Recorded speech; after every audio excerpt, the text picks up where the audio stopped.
There we go. How's it going? How's it going? Oh, hey, Stream Elements, how you doing? Stream Elements got first, you guys. It's such a loyal viewer. Ooh, yep. What's up, Sumitha? How we doing today? So perfect, you got here mere seconds before it started. I was sent, you know, I took a moment. I took a little moment, as they say you should take these moments throughout the day for yourself, and I sat down, you know, before the stream started and kind of got everything together, and I got my coffee, you know, made sure all my drinks were set out, checked over my wet palette, filled up my paint water cup, and then I just shut my eyes for a moment, and I called out, like Aquaman to the ocean. I sent out little no, which was, of course, the Thunderhead call, and I think that's probably what SP Firestarter was picking up on. Oh, yeah, on your stream. On your version of the stream, Sumitha, you beat Stream Elements by 1 second. Of course, it's always on your version that these things happen. What's up, Buck Duncher? How you doing today? Data Nerd, good to see you.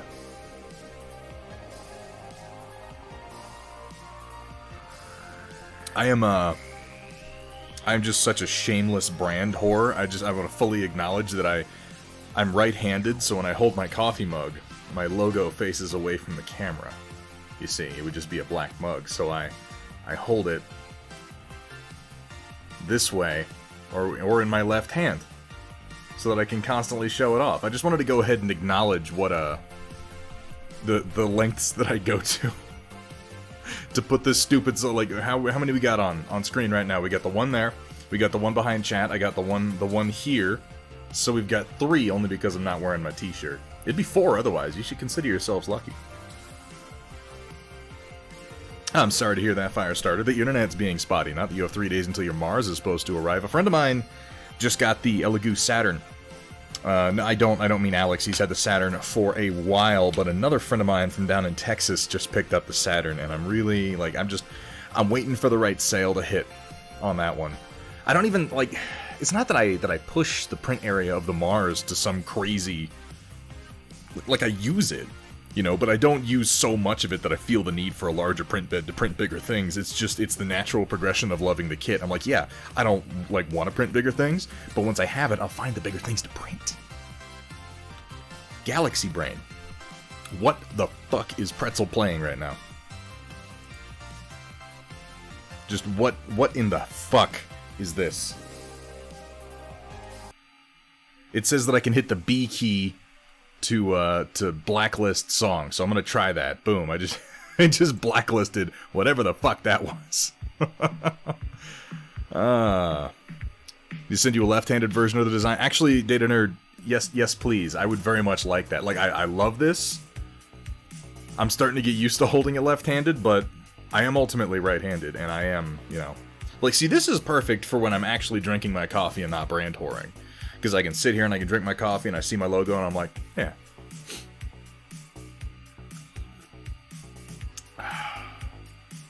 Yeah. But it doesn't help me show off. This is pointed inward. This is the coffee mug for me, ultimately. The stage is banned by Aphelion, Sumitha. Banned.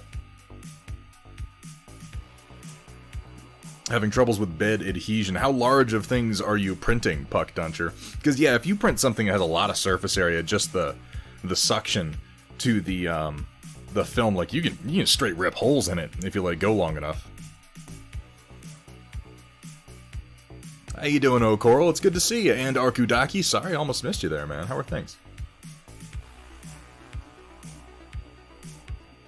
Having troubles with bed adhesion as well. Didn't want to wake up to... That's not the kind of... That's a totally different sort of bed adhesion. And also a very real problem.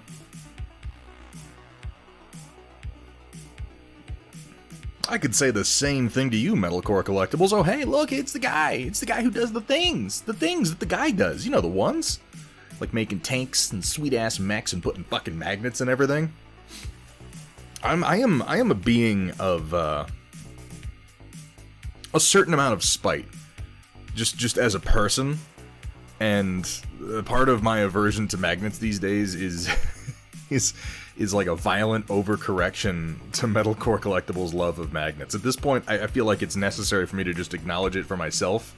There have been instances in recent times when I've been like, no, I'm not gonna use a magnet because then he wins. Because if I use a magnet, that dog wins. And I'm not gonna allow that. Gotta count up how many you're using for all your hammerhead parts. I'd imagine 1 or 2. Thankfully, it should be some fairly simple maths, yeah, based on your number of variant parts. It's true, she did.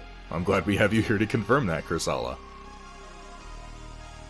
Doing every combination of bottom lift, speed, and exposure. Did you say what you've been... Oh, just about anything. Really, anything.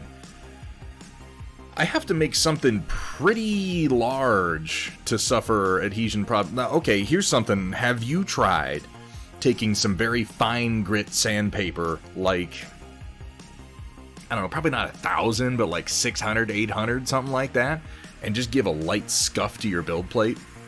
There are a lot of people who are getting on board with this. Just give a light scuff to the build plate. You know, don't make it rough. Don't leave any sharp parts on it. Just, you know, sand it a little bit, give it a little bit of tooth, smooth it, and then try running it. Because that's the only thing you really want anything to stick to. A number of build plates are coming pre-scuffed these days, straight from the factory. Or the Canadian war cry again. Velcro wrapping paper. Oh, shit. Velcro wrapping paper. That might be one of those $1 million ideas right there. I like that. That's also an important question from Kursala. Is your bed leveled correct? If the bed, like, how would you... Here's my question, Kursala. If... No, I guess,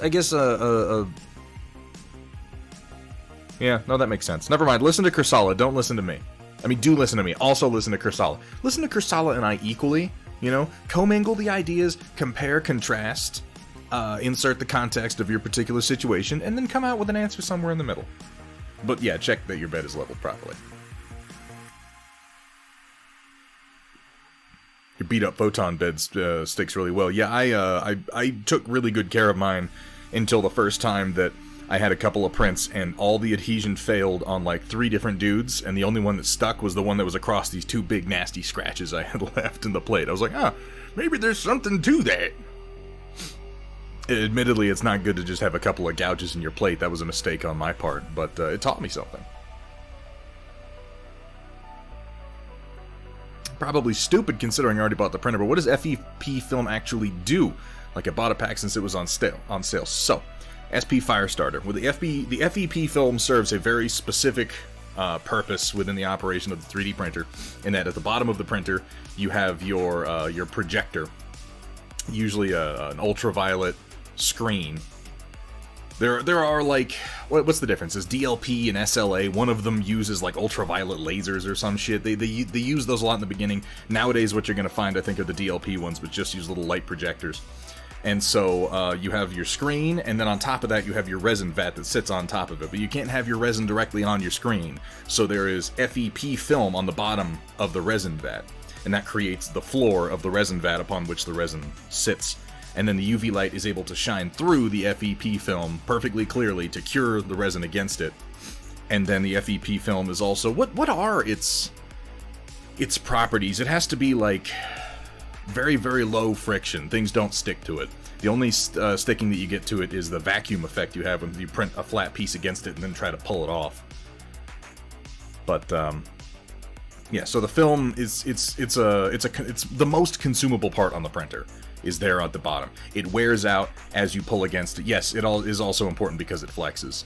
But the more you print on it, the more times you print against it and then pull away, the weaker it gets. Eventually it can give out. You can also mess it up when you're handling it, like you can gouge it, or you can jam your thumb into it like a rube, or, not that I've never, of course, that's not something I do that regularly, but, yeah. I picked up a bunch of the plastic disposable resin bats from Elegoo back when they were on sale for fairly cheap. I just bought a bunch of them. They've, like, tripled in price because I think they realized that wasn't sustainable, but I'm still using those up and being incredibly lazy, not changing my own FEP film. I just use the tank until it's pretty much done and then just kind of chuck it, in the trash, and I put on another tank, and the doomsday clock ticks closer to midnight. Hey, Klein Wolf, good to see you. How are things, my friend?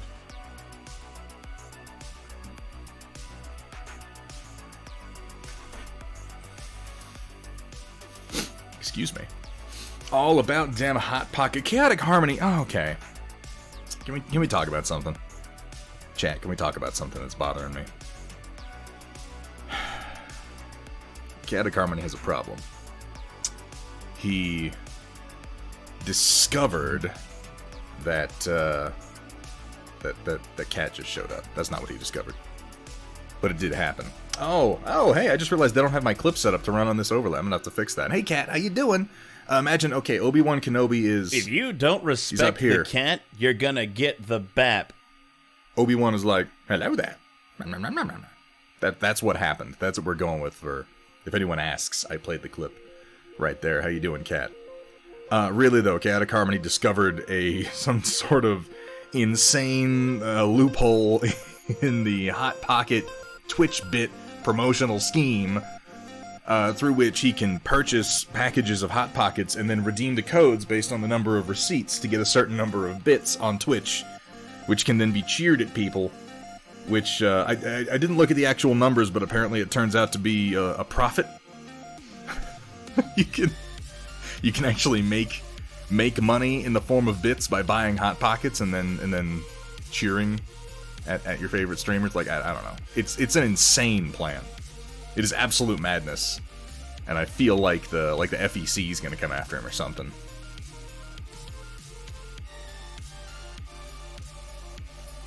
Just jumped on and heard Hot Pockets. Yeah, the great Hot Pocket heist of 2020 is underway.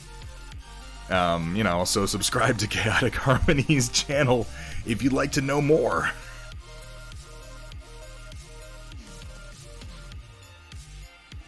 Jeez, it's crazy, and I'm telling him over and over, like, don't do this. Don't do it. This only makes sense if you're getting some value out of the Hot Pockets also, but you shouldn't be eating that many Hot Pockets. If you're buying multiple 12 packages of Hot Pockets, they've got to go somewhere. Chaotic Harmony. Please listen to me. You can't eat that many Hot Pockets, man. You can't do it. You'll die. They will kill you. They will just... They will pickle your insides while you're still alive. Don't do it.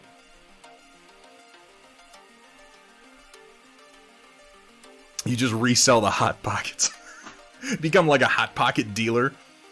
Scalping Hot Pockets down on the street corner. With the way things are looking lately going into 2021 financially, there might be a business there. There might be a business slinging Hot Pockets down on the street corner to the starving masses. This is terrible.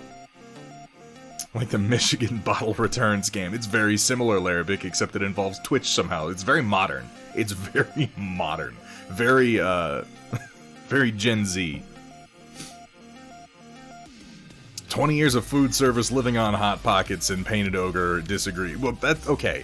You can live on them. Yes. In the most technical of senses. I don't know what kind of living that is. I don't feel like it can be good for you in the long run.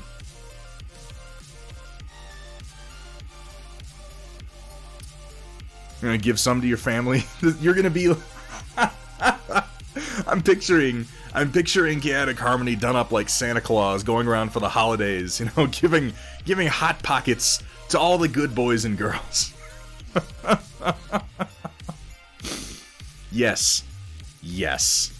It's not re-gifting. Well, no, if they give the Hot Pockets away, it'll be re-gifting, but at least Chaotic Harmony will have bought the Hot Pockets that he is then distributing for Hot Pocketness when Hot Pocket Jesus died for our sins, or what have you. What's QOL?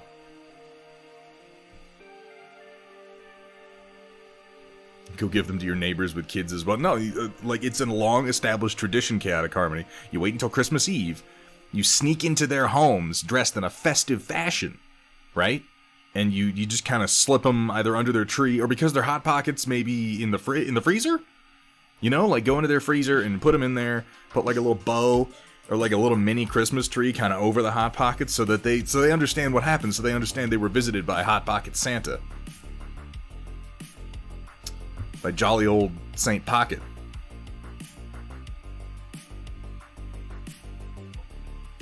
Oh, quality of life.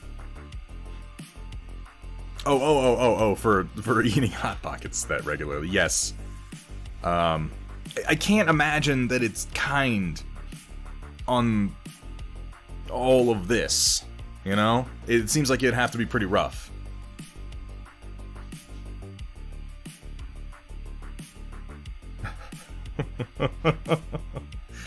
I'll have you know that, however homeless he may look, that man definitely does have a home. It's confusing, I know. Oh, but yeah, like, it hurts me. Like, I unironically enjoy eating oven pizzas from Costco, and I can't comprehend trying to do something with that many Hot Pockets.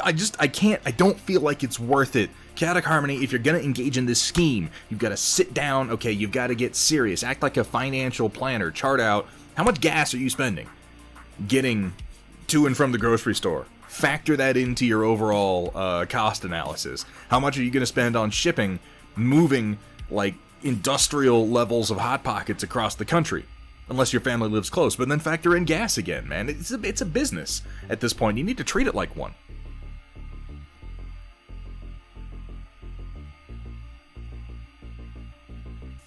Well, but Painted Ogre, that's not really the point, though. It's like saying, I mean, you know, yeah, I ate unhealthy, but also destroyed myself in a bunch of other ways, so obviously the eating unhealthy part is fine. It's don't. Let me just put it this way. Painted Ogre, I'm glad you're off the Hot Pockets, bro. We're here for you.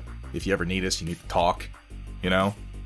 If you feel a Hot Pocket wave coming on, we'll be here. We're like sponsors, you know? I don't know what the fuck to write. Cheers, mate. Keep up the good content. We'll see about that. Thoughts on introducing Mara Jade into the Mando or a movie? The Mandalorian, at this point, seems like the perfect place to go ahead and inject Mara Jade. By the way, Wolf and Spawn, thank you so much. Thank you so much for that sub. 9 months. Woof. Something about a Twitch baby joke in here. That's what you do, right, when you hit 9 months? Math isn't real. Yeah, a financial planner, someone who tells you that you're spending your money wrong. Yeah, that does seem to be most of their job. What the fuck is Chungus? Chungus is one of those words that means... Now, as far as I can tell, chat, feel free to correct me if I've got this wrong. But Chungus appears to be one of those words that means... whatever the hell you want it to mean. At the time, it's largely a word that you pick up on the meaning of through context clues. That's my understanding of it, anyway. What's glaring in my glasses? Oh, that's my light arch, okay. Oh, just about done with my coffee here. Yeah, I'll do that as well, Kat, but that's just because I'm largely incapable of taking care of myself, as it turns out. When I'm left to myself, I go to, like, Hot Pockets and microwave burritos and bags of like, microwave fried rice. And then I just sort of repeat that cycle every single day until someone shows up and cooks a meal for me, and then my nutrition can start to get back on track.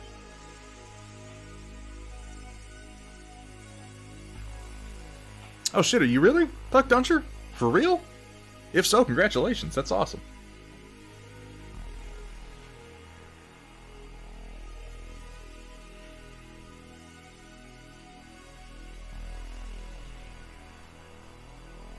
Used to have 5 2-packs for $12 at my grocery store. I mean, yeah, they're generally always affordable.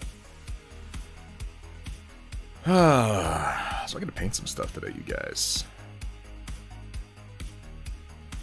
Oh, a different kind of baby. Okay. I was gonna say, that would be the first that any of us had heard of it. Not that you often regale us with the details of your life, Chatverse.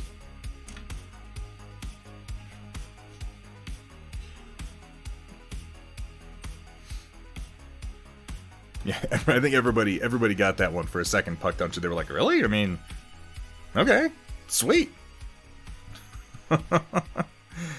Oh, alright. Alright. It's time to get to work.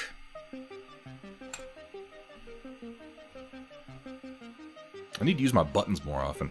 Button! There it is. Hey, what's up, Roland? How you doing? Oh, my camera's not working. It's been plugged in for like 20 minutes this time.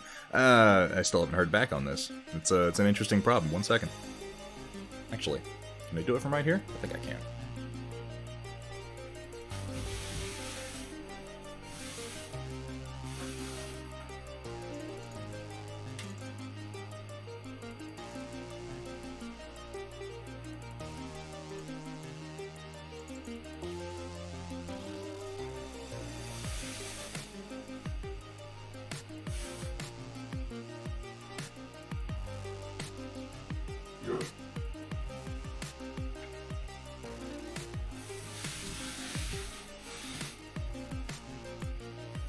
Let's try again.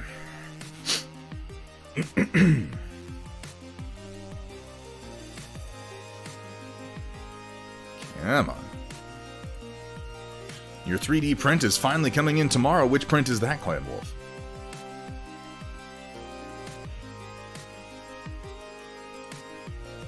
What are you doing to me here, camera? Come on.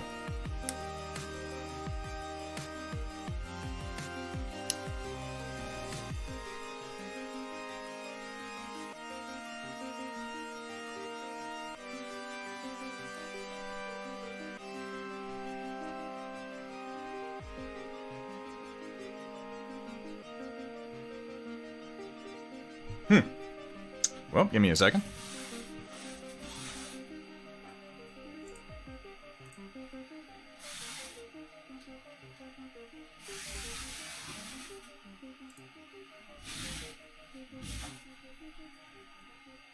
You know, the camera is just like, nah, fuck you.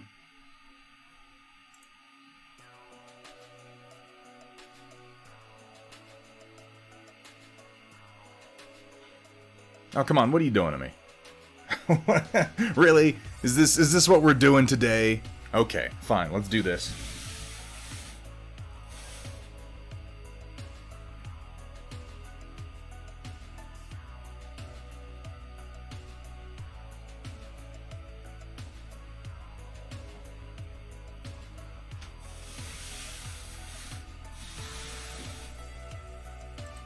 Come on now. There we go. And we're still alive. Somehow. Where do I usually have my microphone? My god, is it always in the camera like that? That's ridiculous. How annoying. God, what an awful streamer. Oh no, I know what I did. I usually zoom in a little bit. Ha ha ha ha ha. And that gives me a little bit of extra space to work with. I have no idea what I'm doing. Ever. Under any circumstances. As far as I can tell.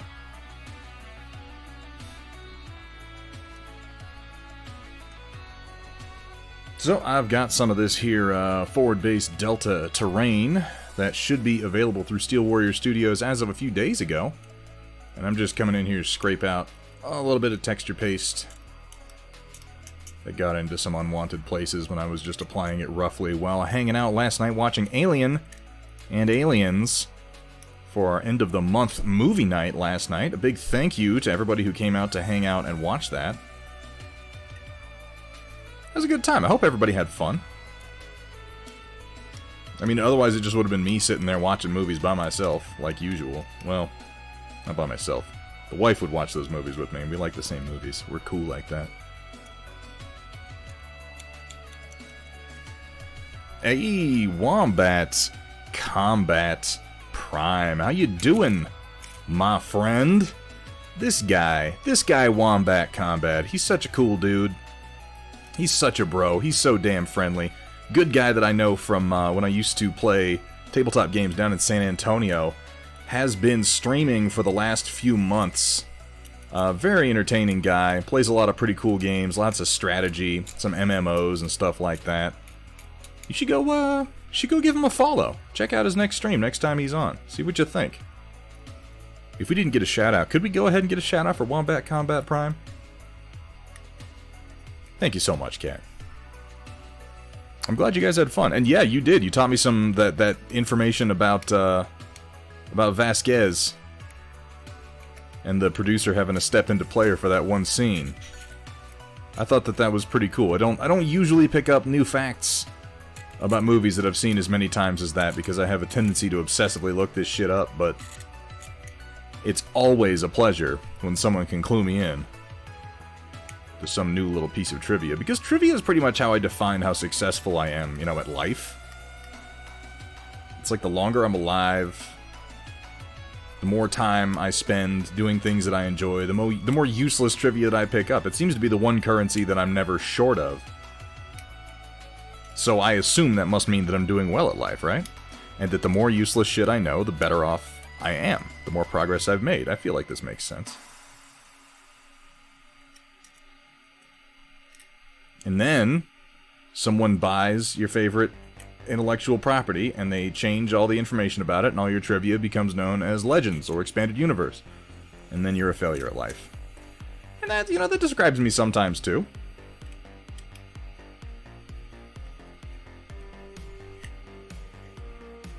Started using Lychee Slicer, and holy shit, it's so much better than Chirubot. Can the Elegoo's read files from Lychee? Or have you just been doing, like, have you been doing the slicing in it? Because I do a lot of my, like, support building and everything in Prusa Slicer, and then I import to Chitubox.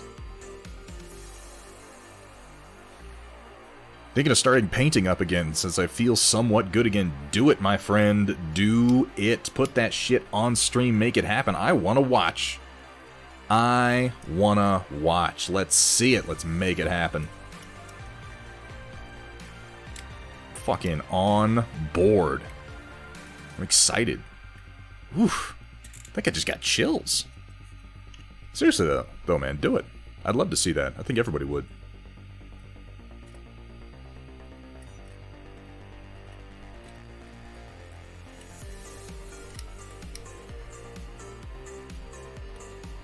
I'm gonna try doing some brush-on primer on... And actually, I'm glad I just said that. Started that sentence and then stopped it. Maybe not the stopped it part, but I'm glad I started it, because before I continue doing this, I need to put down some primer on MODOK's base, because I want to attach him to his base today. I want to finish up detailing his upper body, and then I want to start painting his fart plume that he rides around on.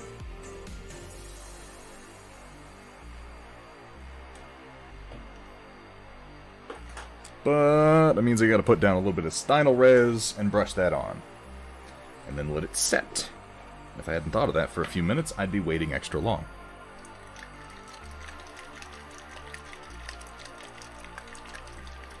I didn't hear anything from you, Kat, in the movie chat. I'm sorry.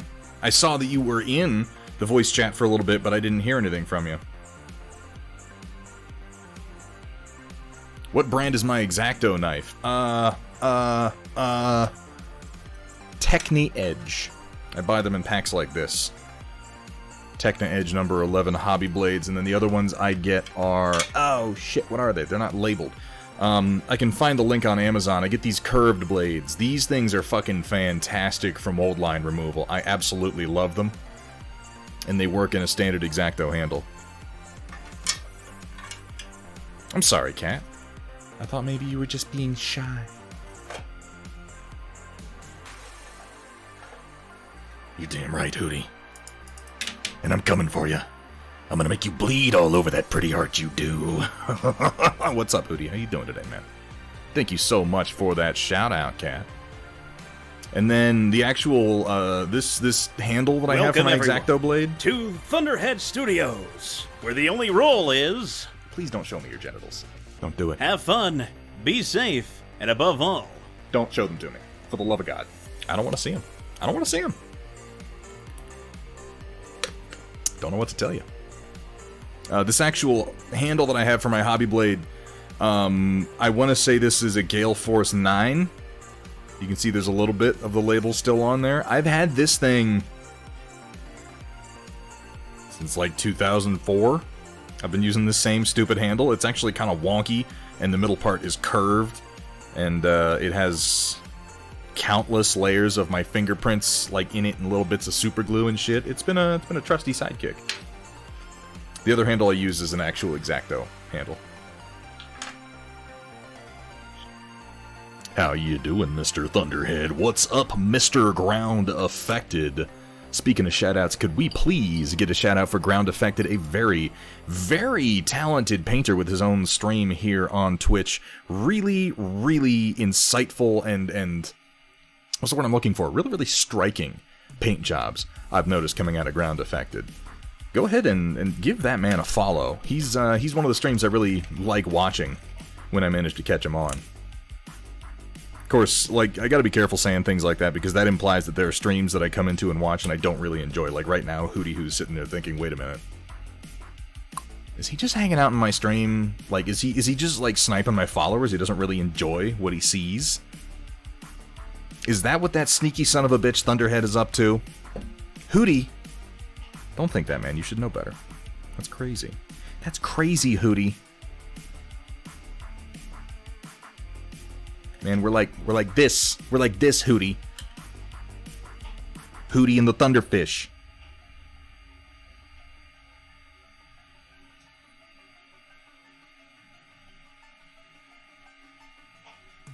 I'm just brushing on some Stynel Res primer here. Nothing special.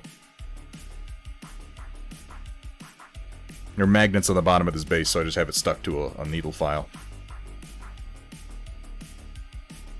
Of course I didn't have to. I know Ground Affected. I know, like, I think there are people in the chat here right now who are like, whoa, he just shouted out Ground Affected. I wonder if Ground Affected, like, made him do that.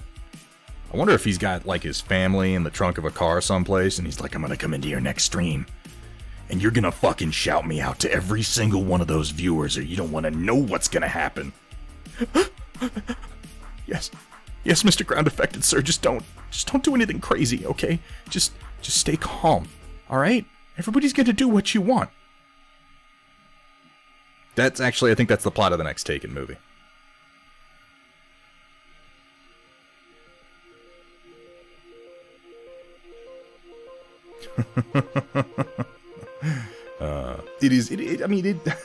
Come on.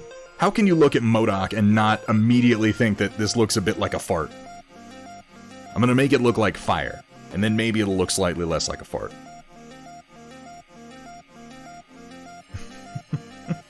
Hootie who, by the way, did our latest round of emotes that recently became available to subscribers here on the stream, which, damn it, okay, well, someone do me a favor. Send me, one of my mods, please send me a message on Discord telling me to change the tier of the raid emote down to 1. I gotta make room in the level 1 emotes for raid because I realize that it's just, like, stupid to have that be a higher tier emote. I ran out of spots, so I just started adding things to higher tiers. But that, of all the emotes, I want to be available to tier 1 subs so that you guys can actually, like, use it when you raid someplace fun. Right? I'm really just slathering this primer on here, but there's no real reason not to. Detail on here is all real chunky. You could just go ahead and glorb that paint this on is anywhere. The part. It's not like we're trying to get inside the lines or anything. This is the time at Sprockets Vervi Prime. Vervi Glorb. I shouldn't do that.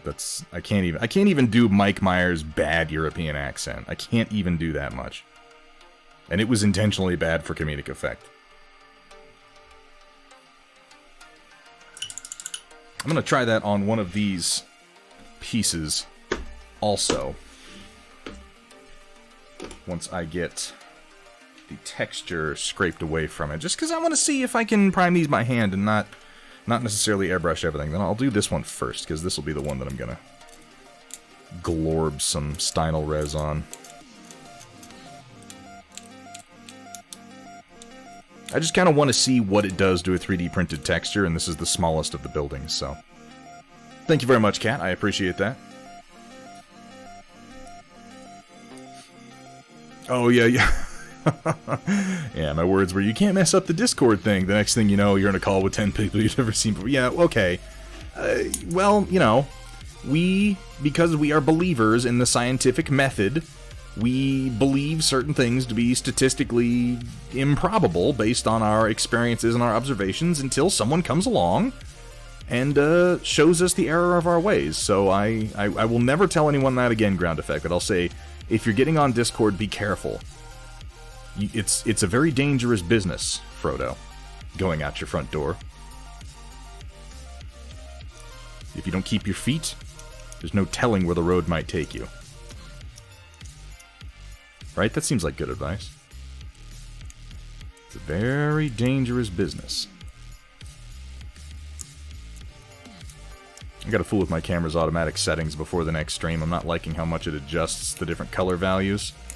I'll tell you though, this last few weeks I've been really digging into this camera's settings and actually putting some effort into learning how to get the quality out of photography that I want. Eagle Eye 707, definitely the kind of guy who knows how to get the best out of a picture with the eye of an eagle. How you doing, man? Thank you so much for the follow. Welcome to the stream. Welcome to the Storm Chasers.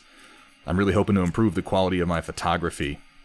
I've noticed how much of the really, like, you can have a fantastic paint job on a Mini, and if you don't take a good picture of it, it's not gonna grab people. It's not gonna be striking. It's not really gonna wow anybody. And I've seen great photography of mediocre Minis that is, like, really exciting and engaging. So it's just a skill that I need to put more time into, particularly since you guys were so fucking amazing getting me this fantastic camera that I have now. So I've been adjusting. In fact, you can see behind me, my photo tent is higher and I got new lights on it now. Putting in a new backdrop. I'm going to try getting some higher contrast photography, and as part of that, I'm learning the settings for doing better video on this Grandpa's Fingertips covered in Thump. super glue are not approved safety gear for handling razor blades. They're not. They're really, really not. Frankly, I should probably have something on my fingers, but, you know, here we are. Grandpa's Thump, thank you so much for that follow. Welcome to the stream and welcome to the Storm Chasers, my friend. I hope you're having a good day.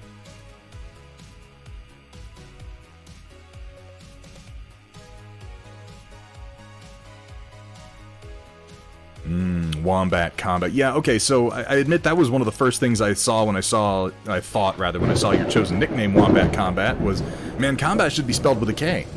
You know? You know exactly what I'm talking about. But it's okay, you can spell it with a C if you want to. But when you're ready to really fucking step it up, dude, when you're ready to hit that branding, make Wombat Combat into a fucking... the kind of thing that kids are saying to their grandparents around Christmas time. Grandma, I need the latest miniatures from Wombat Combat. Woo! I want one of those Wombat Combat hoodies, so my friends will know that I'm cool. Change it to a K, because the logo's gonna look badass if it's like WK. Boom! It's way cooler than WC. See, it's all curves. It's all soft lines, man. Need something with some edge. Hey, Manro Fasol. Howdy. How you doing today, man? I hope you're having a good one. Alright, let's prime this one with some Stynal Res. Just want to see how it goes. I've heard people say that Stynal Res is particularly good for 3D prints. But I haven't actually brushed any on one yet.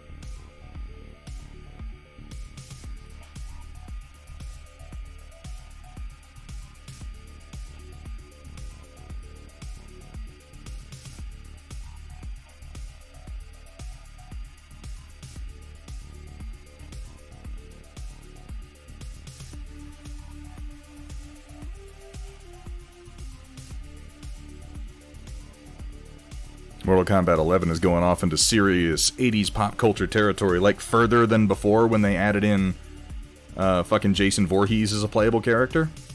Are you going to be able to play as, like, Snake Plissken? Because I would fucking get that game. If I could... Oh, that's actually a good idea. I should have a glove on right now if I'm doing priming. Okay, fine. My hand is awfully... It's pasty white. Like all of me. But they don't have Shaggy. They should, actually. That would be pretty cool, wouldn't it? Well, your name is black in all versions of the chat. It's like impossible to see who it is. Baron Von John. Okay, there we go. I was like, who's saying that? The mysterious, the secret viewer. If anything, I want their parents to want the latest artisanal mead for my future meadery. Oh, so little Billy's gonna be like, Mommy, I want more Pokemon bathwater. And they'll be like, shut up, Jimmy. Mommy spent all her fucking money on Wombat Combat mead. There's not gonna be any Christmas this year. Because we've already had ours. Mommy needs to sleep. I could see that. It's important to have goals, you know? It's important to set realistic, achievable goals for ourselves and then meet them consistently. I'm awful at actually doing that. Like, despite that advice being given ironically in this case, it is very, very, very real, and I fully acknowledge that I suck at it. I give much better advice than I follow. I don't know what the fuck. What am I ever on about, Sumitha? I'm just talking. I'm just saying words. You know? Might as well ask, why does the sun rise? Why is the sky blue, huh? How's Positrack on a Plymouth work? You know? It just does.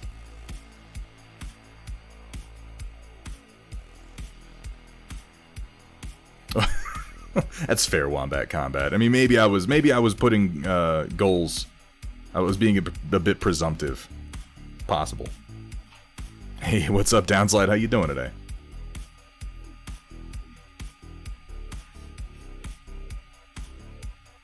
Oh my God, Roland. That's just a hideous sentence.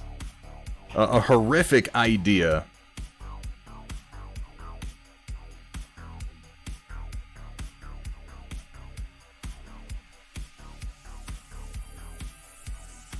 What are y'all up to today? What about you, Wombat Combat? You said you're thinking about getting back into painting. What's the last thing you painted, man? Out of curiosity. There are no wrong answers. There's no shame in these parts for not having painted in a while. We all go through spats like that. I go through my own occasional artist's block where I just can't put down any damn paint. But the important thing, if you wanna, is getting back on that horse eventually. That acrylic, fickle fucking horse.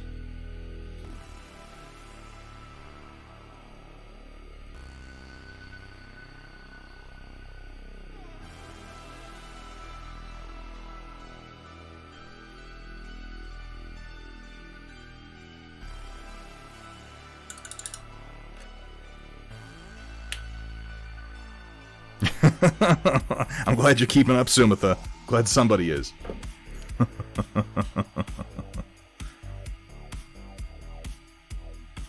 Getting frustrated with my 3D printer. Do you have an auto-leveling device on yours? Downslide, I do not. I have never used an auto-leveling device. I have a little program that I run on my printer that moves the print head to 4 leveling points on the various the 4 corners of the print bed in sequence, and it does it twice.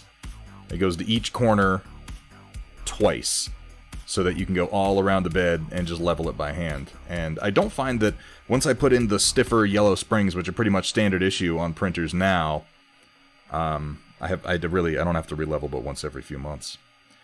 I don't know, like, every time I've looked at putting on one of the auto-leveling systems, I've always thought to myself, just, it's more money and more effort than I think it's worth for me for how little I would actually use it. But I feel like for the printers of the future, everyone's just going to have them automatically, and everyone's going to get used to... everyone's going to start that way, you know? That's the future. That is the future, and this is the sound of the future. Do you hear how futuristic this music is? Holy shit.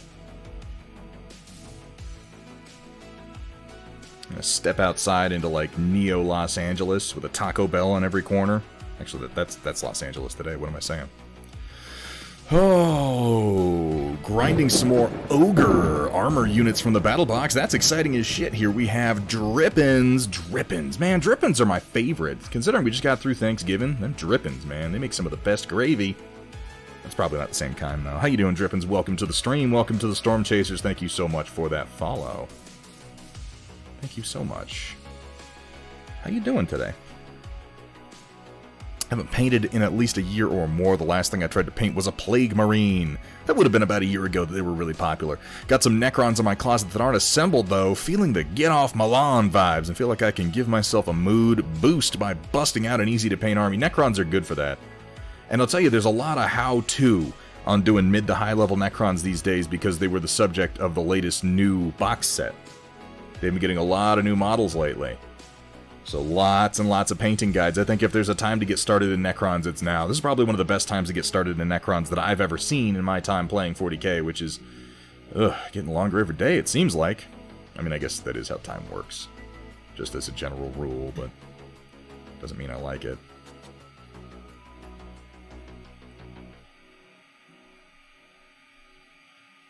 Alright. So I'm going to let this set, and then I'm going to later compare the finish on it to the one that I'm doing with an airbrush. And then, a little bit later this week, I'm going to go ahead and put some paint down on this forward base set.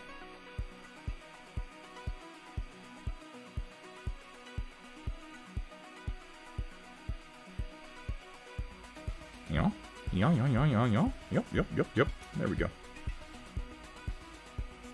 Got all the outriggers. Yep, that looks good. How are we doing over here?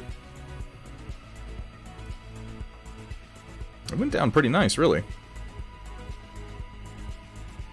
Let that dry a little bit longer, and then I can work on the base and get MODOK attached to it.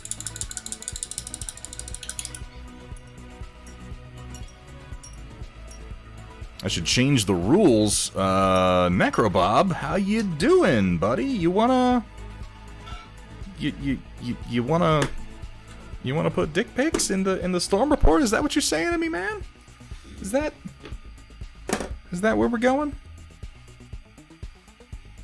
How you doing, Necrobob? I was thinking Zenithal highlights would be the way to go for me. Just bust out nicely highlighted shaded minis. Welcome, you absolutely everyone, can, Wombat Combat. to Thunderhead Studios, where the only rule is... Please don't show me your genitals. Please don't. It's have even a fun, please. Be safe, and above all... Don't show them to me. For the love of God. I mean, it's also for the love of God, but there's definitely a please in there. I try to be polite, you know, even when I'm rejecting a look at your bathing suit area.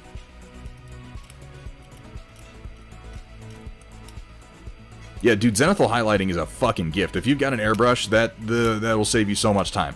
Now, if you're gonna do Zenithal highlighting and then use that for pre-shading and put down colors on top of it, I wanna recommend to you a couple of things. And I'm not saying go out and buy these things right now. I'm saying just keep them in your mind or maybe on a shopping list for future consideration if that's how you're gonna move forward. First of all, consider the fact that you should give a follow to Walter's Workshop because he's a fantastic streamer and a good dude. I think, okay, you know what? I shouldn't make that endorsement. I don't know that he's a good dude. He might just put on a really believable facade of a good dude. It's entirely possible that the Walter that we get on Walter's Workshop is just a straight up mask over like some kind of painting sociopath. I don't know for sure. But the mask is pretty good. It's pretty entertaining, and the guy's a talented painter. And you should go give him a follow, and we should get a shout out in chat for him. What the fuck was I saying? Shit. I transitioned into a shout out and I forgot what I was saying. I was talking to Wombat Combat. I was about to give him some advice.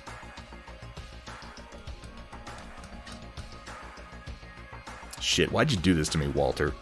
What, you just came in and you just bashed all my painting knowledge right out of my head, right in the middle of a sentence. Okay, yes. Okay, now I remember. Yes. Okay, a couple of products, not necessarily to go out and get right now, but to consider getting in the near future.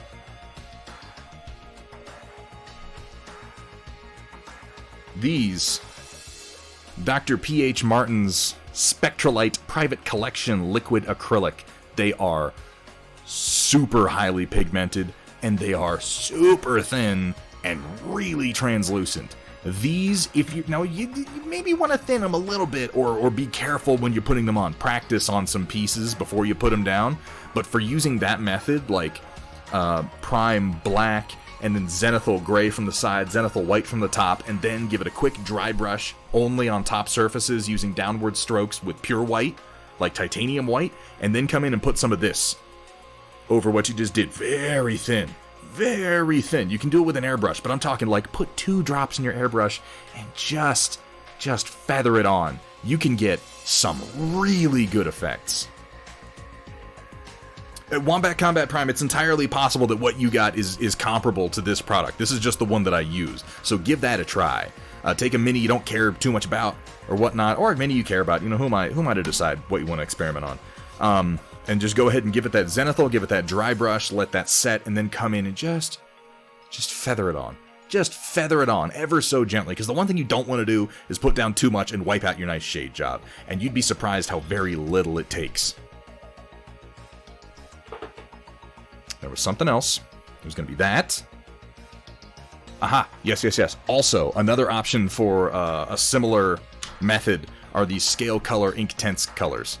I'm not sure how they compare price-wise, because I got these as a gift from somebody, but these are comparable in high pigmentation and translucency and available from Scale Color if you are doing like a large purchase or something like that.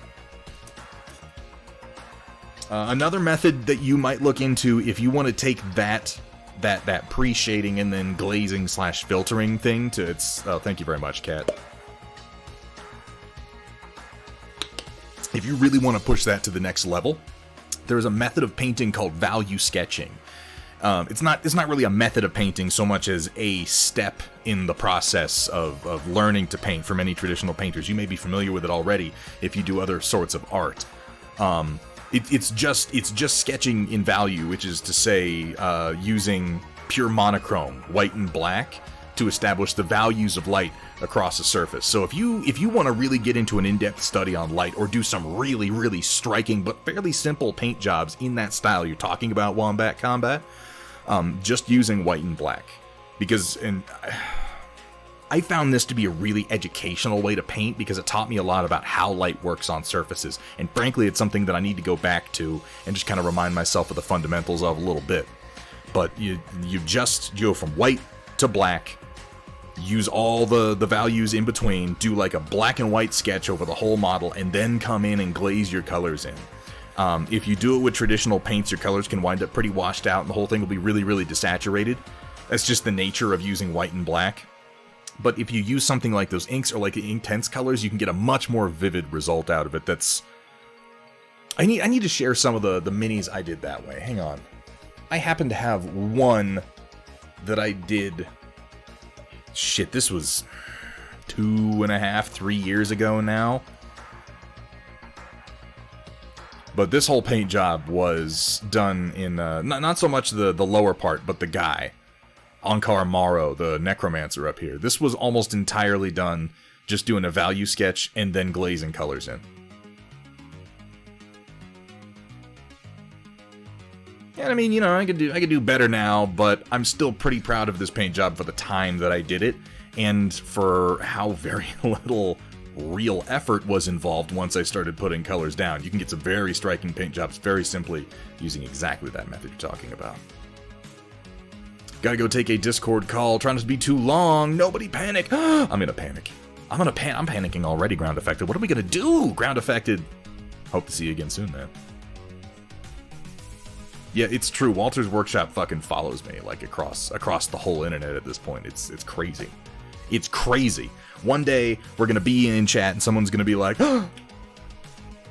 Walter's Workshop is coming from inside your house. I'm gonna turn. We're gonna be on stream, and he's just gonna kind of slide in over my shoulder to right here, you know, looking right into the camera, like a fucking horror movie. What have you been saying, Ground Affected? I'm sorry, I must have missed it. Chat's moving kind of fast. I apologize, Ground Affected. You know what? I go back and I watch these after I stream, and I'm still kind of amazed at the number of things I just completely miss in chat. Whole conversations go on when I was looking away, and I feel bad after the fact. I'm like, oh, that guy, they wanted to say something to me, and I just missed it. I mean, I don't feel like that bad, you know, but a little bit bad. I'd say, like, middling bad, you know? Emerge from behind me in the closet. Yeah, like, the light will turn on, or, like, I'll move my head, and suddenly he'll just be standing there. I should get a cardboard cutout of Walter from Walter's Workshop just to do that gag. That seems like that would be money well spent. You know, getting that printed out and paying him for his likeness.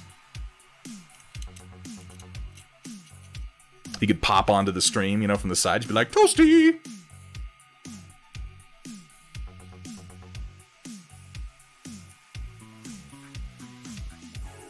Hey, what's up, Regatta? Yeah, I'm gonna do some more work on MODOK. I'm waiting for some primer to dry on his base and getting these ready for painting. I don't know how many of you guys have seen or haven't seen the new Forward Base Delta set. These new 3D prints that are available from Steel Warrior Studio, both in physical and digital formats if you want to print them yourself. This is the first set we've released that, and I didn't do this on purpose, but Alex noted, after I sent them to him, he's like, I'm pretty sure I could print all of these on the Mars. Like, all of these buildings angled properly, you could print these in resin on the Mars, no problem, not even use all that much. And he's been, and I don't want to speak for him, I'm not going to say he's going to offer them in resin on the store, but he's been thinking about it. He still might think about it and think, that's a big pain in the ass, I don't want to do that. But there's a possibility these buildings could be available in resin. I'll tell you that if you buy the STLs, you could totally print these on a Mars. That is something you definitely could do. They're optimized for FDM, but they would totally print on a Mars. What do you suggest for a Comstar paint scheme? I'm fucking boring. I just do almost pure white with a couple of symbols rolling. Stupid, but funny. Yeah, that's pretty much what this stream is.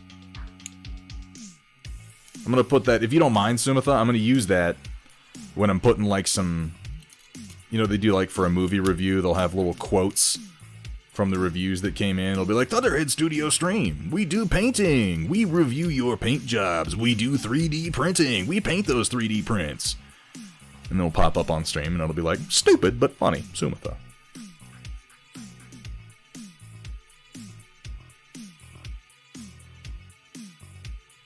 How are you, Lunchbox? Well, please, any feedback you can give after, I really, anything that I make, you guys, I really genuinely want feedback. I know that when you're satisfied with a product, at least I have found this to be true, and I have for a lot of other people, generally when I'm satisfied with a product, or when I'm satisfied with anything, with service at a restaurant, with, you know, whatever, I go out, I get a service, I buy a thing, it's what I want it to be, I'm like, sweet, and I move on with my life. Most people don't think to leave reviews or give feedback unless they had like the most amazing experience of their life. Unless it's like you go out for your anniversary dinner and you just have the greatest waiter you've ever had in your life. And then you're like, oh, I gotta mention this in the review. I gotta mention this in the review. The guy offered me a cold steak on a hot plate, and I was like, yes, please bring that to me, sir. And then he fucking timed my coffee with my dessert just right. 10 out of 10, would dine again, give this man a raise. But unless it's that, like, I'm not going to do anything. And the point of all this rambling is please do leave reviews. Even if all you are is just like, this is adequate, this is good, this doesn't suck. That's useful information. If you have problems, that's definitely useful information. But people who have problems seem to never hesitate.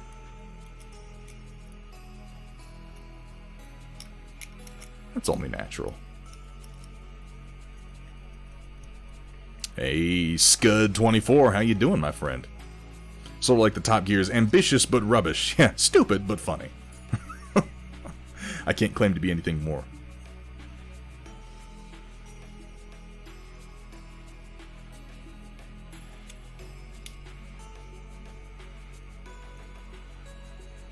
So I'm going to be adding at least one file to the file pack in the near future, and that is going to be the hangar compacted. At present, the only two buildings we have for the forward base that are in compacted mode available are the big industrial building and the small personnel building, but there will be some more files forthcoming in the near future that are the hangar bay folded up, and then the modules so you can put them on the Borealis as well. Holy shit, it's Thunderdome Drew. Could we go ahead and get a shout out? Can we get a shout out for Thunderdome Drew? Thank you so much for that, man. Holy crap, thank you for the sub. Time to yeet the metallics and celebrate. Well, don't yeet them that far. They're expensive. And so I painted on some metallics. Bitches love metallics. They love the metallics. They love the metallics. This is just metaphysical truth.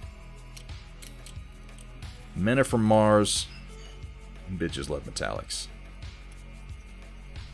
No wonder I get so many offers of sponsorship. I'm over here with fucking amazing taglines like that. Whew. Good night.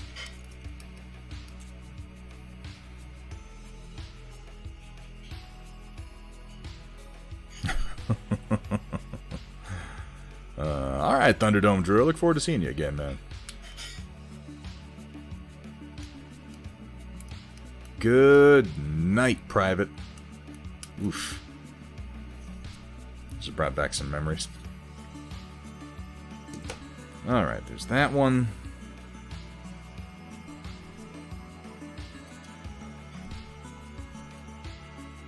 That's right, I made it halfway through this one, and then I got distracted by the thing I was supposed to actually be doing.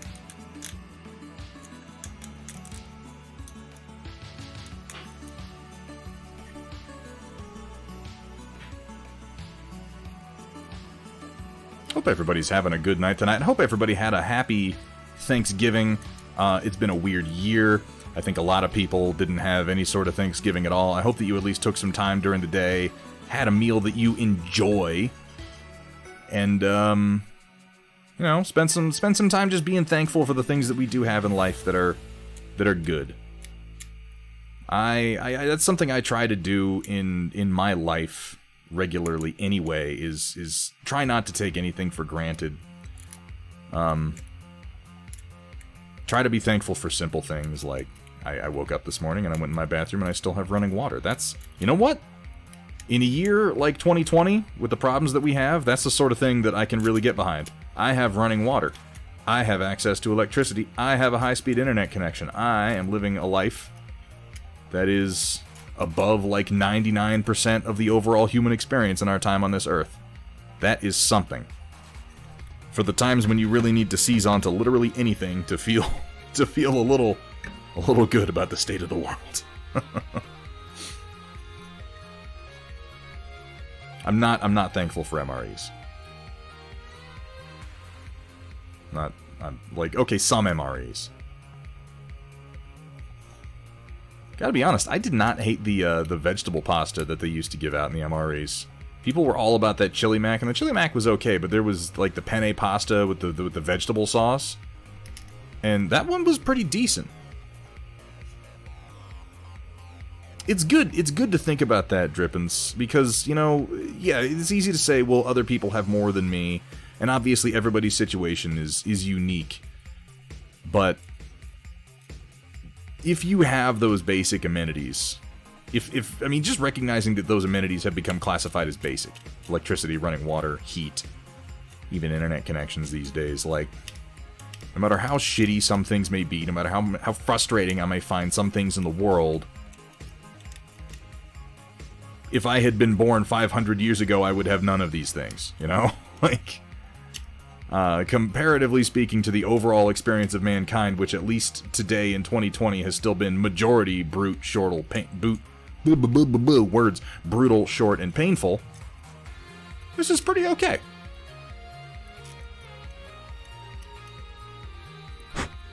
That helps me sometimes. But then I'm, you know, a cynic. Most of the time.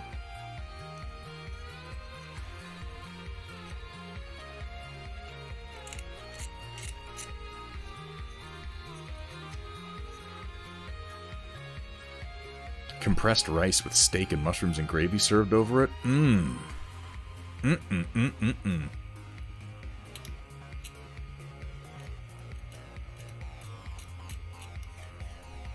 we got a turkey. I got a turkey sitting out right now on that fucking... on the oven. On the stovetop, on the range top. Cool and settling. It was brined and then smoked. And it is, so fucking good. I'd never done brining and then smoking. I picked up the Alton Brown brining thing, and then we did a couple of fried turkeys over the years, and that's been our go-to for a long time. But this brining and then smoking thing, this is a game changer. This turkey is fucking killer.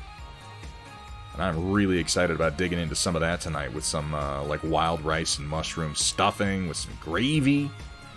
Yeah. That's the life right there. Smoked meat is the best meat. You know, generally speaking, I have a hard time disagreeing. I have a hard time saying Walter is wrong, and God knows I enjoy few things more than saying Walter is wrong, so you know I'm serious. Maybe saying Roland is wrong, I enjoy slightly more than that. Saying O'Coral is wrong, I might enjoy slightly more than that. If we're being, you know, if we're really getting down to the nitty-gritty. How do I still have followers? I don't understand. Did I use maple syrup in the brine? Not that I don't believe so. I don't believe so. Final call on it went off to the wife, so I'll have to ask.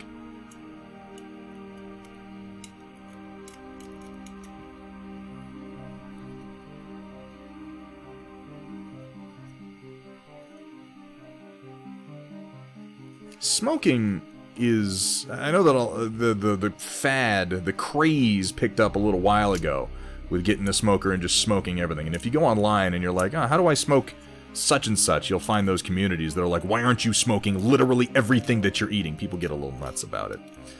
They're not wrong about their recipes, though. You can find some really great recipes that way.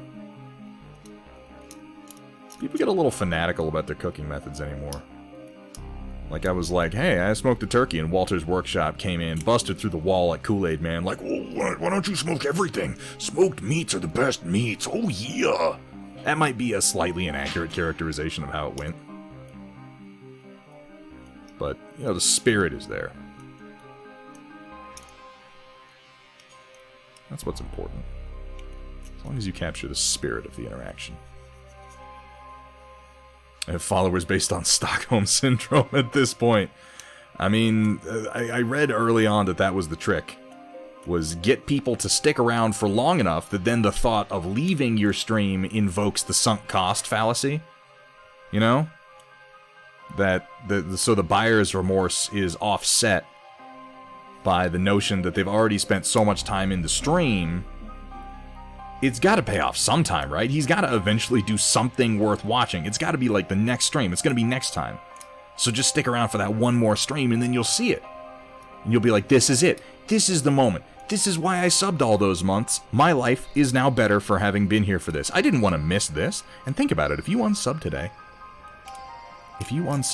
and I have that moment, like a month from now, you won't be here for it. You won't be here when it happens. You'll have to watch it on the VOD, and that is nowhere near as enriching. No, it's accurate. I'm a WWE wrestler in real life. I thought I saw. I had you pegged more for like a luchador wrestler, if I'm being honest. Not for any reason in particular. It's just it was my gut, you know? But then my gut also enjoys Taco Bell Mexi Melts more than it should, so maybe we don't listen to that so much.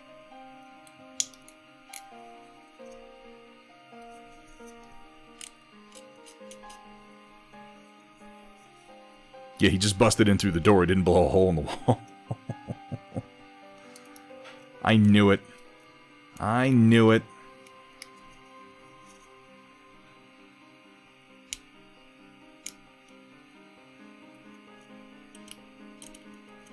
I just got that vibe off Walter, you know?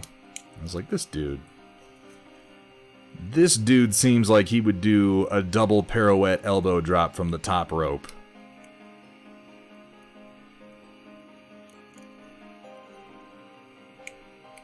Is that a thing wrestlers do? That's probably not a thing.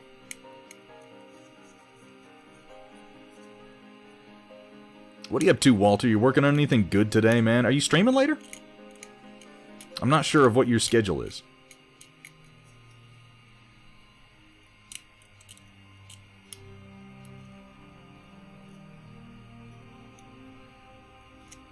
This is just destroying my blade, by the way.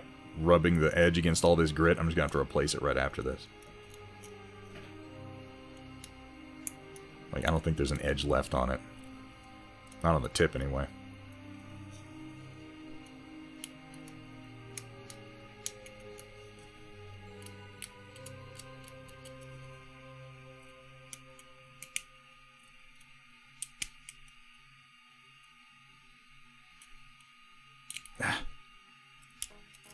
After this one, I'm going to move on to doing some work on MODOK. I think his base prime is ready to put some paint down on. Do Monday, Wednesday, Thursday, but won't be going this Thursday because you have to go commentate a tournament. Ooh, what tournament you commentating for?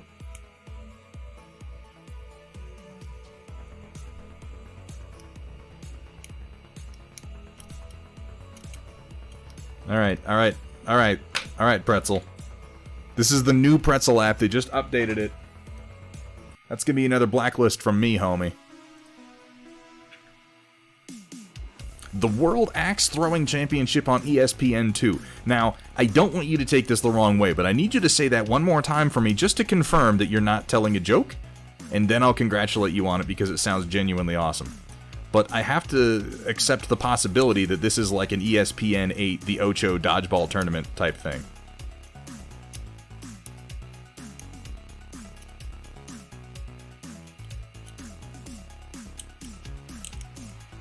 I've been burned by chat too many times.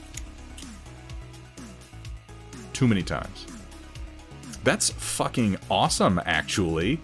That's something I might actually turn on just to be like, hey, that guy doing the commentating, I totally know who that is. Walter's Workshop, would you do us a favor and take any links to where people might be able to watch that and post it in the entertainment section of the Thunderhead Discord? Because I would genuinely like to briefly tune in, or at least to catch the recording of that. I don't know that I'm going to watch the whole thing, but I'd very much like to hear some of your work.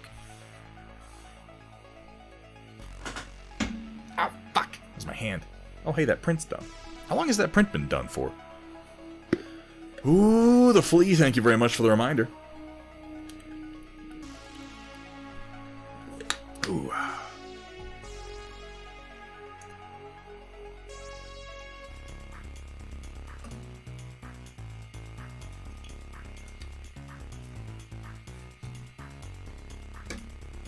Just because I have them out. I don't know how many of you might not have seen these new forward-based Delta pieces that have just released, but we've got the industrial style structure. And this comes in, this is actually 3 different files because the whole thing is meant to compact in. So there's a central one, and then there's one with the 2 wings deployed, sort of like how we have this one. So there are multiple sizes of this level 2 structure. And each of these pieces have these little doors on the sides of them that are designed to just softly interlock with these little tube hallways. Like so. So you can build a little base. You can build yourself a little base. You can be like, well, I got an industrial thing here. Alright, and, you know, connected to that, I've got this little Y. And the Y, that goes over into the power distribution building here, just like so. Alright, cool. So where am I going with that next? Let's go ahead and do a straight hallway here. And a straight hallway here. I wish I had another Y, actually. I only have the one printed. I need to print more. I have to print more. And that goes into this mech bay here. And then I'm going to take the mech bay and we're going to come out from that.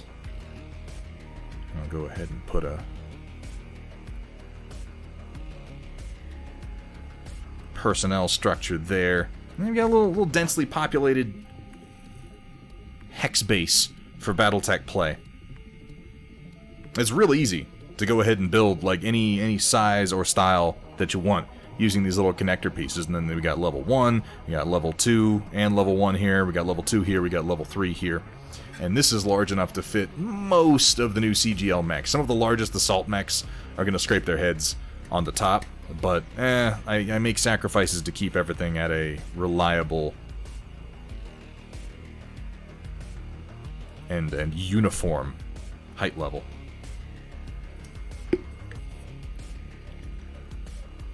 Missile Silo wins. So we're definitely going to be adding on to this set. That's part of what I like as much as I do about this set, is that it is as modular as it is. We will be adding more on.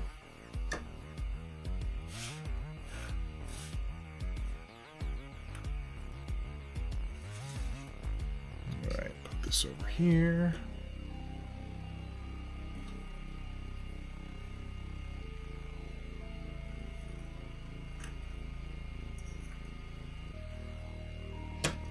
there. Don't fall over. And then that still needs to be done. Yeah. Okay. I'm going to put a little paint down on this base now that it's had a chance to set.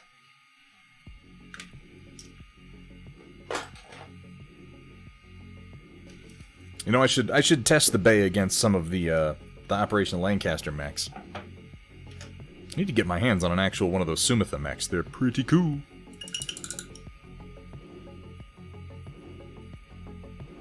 Yeah, that's why I figured it was worth the sacrifice, because to make this level 4 to fit the largest of assault mechs, it would...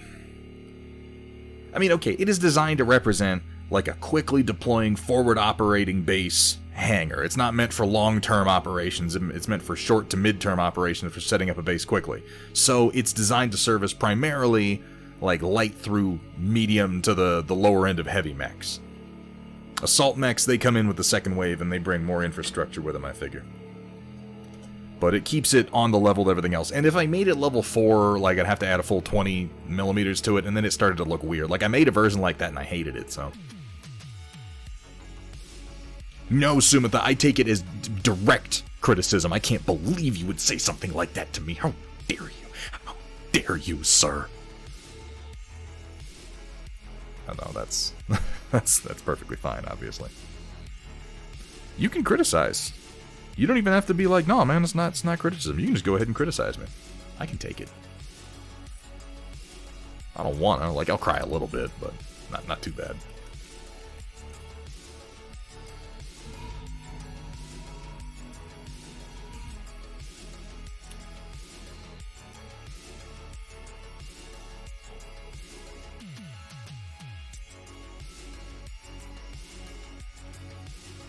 Alright, going with some Master Series Tempest Gray here.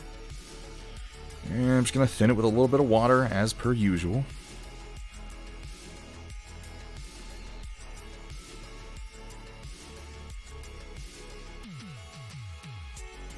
Ooh, this is the wrong gray.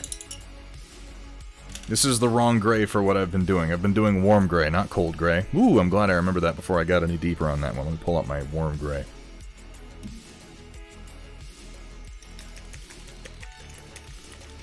I have one from Reaper that would work, but I'm going to go ahead and use this. I should use my damn paint mixer.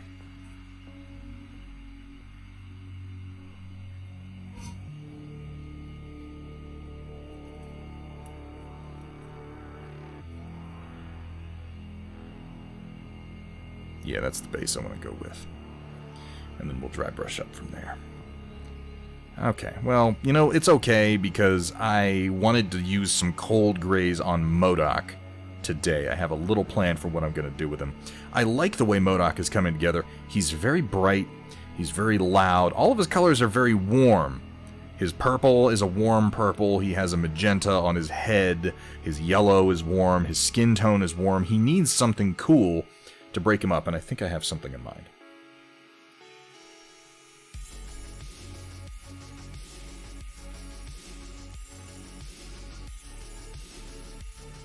What's Blaine doing, Roland?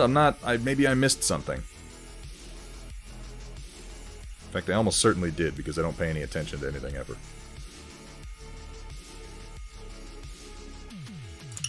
You know what? I don't want to lay that down in the crevices necessarily as thickly as I did there. I want to pull some of that out.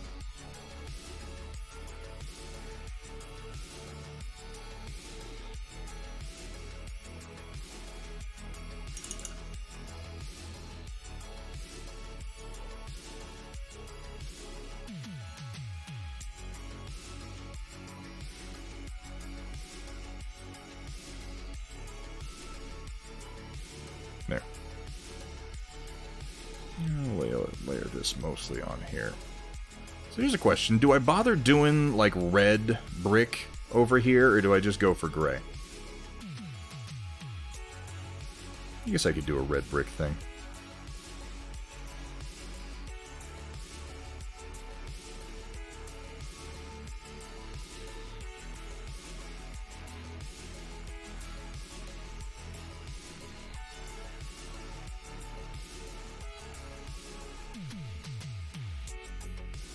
Do do do do do. Pew pew pew pew.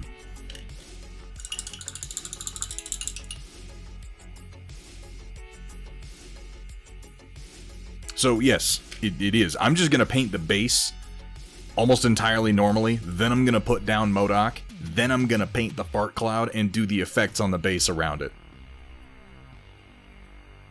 Yeah, red brick if you want it to be a classy place, right? Like downtown Grand Junction. So classy. So classy. I'll start with a rust brown for that then, and then probably more of a burnt sienna. Yeah. Burnt sienna. That is going to be our base tone. You're doing multi-part kits of all the Kickstarter mechs and variant. Well, all I have to say about that, Roland, is about fucking time. That's the most obvious move. The most obvious move. Somebody should be doing it. How long is that going to take him, I wonder? So what you're saying is BattleTech is finally going to actually move into roughly the year 2003. Congratulations to BattleTech.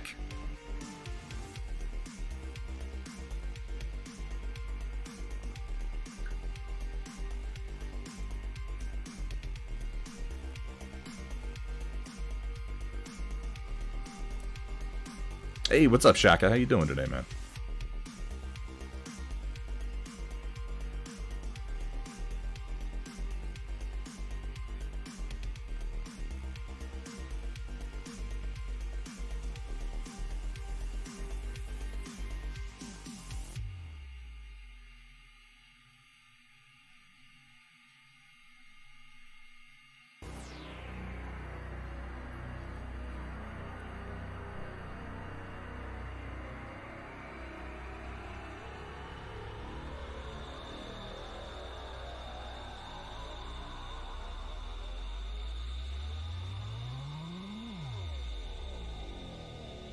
That's a good start.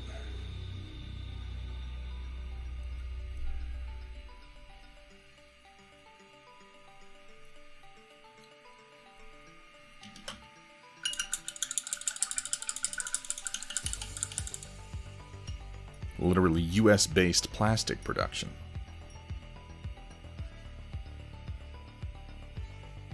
Walter's Workshop, so if you're used to other war games and how they do additions, you know. That's not... BattleTech doesn't. BattleTech pretty much still has the same rule set from when it launched with modifications. There have been a few addition upgrades, but I mean, the last real overhaul of the rules was... shit. A while ago. It's mostly just a single rule set that has grown and made small changes. More than anything, see, BattleTech is an interesting rule set because it has like a core series of basic rules that you play with, and then there are endless quantities of additional official rules you can use. People refer to it, I'll refer to it rather, as like an a la carte game system. You take what you want, you leave what you don't. You can take pieces of it and not others. You can play a bunch of advanced movement rules, but then be like, I hate heat mechanics though. We're just not going to use heat mechanics. Like, you have that option. Technically, you have that option with any war game due to the nature of wargaming, but it's more commonplace, I suppose, in BattleTech to do it that way. And it will be nice if they can keep it affordable, I agree. It would be, you know what would have been nice? It would have been nice if they had done that prior to the advent of 3D printing, making it so that I'm probably never, ever gonna buy any of those, because I'll just continue printing all of my mechs. It just makes sense. It just makes sense. But like I said, I'm glad to hear that they are moving forward into the last several decades of miniature development. That's good to hear.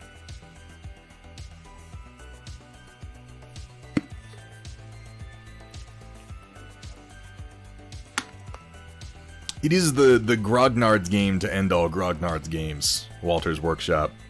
It is the old man on the block shaking his cane at the newer gamers. That effectively is BattleTech as a game. Slowly, it seems to be getting dragged forward into the modern era of gaming, and I'm glad for every single step of it.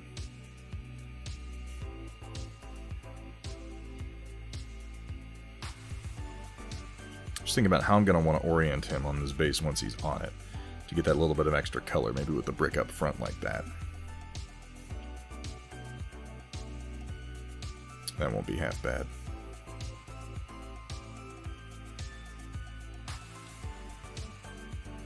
Alright, I'm going to let that set for a minute before I give it some dry brushing and washing. And in that time, I'm going to do some more work on... Oh, I need my paints out. I'm going to do some more work on MODOK's overall colors, ignoring his fart cloud for the moment.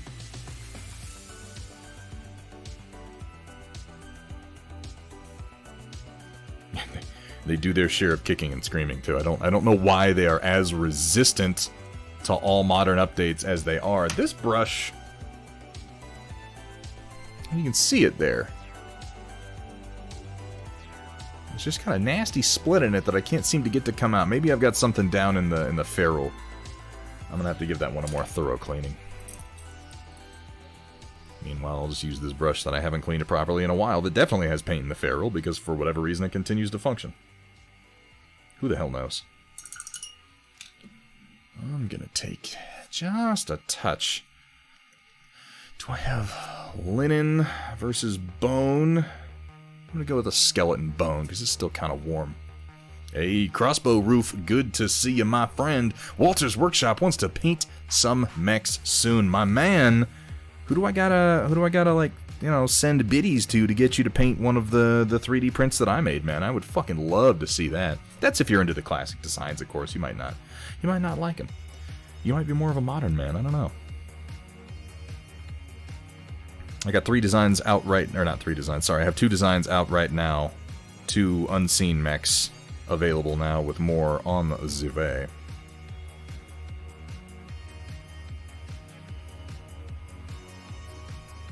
Well, thank you, Red Rogers Games. I'm pretty happy with how it's been coming together. I want to step it up a little bit more, but... It's been coming out nice. I'm really trying to... Because it's, you know, he's such a cartoony paint... He's such a cartoony character. I'm trying to sort of step it up into a higher contrast realm.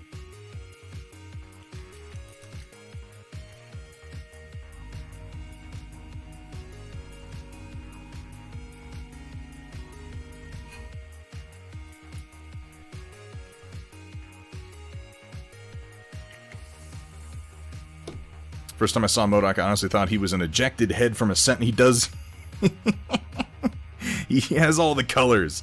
He has all the colors to look, and that stupid look on his face. You might be like, wow, that Sentinel head has a strange amount of biological parts on him.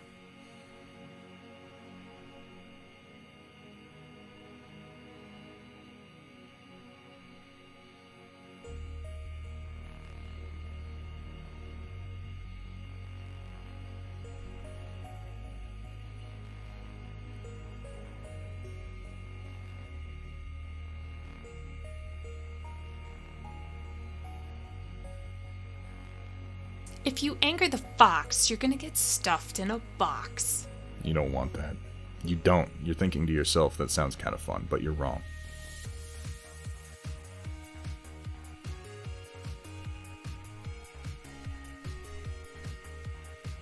Where's my focus at right now? There we go.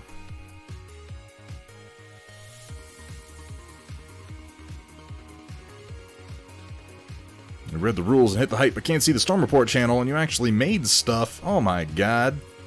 Cat Ion, would you do me a favor and check out Downslide's roles on the Discord server? He should have gotten updated, but if he hasn't gotten updated, I'll check out the bot later, but go ahead and give him the Storm Report tag if you don't mind.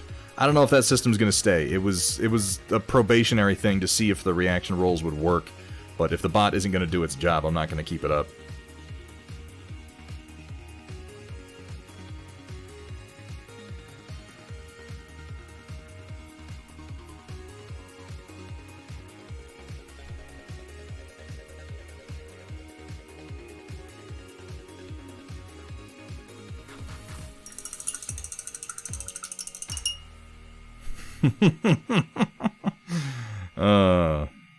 Yeah.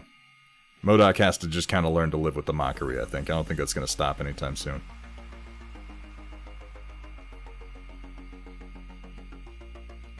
Okay, so this is what I'm talking about. There's some spots on here that I want to come back in and I want to redo as a cold, dark gray, and then build up the highlights on, just to put a little bit of some cooler temperatures into the front of his whole being here. Because right now, he's all warm. Of course, I should do it carefully.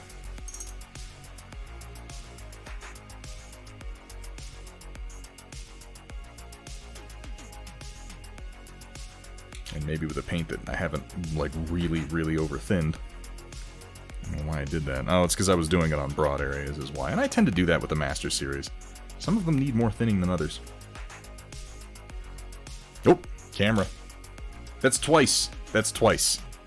And that is frustrating. Again, it'll just won't do it for like hours and hours, and then it'll be like, we're just gonna do this today.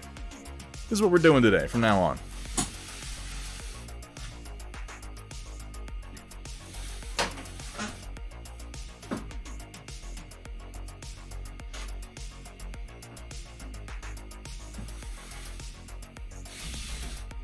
Alright, let's try again. There we go. Alright, camera, behave yourself.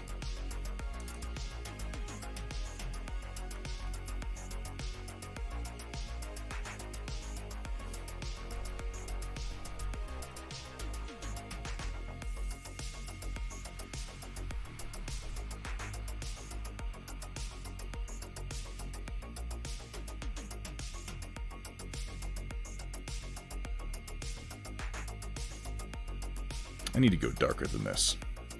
I need to start darker than that. I think this is actually a good spot for coal gray to show its face. Coal black. God, even I'm doing it wrong now.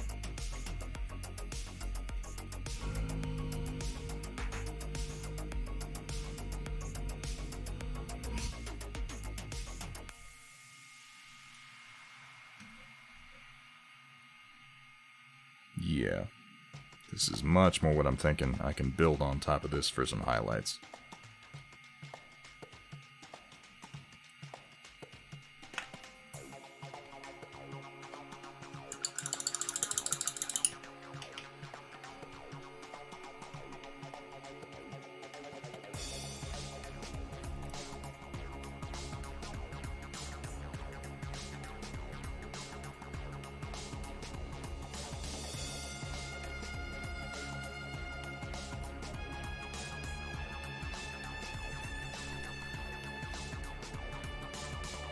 Here.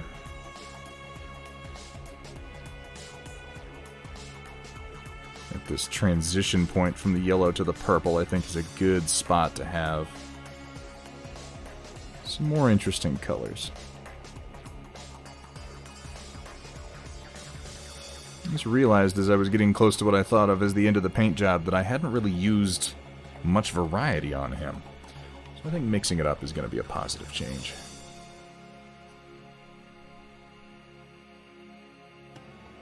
Particularly at these little spots where I can create a sort of a cool boundary between two different warm colors.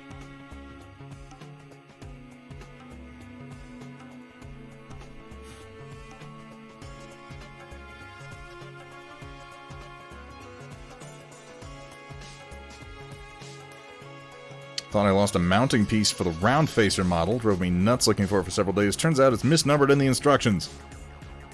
Isn't that always fun? Finding out the guy who's supposed to know what's going on doesn't know what's going on.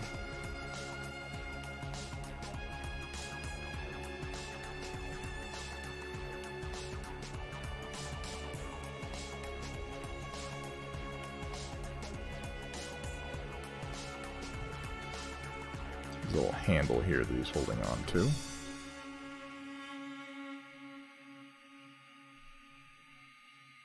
There's a little hover-round handle. Good old hover-round. Thanks to hover-round, MODOK can get out to the grocery store just like anybody else.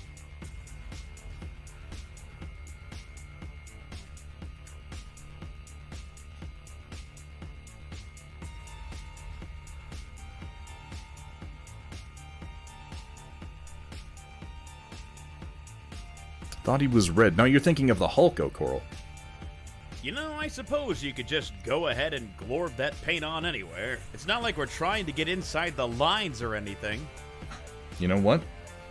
I will. Just as much as I feel like. Thank you for the posture check, Cat. I was starting to slouch a bit there. And I'm sure I'll start to slouch in mere seconds after that, even.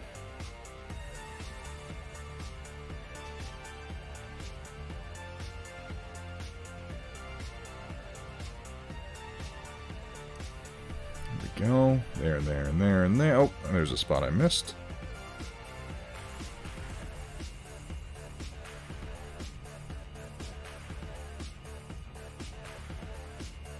These are just opportunistic details I'm taking to make the paint job a little bit more interesting than what it's becoming with just the yellows and the purples.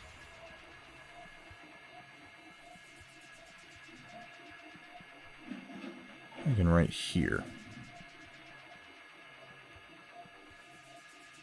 Divide up his legs ever so slightly by making the connection points. Cool.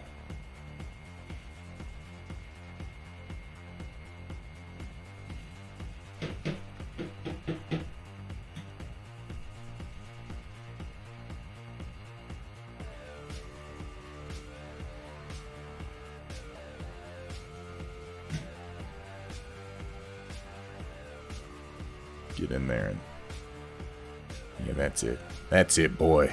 Get in there nice and deep like.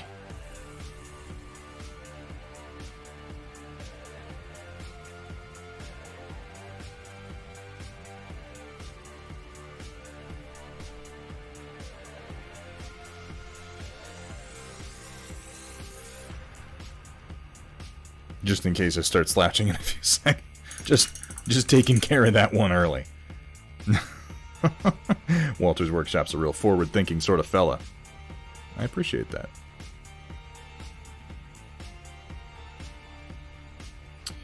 Maybe the same thing on his arms if I'm doing it on his legs. That would seem to make sense. Well, things don't necessarily have to make sense to be the right choice. They can, but I think making sense is at least partially overrated.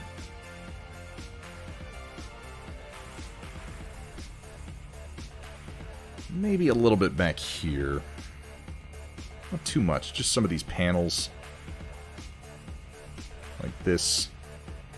Seems like a good spot for it.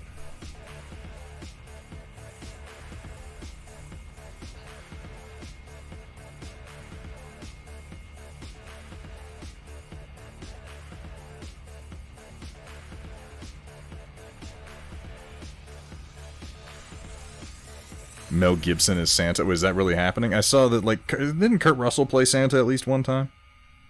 A wife was just talking about that earlier, that Snake Plissken has come full circle to being the Santa in fucking, like, Lifetime movies or something.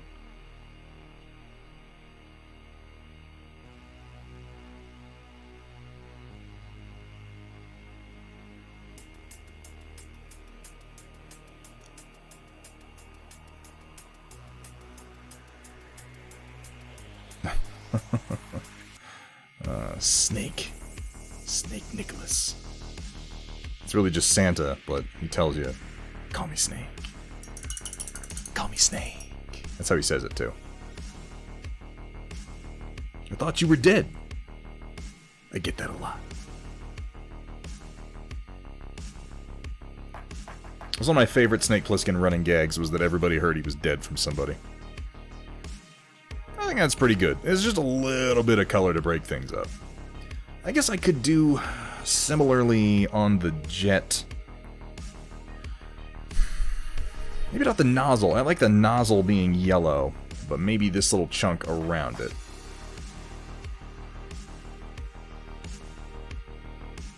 This little control ring or engine or whatever it's supposed to be.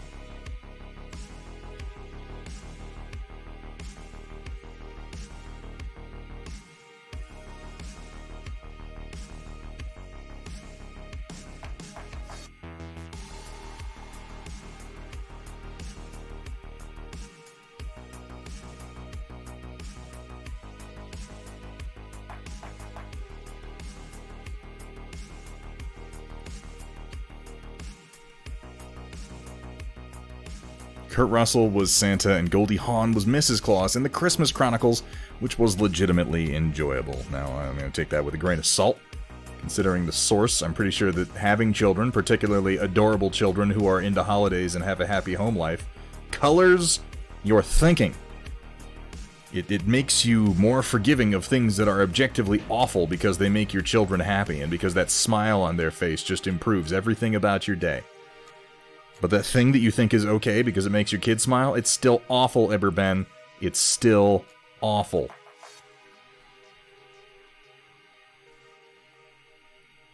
No fun allowed. No happiness. Ever. Not here. We are the land of cynicism and self-loathing.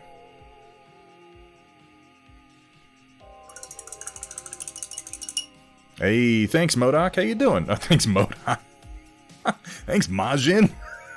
How you doing, Majin? It's good to see you, man. Thanks, MODOK. Jesus. What's wrong with me?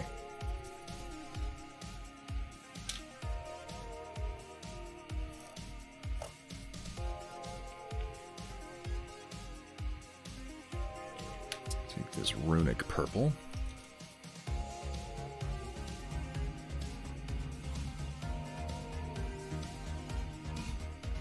I'm glad to hear that, Roland, because I'd very much like to paint some studio models.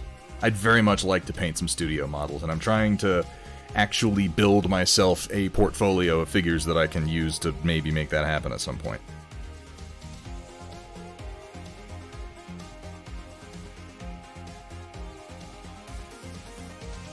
Wouldn't that be something?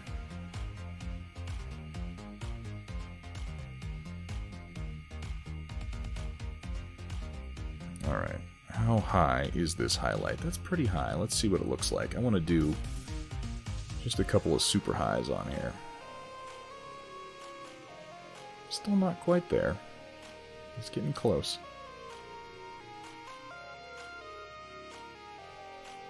It's getting close.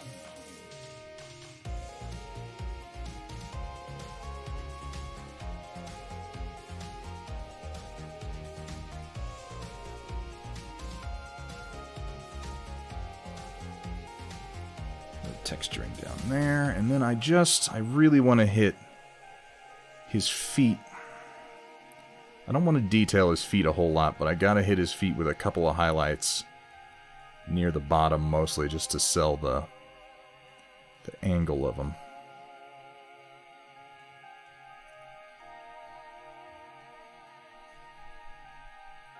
Got the t-shirt in yesterday. Fucking fantastic, Crossbow Roof. I'm glad to hear that. What the hell powers does MODOK even have? They're all technological. He has command of a legion of goons, and then he has, laser blasts. And control over robots and shit like that. I think. Am I forgetting some powers that I'll be the first to admit, I'm not are there big MODOK fans out there? Are there people who are like, man, I wouldn't even fucking read the comics if it weren't for MODOK? Who are these people? And can they correct me?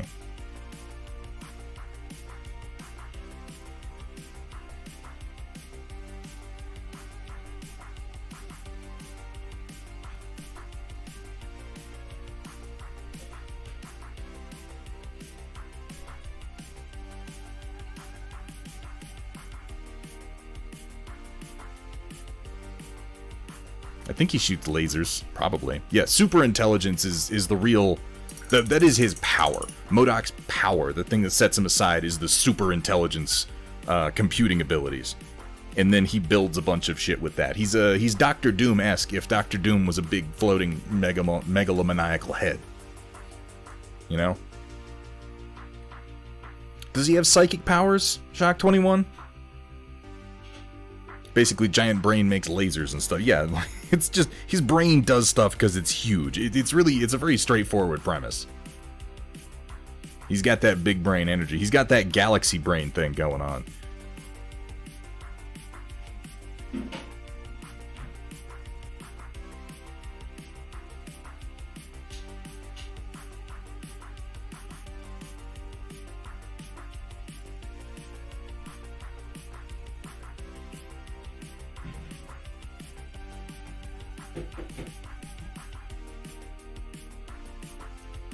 Well, he was a scientist. He was just a scientist until he was chosen by AIM to be turned into a nonsensical supercomputer.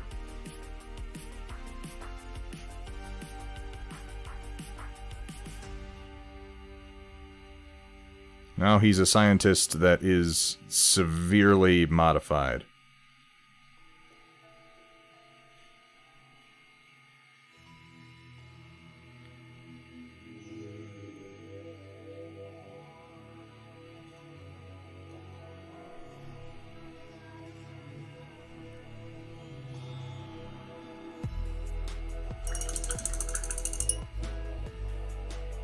Yes, there is some thumping and banging going on out in the kitchen at the moment. That is expected.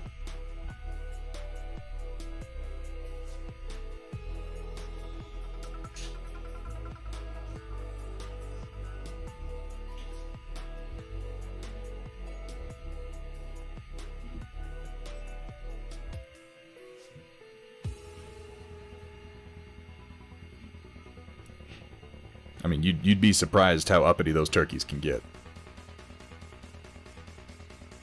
AIM in the comics used to be Hydra's IT division. Yeah, like, that's a good way to think about him. He's Hydra's IT guy. And everything that entails. Imagine you took your IT guy and you gave him a giant mechanically enhanced brain. Like this. And made him pure evil. I mean, you know, more evil.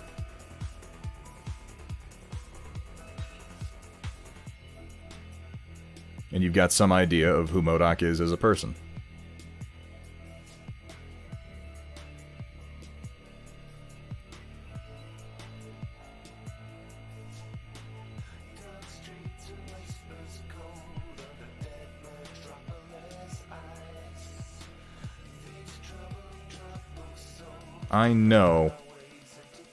I know, Pretzel, that I told you instrumental only.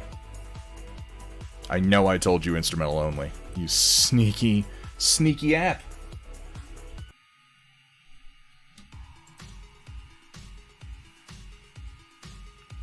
Really, really well, Crossbow Roof. I've played one game with Play and Win, and then I did a couple others. I actually did one little quick pickup game with somebody who was just online. The Marvel Crisis Protocol Tabletop Simulator module is excellent. It's like really, really good. It's better than most of the modules I've used, honestly, as far as being just fast and easy to pick up and play.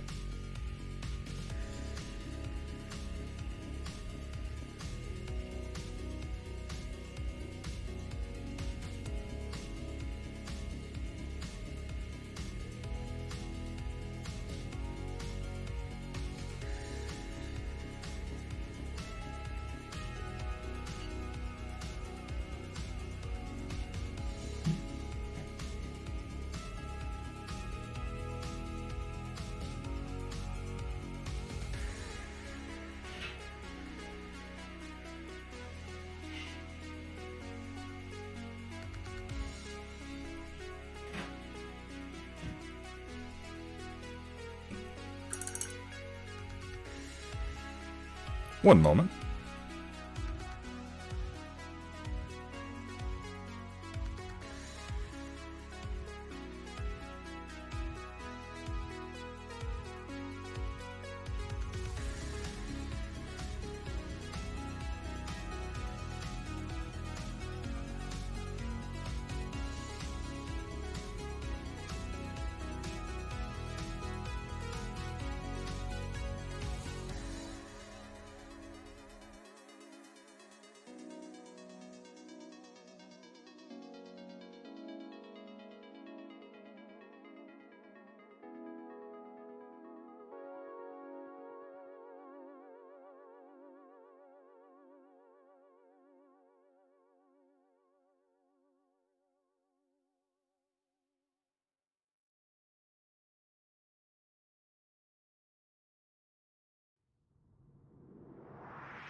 And we're back. I know, obviously, you have no idea what I was doing that whole time. It's very mysterious.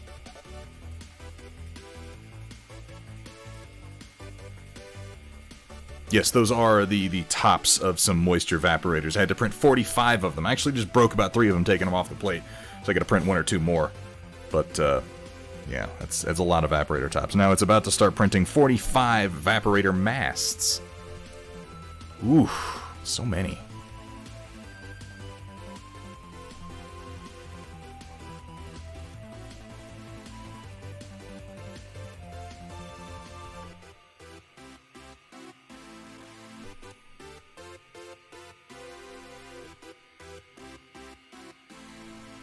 Alright.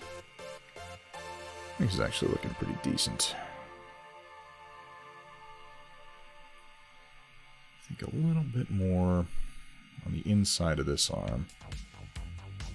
One final round of almost pure white highlights are going to go through this to kind of sell the pseudo-metallic look that I'm going for here.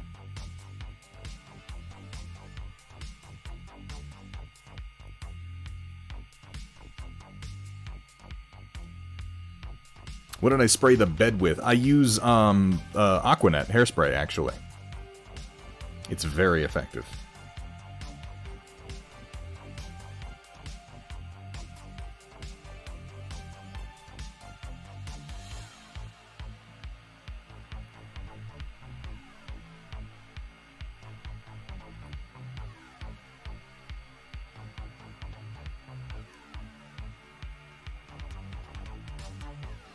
Well, thank you, Ground Affected. Yeah, I'm pretty happy with how MODOK is turning out. I wasn't really planning on this paint job being much, but the more I've worked at it, the more I've kind of enjoyed just stepping up pieces of it one at a time. It's gonna be funny because I'm gonna take a picture of the whole group once I've finished painting them before I send them off to Jack, and then I'm gonna start painting an all-new Marvel Crisis Protocol core set. And I think that set's going to be better, because I will have learned a bunch of lessons, but I'm going to take a big picture of them before I send them all off, and it's going to be like, here's Crossbones, the first one I did, and he looks kind of like shit. And then as you go down the line, you get to, like, MODOK, and he looks kind of amazing. Just better and better.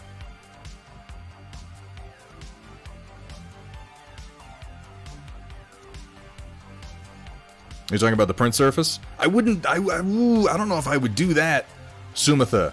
Don't sand the glass bed. I don't think that is a good idea. You want the glass to be nice and smooth so that once it cools, the print will pop off. Project Dark Fox, I think you got the same glass bed that I do. If you look at mine, does it have that kind of textured surface, the sort of overlay, the little net looking thing? Okay, flip it over. Fuck that shit. That textured surface, it's just gonna come off as soon as you clean it. Flip the bed over, use the smooth side of the glass, and just give it a little spritz of hairspray. I love Aquanet for the purpose. I have the 1 can, I've been using it for like a year and a half.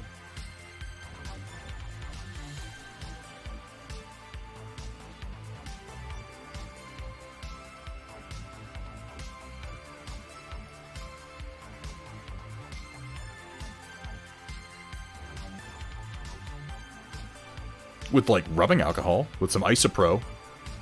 Never got it wrong. That took the textured surface right off.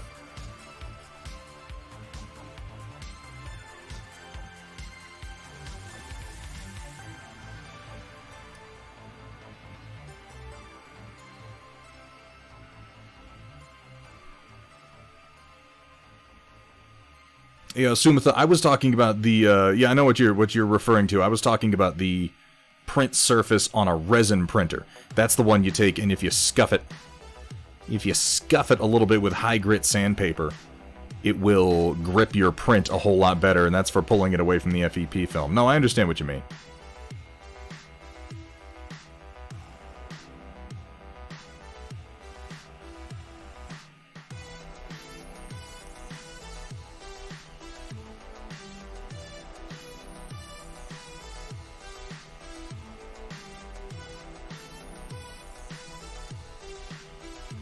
Water-soluble glue stick in water with a magic eraser. There are a lot of methods to reach the same end game. I personally have gotten a lot of use out of just a spritz of Aquanet, and then I barely even clean it after that. I'm a very lazy printer.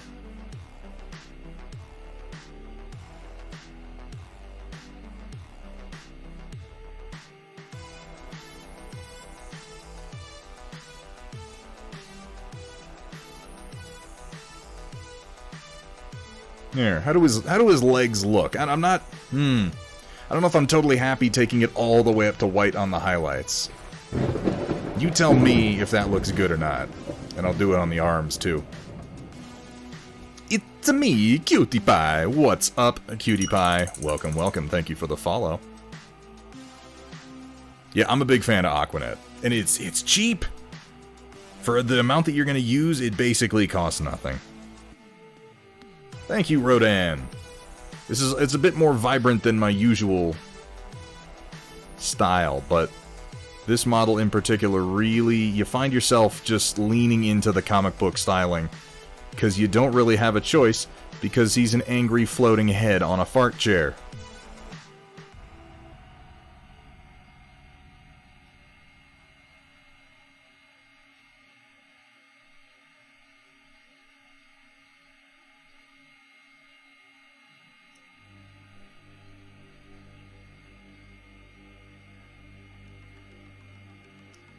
And I really am trying to up my contrast game. And I say that a lot, but it's just been a problem of mine for the last while that I've been painting, is I don't lean into the contrast enough.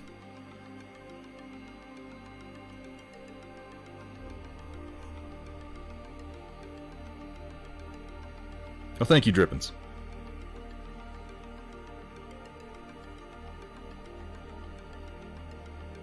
Ooh, really, really, really? You know, we have a bit right here on the stream, Cutie Pie, that would be the perfect place for us to take a look at any work that you've done, particularly if it's something cool like a drawing of Megatron. We do a bit at the end of every stream called the Storm Report, where you can share some pictures of anything creative that you've been working on. If you feel like participating, I'll tell you what, it's real easy to do if you got a Discord account. Welcome, everyone, to Thunderhead Studios, where the important, only rule though. is... Please don't show me your genitals. It is very have important. fun, be safe, and above all... Don't show them to me, for the love of God. That Rule 1 is followed. It is an important rule. We allow almost anything on the Storm Report. Just don't send your nudes to the Storm Report. Come on, guys. That's going to be the death of this stream one day. I'm going to think everything's going fine, everybody's respecting the rules, I'm going to go into the Storm Report, and it's going to be like, bam, somebody's junk, and you're banned. But as long as you've got something art-related to post, all you have to do is go to the Thunderhead Studio Discord, jump into the channel marked Storm Report rules, give the rules a quick perusing. They're not terribly complex, they're just to make sure that you don't post anything crazy. We are on the internet, after all. And then you can go into the Storm Report channel once you give the reaction there and get the role, and post up to 2 pictures of anything you've been working on that you'd like to share. And you can get criticism if you want it. You can just share what you're working on because you're feeling good about it. We love seeing stuff like that. Really, anything you want. Anything you want. And if you felt like sharing with us today, that would be fantastic. I love when a new viewer comes in and the first thing I get to do is see some of their work. And then rip it apart. No, I don't do that. That's not me. Yeah, see. Walter's all about pushing the buttons, bending the rules, sliding that envelope just another centimeter closer to doomsday.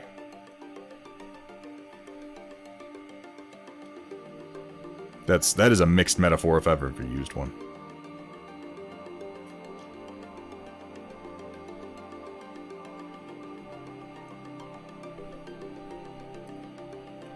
Be back later. Gonna go to work now. Should be back for the report. Vergaderung, you have a good, early time at work, man. Have a good day. Thank you for being here, and I hope to see you again before the end of the stream, my friend.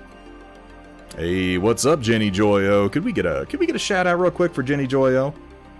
Relatively new Twitch paint streamer. Definitely worth a follow. I think you're relatively new, aren't you? I got that impression. Maybe that was presumptive of me. I don't know.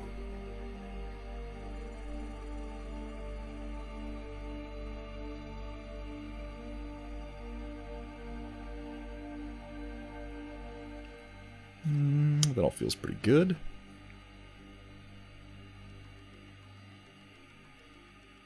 extreme white in a couple of spots here. Not many, just a few quick ones. You really don't need a lot of white for these high contrast jobs. You just need it in the right places. And that's always the challenge, isn't it? Lucide. Lucide. Thank you so much for the follow. Welcome to the stream and welcome to the Storm Chasers. Welcome to us painting one of the strangest models I have ever worked on. Well, that's not true. I've painted significantly stranger models than this one, but as far as the subject matter goes, MODOK is pretty odd. Even for a Marvel character, he's a pretty strange fella.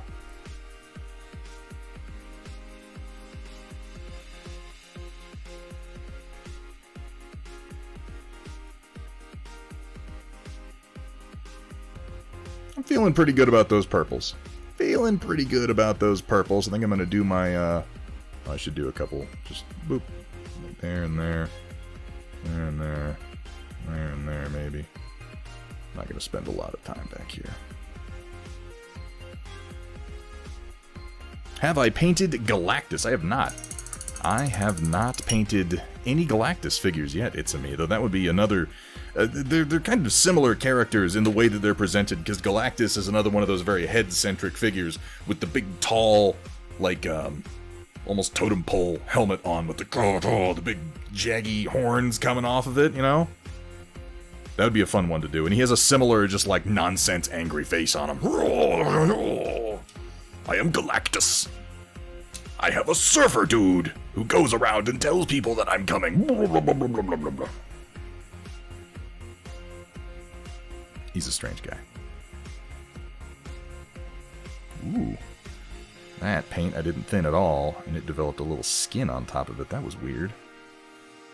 I mean, not weird, just I didn't realize it was doing it. I wasn't paying attention. Thin that out a bit. I don't even know when I put that paint down.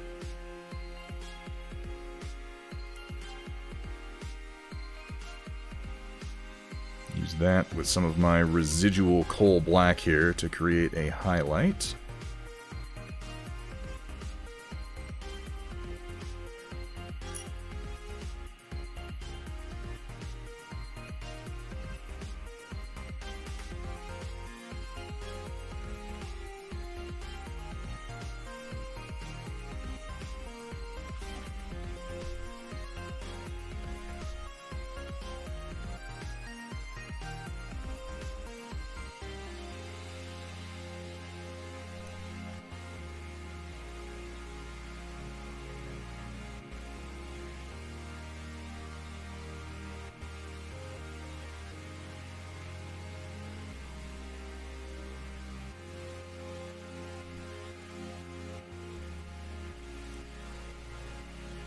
Just trying to work a little bit of blue into this color palette. I think it's really going to make the rest of the colors pop better. It's a funny sort of thing. So much of miniature painting is really just kind of tricking the human eye into seeing things that aren't really there. And sometimes what that comes down to is putting the right colors next to the right other colors, because it affects how we perceive certain shades.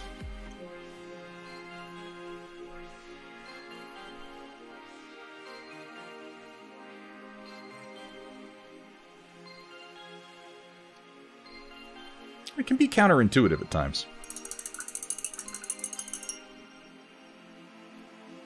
Giant robo antler thingies. Yeah, that seems accurate, Sumitha. Robo antler, sure, why the hell not? If you watch Transformers Armada, if you have the Megatron on there, looks like Galactus because of his head. Man, Armada, that was a while ago, wasn't it?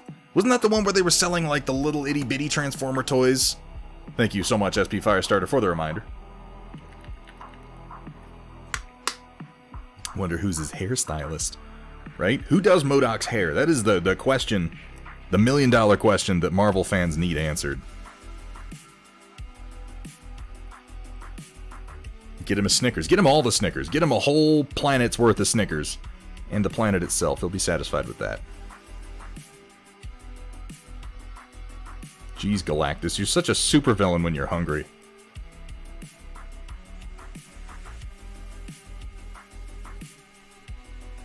So for my own Marvel Crisis Protocol figures, since these ones are getting sent off, I've got Venom and Green Goblin on the way, and I'm very much looking forward to painting those two. They might get bumped to the top of the queue, because Green Goblin is one of my favorite Marvel characters of all time, and I'm talking old style, Norman Osborn, cackling goblin dressed like he just raided a fucking Spirit Halloween store, riding on a bat. Green Goblin. That's the Green Goblin we're gonna paint. The fucking "We'll meet again, Spider-Man" Green Goblin.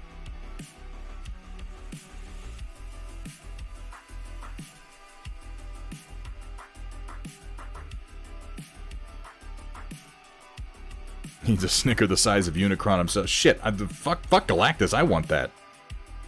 A Unicron-sized Snickers? Hook a brother up. Be eating Snickers the rest of my life. And pass it down to my kids for generations. It'd be like, you have inherited Planet Snickers. You are the guardian of its secrets and its ways. You must consume the Earth. That is nougat. For all time. This is your charge. This is your duty. Should you falter, the consequences are unknown.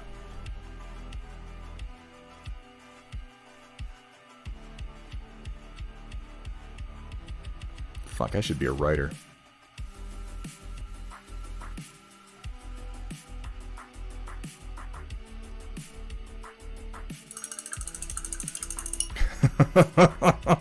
For 1,000 generations, Planet Snickers has been the guardian of snacks and mealtime in the galaxy.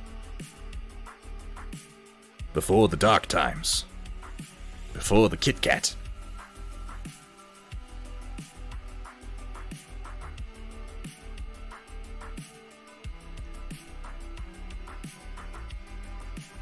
When you find somebody willing to pay me, Walter.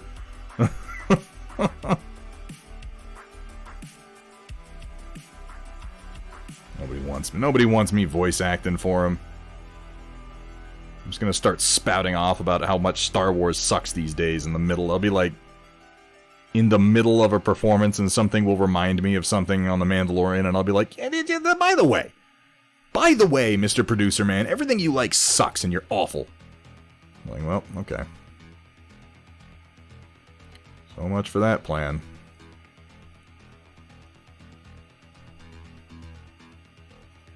Pay me $1, huh? Hey, you know what? That's a start. That is a start, Walter. Now we're cooking. Not a lot for $1, but we are cooking. When watching Thunderhead's stream, you may feel the urge to do the cha-cha, because he likes to slide it to the left, and then slide it to the right, and then hold it off screen entirely. Come on, Thunderhead, put it back on camera. Scoot closer to my table, that'll help me stay on a bit more. Alright, a couple more spots I want to hit here. Hopefully before I completely run out of this color, and I have to mix some more, that would be ideal.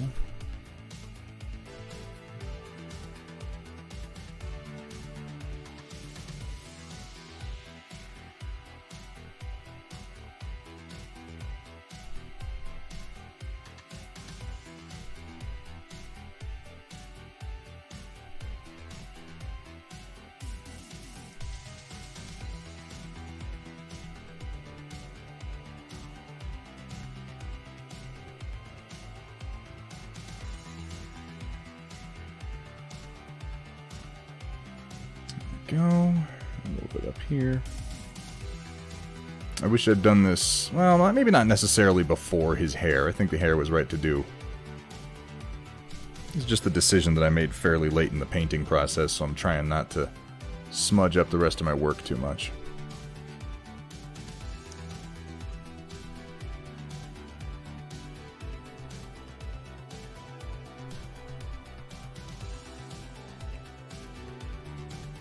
Thought you were playing an Alec Guinness clip. God, I don't sound that much like Alec Guinness when I do that. Like, I know I'm doing an Alec Guinness, but it's not that believable, you guys.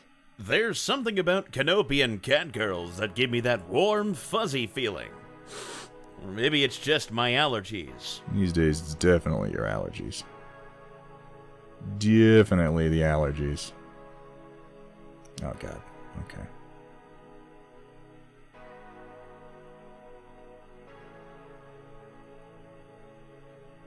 I said I wanted to do finer and more careful work on stream. Well, you know, be careful what you wish for.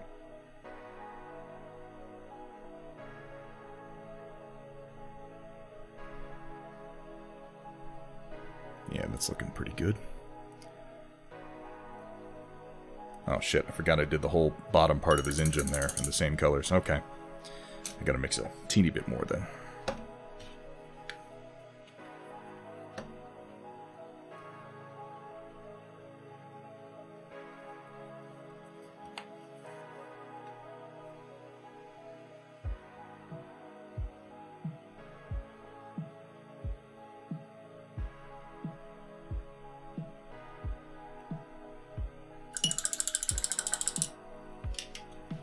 Should do.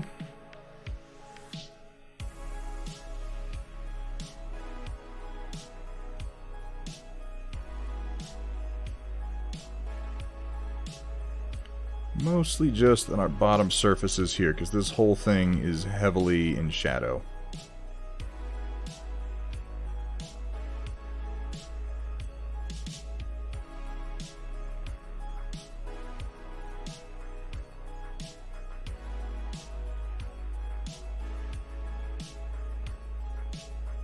Well, you know, minus the fart plume shooting out, but I'm not going to do like any crazy OSL or anything on this.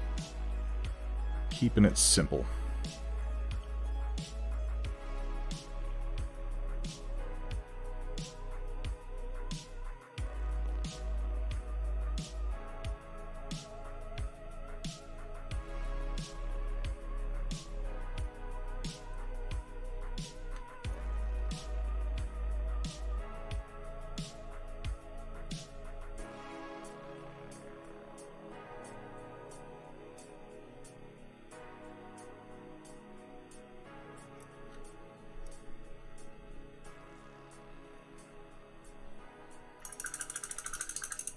And then some third faction in Star Wars gets the bright idea of how to destroy planets economically by strapping hyperdrives to asteroids. This is why we don't mention anything about Admiral Dern. You're right, Puck Duncher, I probably should. We've had a few chat commands change since the last time I updated my about here on Twitch itself.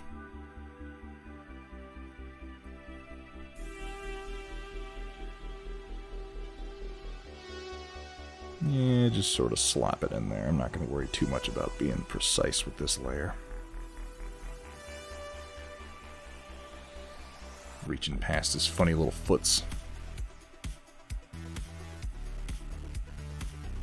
Funny little foots, little MODOK feet.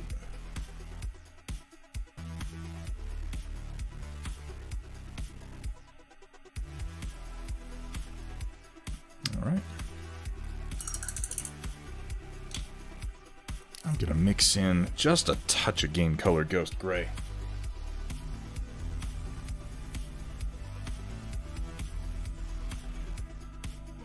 I have an Oculus Quest, as a matter of fact, and I played because they gave out Vader Immortal last Christmas for free to like everybody who was getting an Oculus at the time, and I was pretty impressed with it. Actually, I thought it was a lot of fun. That is a lot of Ghost Gray. I'm just gonna straight scoop a big chunk of that off and use that in a minute for something else. I don't want to mix it all in. That would be crazy. I just want to mix in most of it. There, that's looking pretty good. Good quantity, too. Yeah. Population 1? What are you talking about, cutie?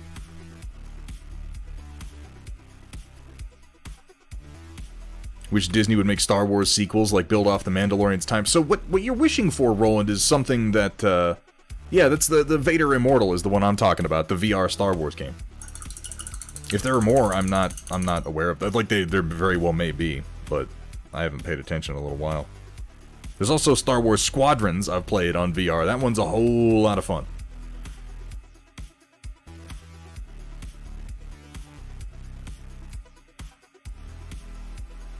But basically what you're wishing for, Roland, and I join you in wishing for this, is that Disney would just go ahead and take a look at what happened in, like, the 90s with the expanded universe novels, the direction that they took, the time period that they covered, and just do what they did, but with a much bigger budget and in film form. That's what I want. Fucking Tales of the Outer Rim, Tales of the Bounty Hunters. Give me all of that shit. That's what I want to see.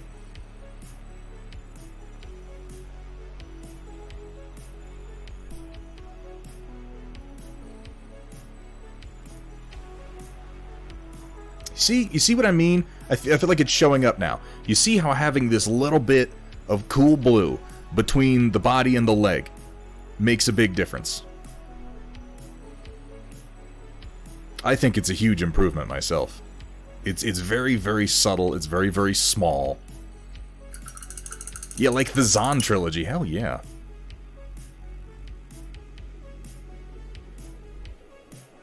It's these tricks that I'm trying to really get good at now. These just little things you can do that don't involve a whole lot of work or completely rethinking your paint scheme, but just to take what you've already done and kind of just fire it up a little bit.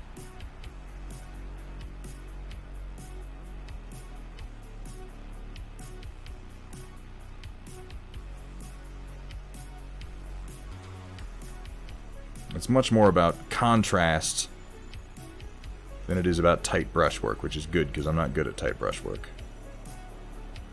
There are guys out there with their brushes who are just like unstoppable painting machines. I'm not one of them. I'm not one of them. A Fortnite type game, but your dad says it's better. Ah, okay, I gotcha. I have not played that one myself, but they're doing a lot of new games for VR. I'm glad that you enjoyed it.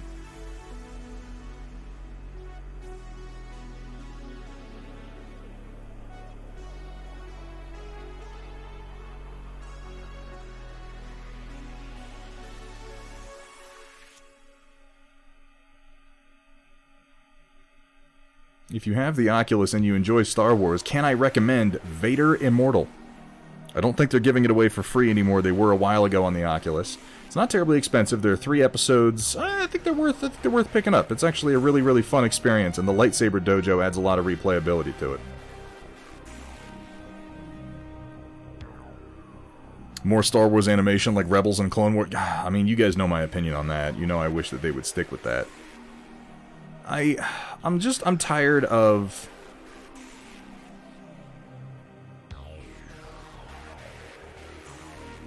I'm not saying that Star Wars is acting this way. Before I say this, I want to say that I'm not saying Star Wars is doing this in particular, but there's a tendency to view, and this is undeniable, if it's in cartoon form, you're like, oh, that's for kids. Oh, cartoons, those are for little kids. And they don't have to be. The animated medium does not have to be for children.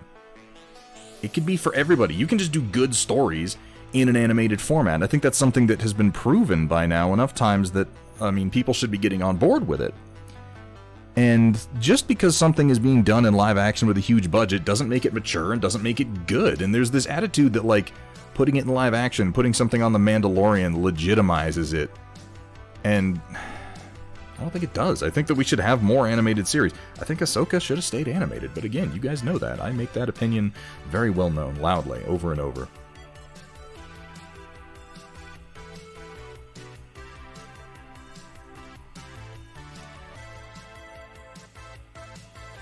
If you're around on this stream, you can't avoid hearing my opinions.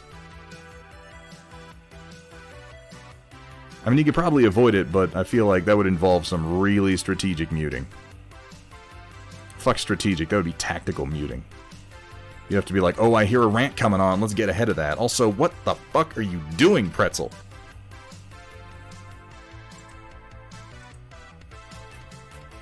Get off my playlist, you weird video game music. Not even good video game music.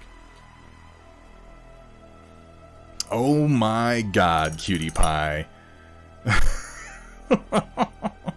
I have to ask how old you are, cutie pie. It's okay. I'm just curious. What generation of person would say that Luke Skywalker is a wuss?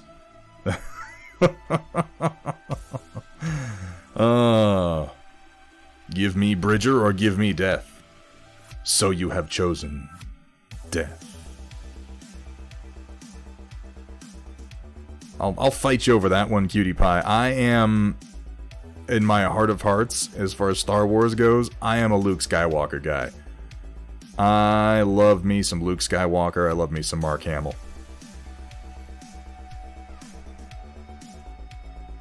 It's okay, though. You don't have to like him. You don't have to like him. Nobody has to like anything if you don't want to.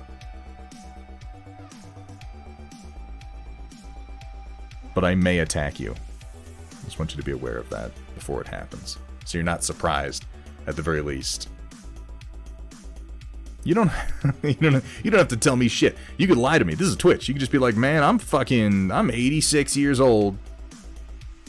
And I was there when George Lucas was just a gleam in his pappy's eye, and I say Luke Skywalker's dumb. You could do that.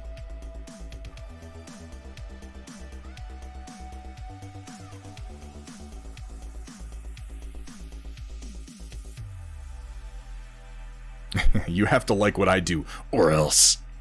Ugh. One of the things that kills me the most, Sumitha, is watching Mark Hamill's face at that one Q&A he did when he got asked some questions about Luke and just got cut off by J.J. Abrams talking about the new direction, and you can just see the look on his face. He's like, "Oh God, what has happened? What did we do?" Mark Hamill is like he's one of those like almost toxically positive human beings that I wish I could be more like sometimes. Those guys who just like refuse to dislike anything. They believe that positivity is more important than being right. And I mean, they're probably correct. And even he got visibly upset at the overall direction that Luke Skywalker took in the new movies.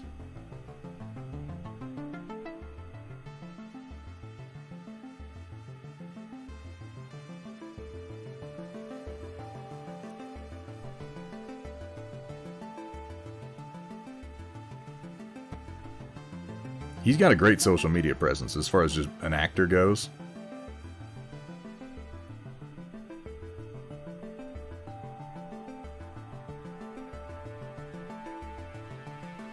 He's got a great connection with his fans, too. Mark Hamill's one of those dudes who really just, like, he goes beyond the Call of Duty to make his fans happy because he genuinely appreciates the people who have been super passionate about his work up until now, who have really kept him getting jobs.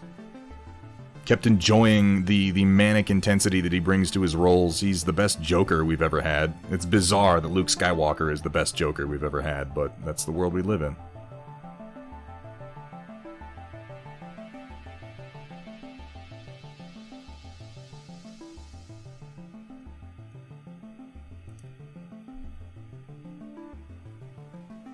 The dark side has always been better. And now you see, Lone Star. This is why evil will always triumph.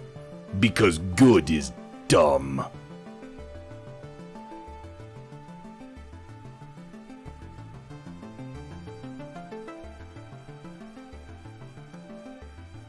I could buy that.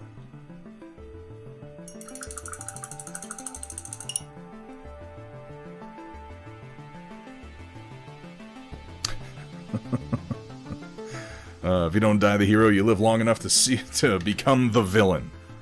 You live long enough to become the villain, become the most beloved villain there is, and then become the hero again, and then have that hero kind of suck and die in front of everybody and disappoint fans all over the world. It's a hell of an arc. I really, like, part of me just wants to be like, fuck it, forget all about it, but another big part of me really hopes that they do decanonize the new Star Wars movies and give him one more chance at playing a Luke that isn't a disappointment.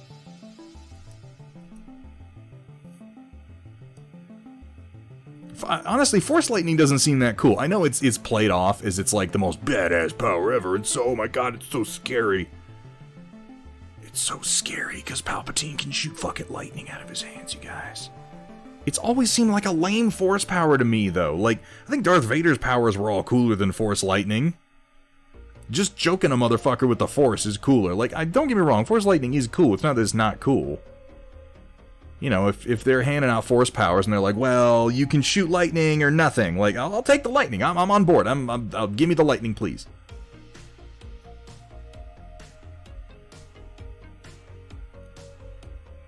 But, like, if it comes down to, if someone was like, well, you can have one force power, you can have force speed, or you can have force lightning, I'd take force speed. You can have force jump, or you can have force lightning. I'll take the jump, honestly. To Rain 03 4th. Thanks for the great stream while I played AC Valhalla. But it's 3 a.m. and my brain is screaming bed. You have a fantastic night, Terrain. Thank you for being here. Let me know how AC Valhalla is. Epic keeps trying to sell it to me, and I'm not sure if I want to get in on that or not.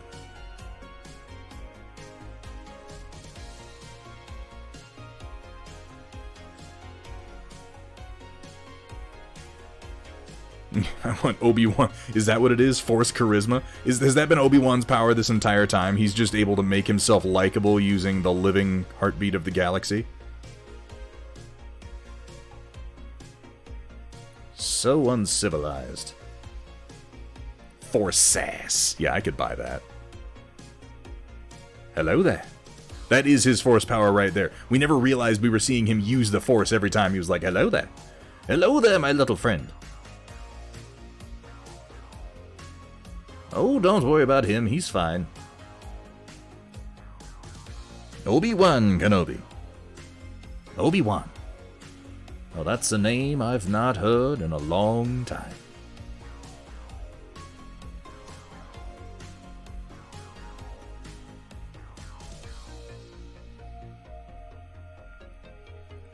That's just Ewan McGregor. Now, let's be clear. That's just Ewan McGregor doing a solid Alec Guinness.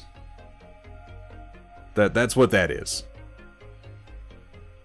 Because he totally studied Alec Guinness's performance in Star Wars, which is funny because Alec Guinness phoned that shit in.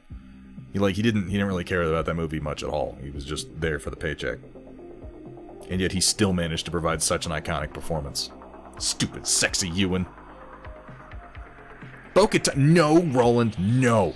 Roland, don't know. Bo-Katan was his side piece. Bull. You get that fuck.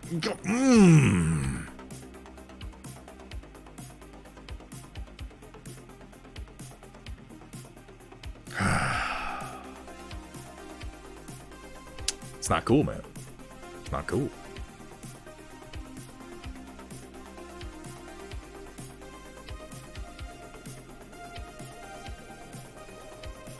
No, sir. I don't like it.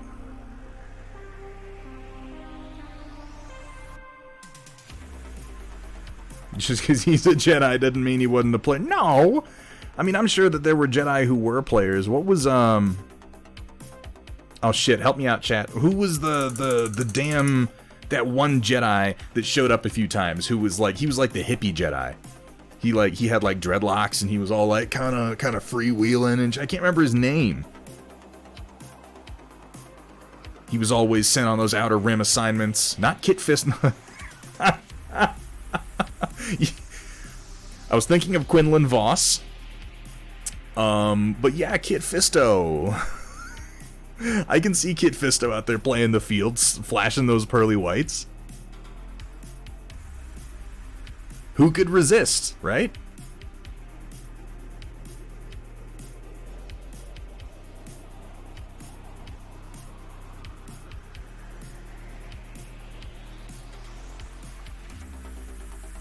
He flashes that smile and the ladies swoon. Yeah, I'm thinking of Quinlan Voss, though. Kit Fisto, Jesus.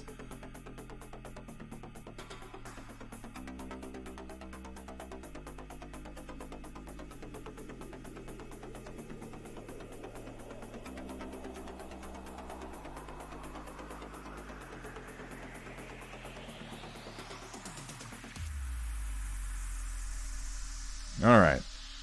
So I think that this is sort of making my point for me. Again, it's, I think, fairly subtle. The addition of some cool colors right up here between the yellow, the brown, and the skin tone and this warmish purple. It's a little change. I think it adds so much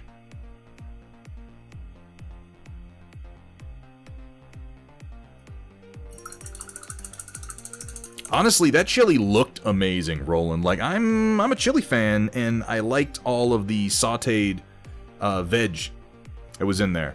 Kind of fresh. It looked like it still had a little bit of, not crunch, but a little bit of resistance to it. It looked fantastic. About to get up on my dresser and paint something on my wall from there.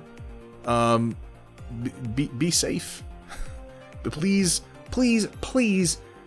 just, this is a general request to everybody, guys. Don't do anything crazy and, like, get yourself killed while you're watching this stream, okay? Because the police are going to come into your house, and you're still going to be on my stream. And then I'm going to be involved in the investigation. And in the most selfish of terms, I don't want to be contacted and have someone be like, it looks like this person killed themselves while they were watching your stream.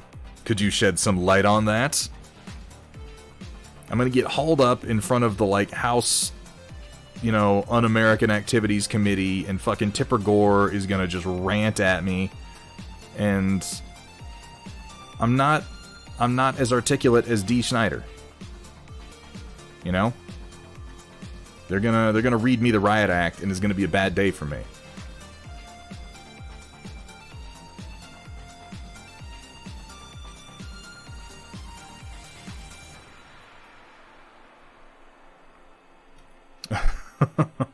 Are you, or have you ever been associated with the Communist Party?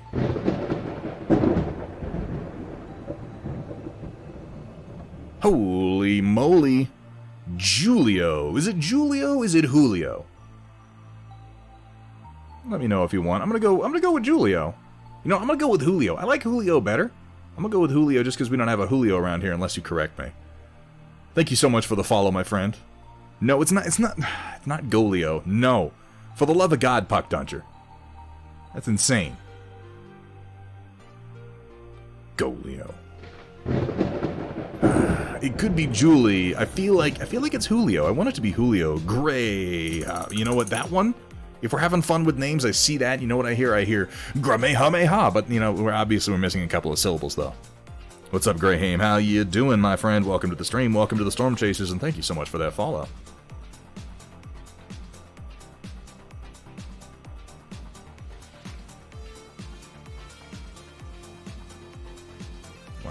That is too watered down and is not leaving the highlights I want. Thank God I did it on the back of the Mini where I just don't care that much.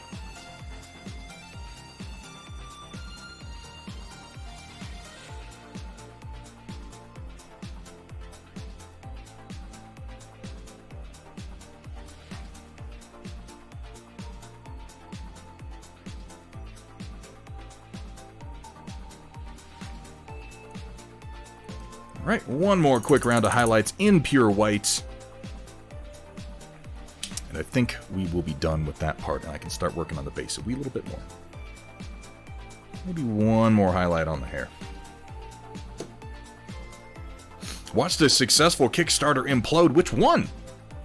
I enjoy a good bit of schadenfreude, let me tell you. But you probably know that by now, Roland. I only really enjoy reality television, you know, when, like, that nice couple that's doing the renovation goes over budget.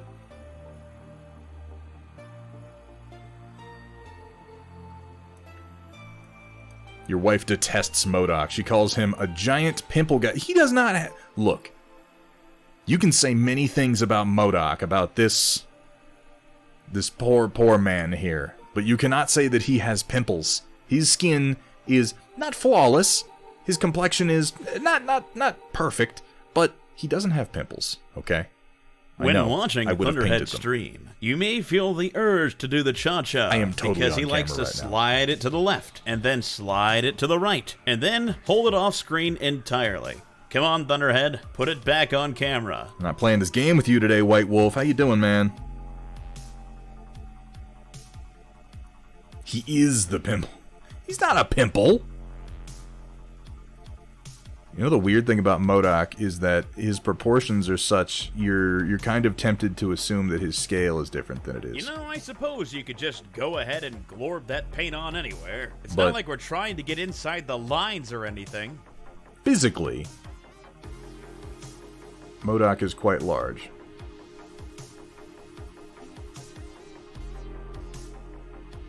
Much larger than you might think. Damn it, I did just mess that up. I'm going to clean that before it dries.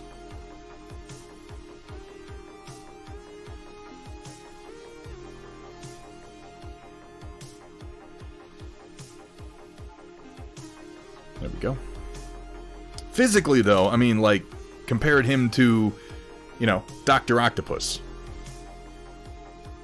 He's fucking giant. This big floating, like, his arms and legs are a little bit larger than an actual normal human's arms and legs. Even though he seems incompetent as, like, this floating head in a chair, like, this floating head in a chair could probably fuck you up. It's pronounced Dr. It's pronounced Doctopus. Thank you. I've been doing it wrong my whole life.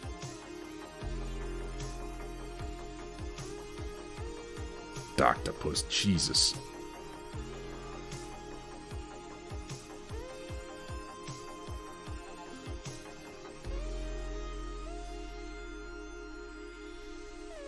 I'd like to note for everyone's sake, it is not in fact pronounced Doctopus. I will not allow slander like that to stand against Dr. Otto Octavius.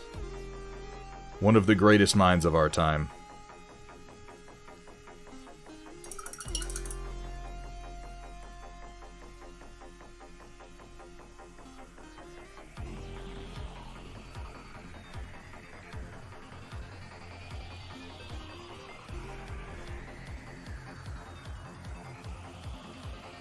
Was that her name in Into the Spider-Verse? I liked the female Doc Ock. I thought she was pretty badass.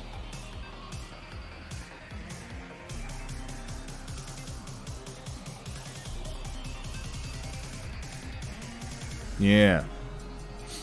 Doc is the superior Spider-Man. Prove me wrong. I'm not going to prove you wrong. That's just true. He actually has 8 limbs.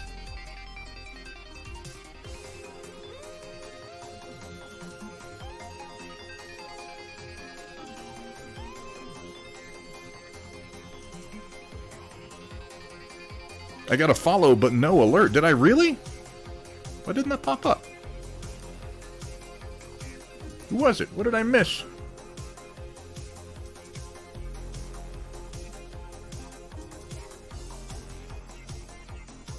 Well, shucks. I don't know why it wouldn't have given me an alert if someone did just follow. Oh, no, I didn't miss that. That was Grahame 101. If you just followed me and I missed it and I didn't say something, I'm sorry. I don't know why my system didn't notify me, but thank you so much for the follow. I'd like to welcome everybody to the stream. Even if just the one time.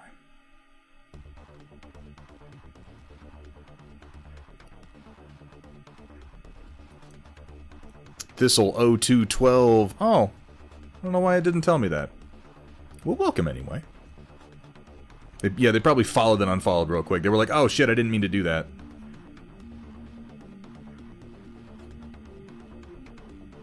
They followed, like, because they heard the stream and then they saw my face and they were like, ah, never mind.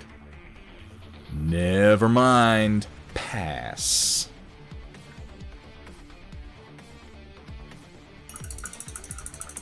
Oh, Doc was actually Spider-Man for a while. I missed that run. I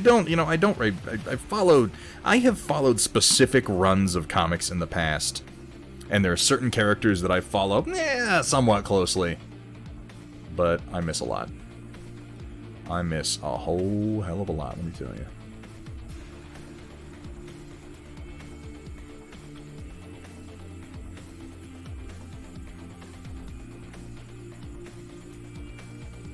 I thinned that white a bit too much. I want it just a bit thicker. Oh, you thought you were already following? Maybe that's why it didn't do it. It was like, nah, this guy, he thought he was already following. He thought he was, so we're not going to count it. You don't get to hear about it then, Thunderhead. That sounds like something the Twitch algorithm would do. Well, thank you very much for the follow. Thank you very much if it was recent or a while ago. Either one, really. I'm fine with.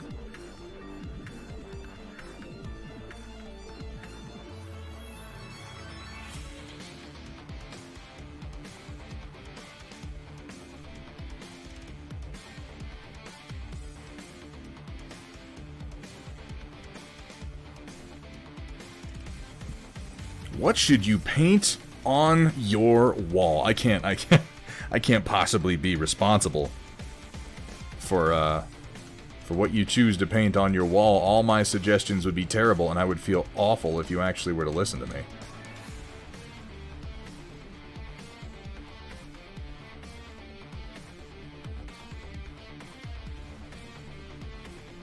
What do you like?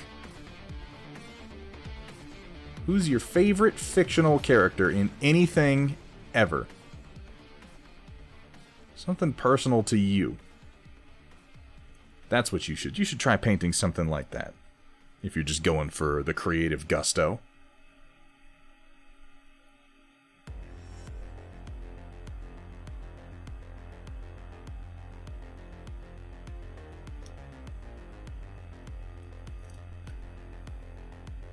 Hey, what's up, Ghost for the win? How you doing today, man?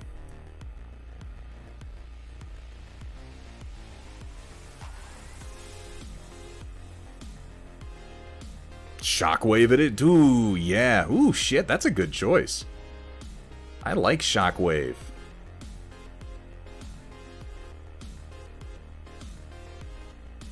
You know, as far as Decepticons go, I'm all about that Shockwave. Shockwave and Soundwave. Which I'm almost self-conscious about because I feel like I just picked all the characters that have Wave in their title, but it has nothing to do with their names. It's more to do with their attitudes and their original Gen 1 voice actors for the cartoon that I really thought were badass.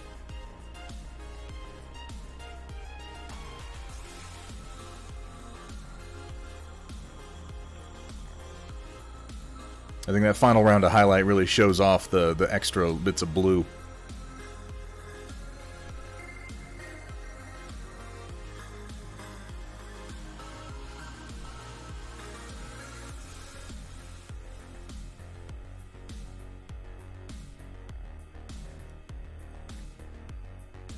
Just these teeny tiny touches of white, I think, do a lot.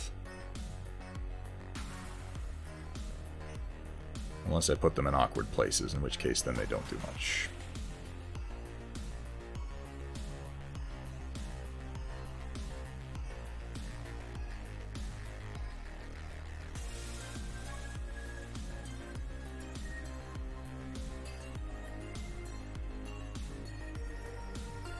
I believe that Doc Ock would make a better Spider-Man than Spider-Man. If he was like...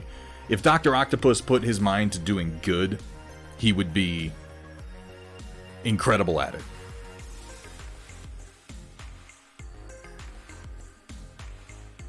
He's not Shock 21. I'll tell you what, Shock 21. Guess my favorite cassette from Soundwave. To be fair, there aren't that many choices. I'll bet you can guess it. I'll bet you can guess it. Ooh. Soundwave costume from Ion Raptor. That is exciting. I might not get to putting him on his base today. I spent pretty much all my time doing final round highlights. So I'll lean into that and do a couple last ones. Probably just a little bit on the edge of his hair. I'm feeling pretty good about most of the... Oh, I see a spot that I didn't do. I just need to do a couple of dots of white on his undercarriage here. On the old undercarriage.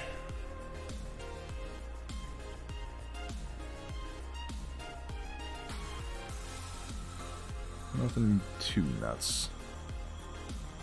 Just some quick spots. The focus of the model is going to be the upper part of it, so I'm just not worried about these lower spots being particularly detailed. We should be mostly in shadow anyway, so this is just suggesting a few spots the light has landed. Kind of aggressively in some cases, but oh well.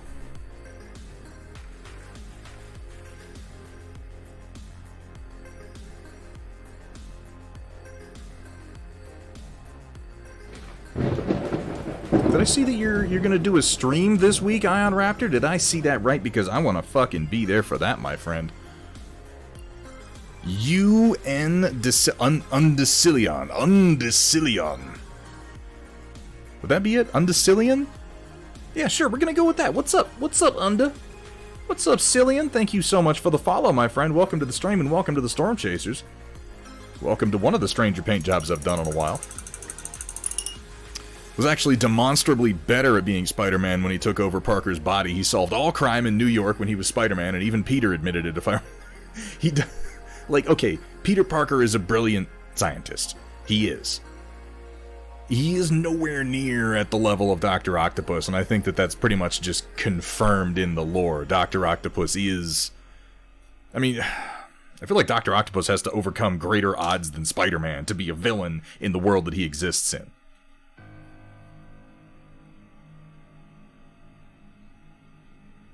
You know, he has to contend with the likes of Spider-Man and fucking Captain America and Iron Man and the Punisher and all that shit if he wants to be evil.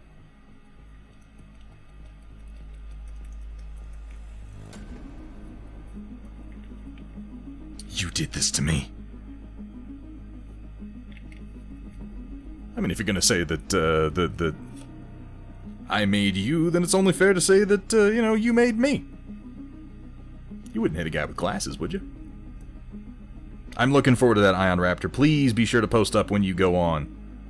I will direct as many people to your stream as possible. Ion Raptor is an incredibly talented 3D sculptor. I'm very excited to see what he is going to be working on for his Strizemes.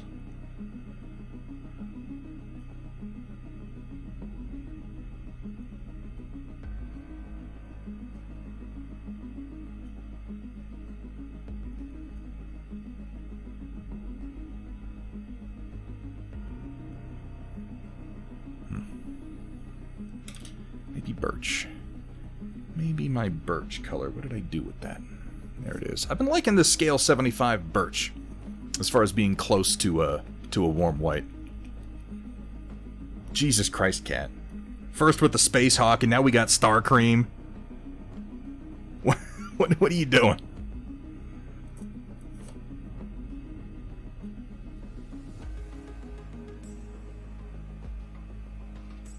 You know, she knows what Starscream looks like. She's wondering about Starcream.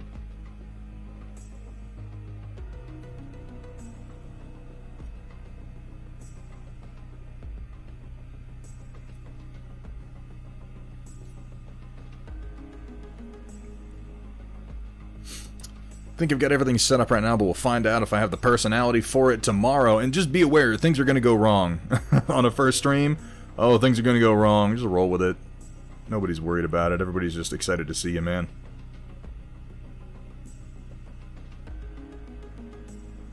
I'm very much looking forward to getting to catch your first stream.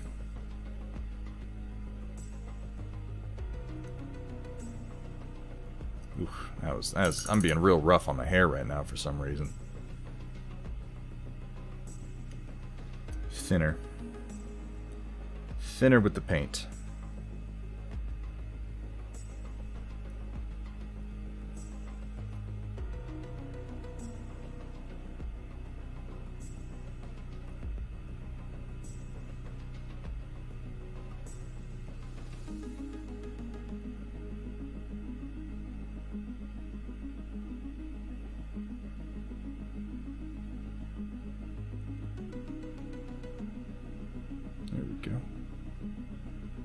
That's more like what I was thinking.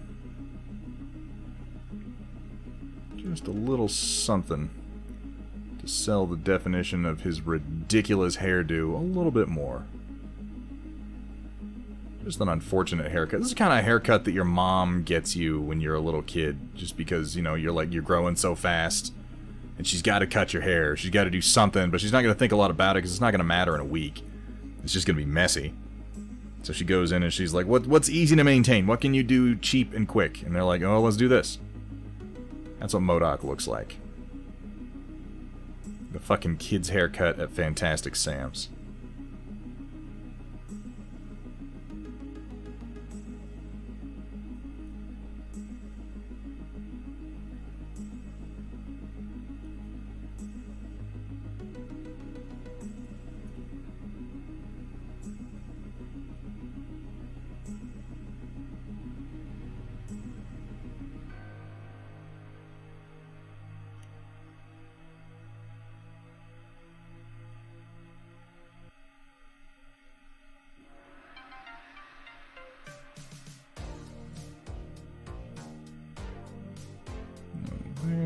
leave the lower part of the crown pretty dark.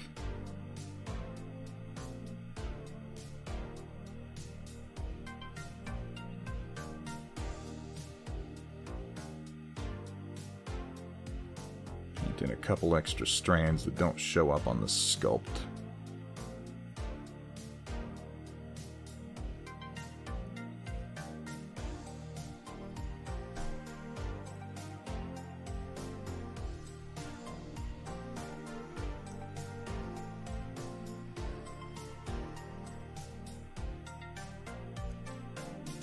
The thing that's most striking to me about MODOK's haircut isn't just how bad it is, but how physically how much hair is present. Because his head is gigantic. Like I showed you earlier, his body is physically very massive.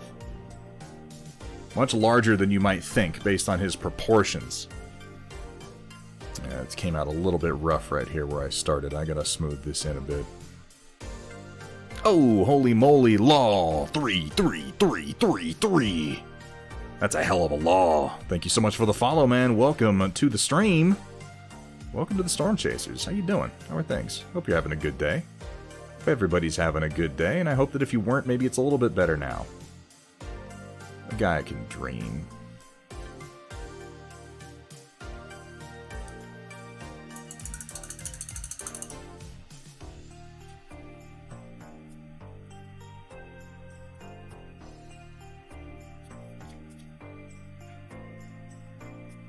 Wait, what did I miss?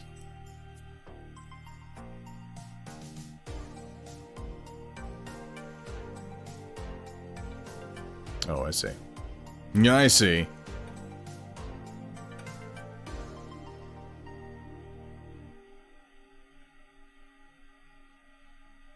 Hold on, what are you talking about, Roland?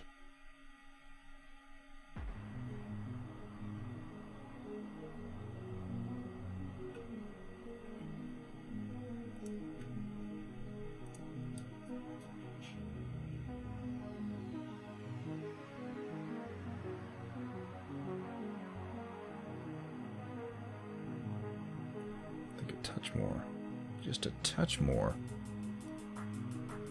on the hair. Not a whole lot.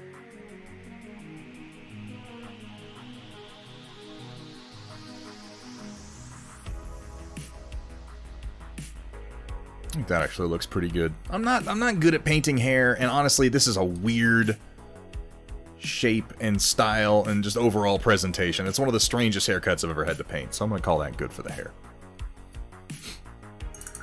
Oh, the Twilight 2000 4th edition Kickstarter dumpster. I'm gonna have to look this up. Because I do love a good meltdown, I have to say. Alright, what am I missing on here? I'm gonna do some yellow highlighting around the thruster nozzle, but I'm gonna do that as I paint the actual thrust. I'm missing some yellow highlights. The yellow is a bit flat in some areas here.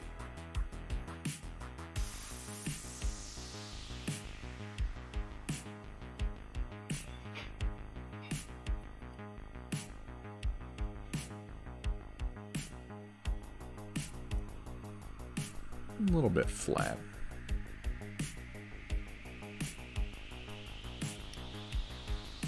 You can fix that. I'm not going to spend a whole buttload of time highlighting these back panels. Focus mostly on the front of the figure, but a couple yellow highlights will go a long way. Yellow's a tough color.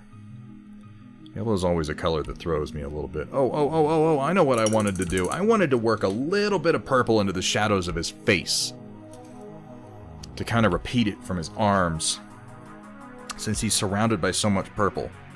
Logically, light would be reflecting off of the purple onto his face, and I think I can suggest that ever so slightly and carry the color into his main focal point by just washing a little bit of purple into his cheeks.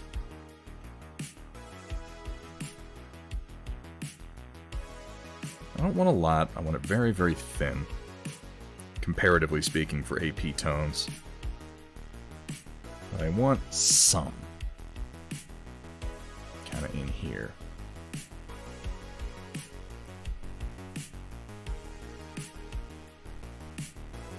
And his cheek crags here. A little bit here on his upper lip. purple and green are two colors that can actually be used quite a lot in the shading of faces. And they can add some very subtle shading and color play that you're not really expecting. I think it's interesting to note that in portraiture, a lot of artists start their skin tones with a series of greens. You don't think green when you think skin, for the most part. But skin is complex, strangely complex. It's one of those things where you can develop your methodology for how you do skin and then vary it every single time because people's skin tones are as diverse as they are. More colors than you would think. Particularly, as I said, greens and purples. A little into the bags under his eyes here. Maybe even to help define his eyeballs some. It's just a little bit of purple, not a lot. A little bit in his crow's feet.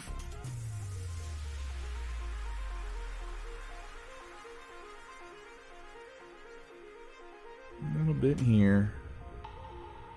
I need to paint more faces of this size. This face has been fun. Much more fun than the teeny tiny faces I'm always painting.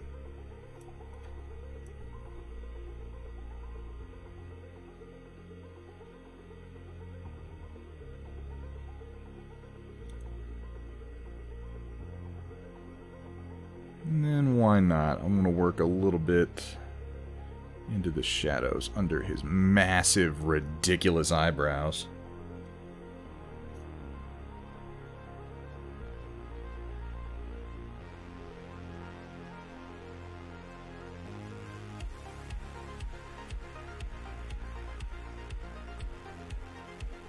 Also helps to blend some of my colors together a bit.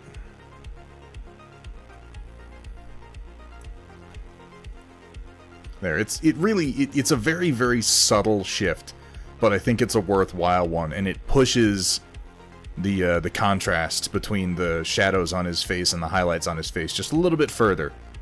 And these are the kind of fine steps I'm really trying to work on right now, to try to, you know, get them a bit more instinctual and a bit less like something I have to think of.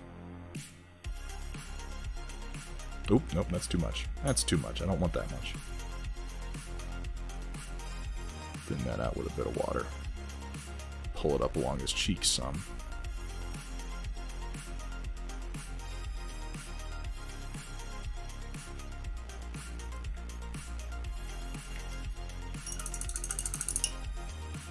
Verdaccio. Interesting. I was not familiar with the name of the technique, I just knew that it was one. Using green as the undertone, do that to simulate the blood under the skin, since unoxidized blood is blue. I think it has a lot to do also with, I think that we lose track when we're doing shadows of how much the environment and the colors around you affect your shadows. And also, particularly when you're doing something like, and this is entirely my uneducated opinion, just based on my work with it, I find that complementary shadows do a fantastic job of pushing the color that that you're really trying to sell as your primary color. Using things like red shadows under green or blue tones, you don't think of a shadow as red, but almost every color gets worked into shadows. And when you have that red, that very subtle red, that red that you can barely perceive, to contrast against your blue, it just makes your shadow seem deeper. Again, like I was saying earlier, so much of miniature painting, so much of painting, just in general, and I am an amateur under the kindest of estimations.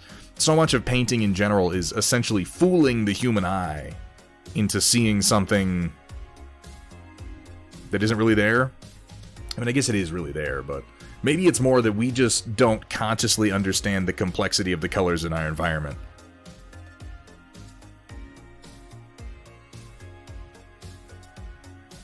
You're used to it because you look around and you see it every day, but the truth is, it can get fairly complicated. Every color is everywhere.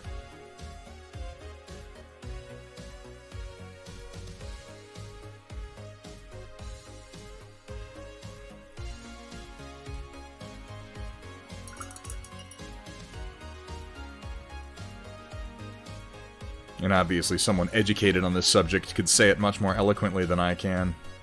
I am, like I said, I'm an amateur. I am an observer. And it's always pleasing to me when I decide something, when I learn a technique one way, or I come to a conclusion that some color works for something, and then I go and I look it up, and they're like, oh, that's the such and such technique, and it's taught in art school. I'm like, oh. I mean, it makes sense. It makes sense that other people would have been onto this a long time before I am, but it's a little validating to know it's actually a thing.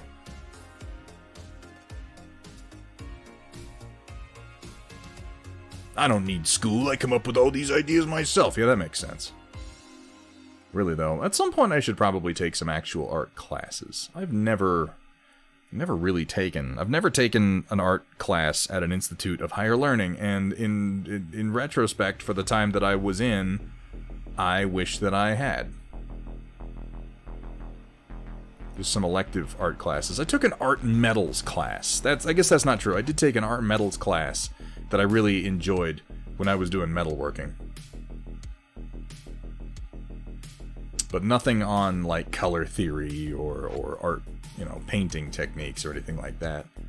I kind of wish I had, I hope that I find the time, the energy, and the money too, I guess, at this point. Tricking the mind into thinking a 2D object is 3D. You're not wrong.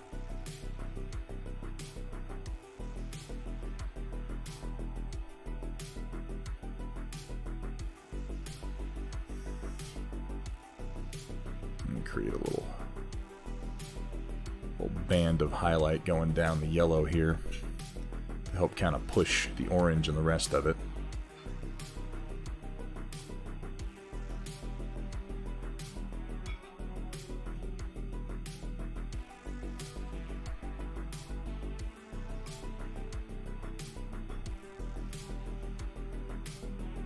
There, and maybe one on this side.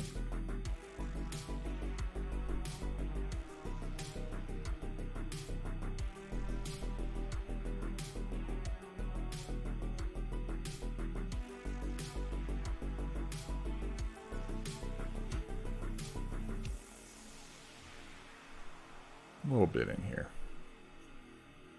Little bits.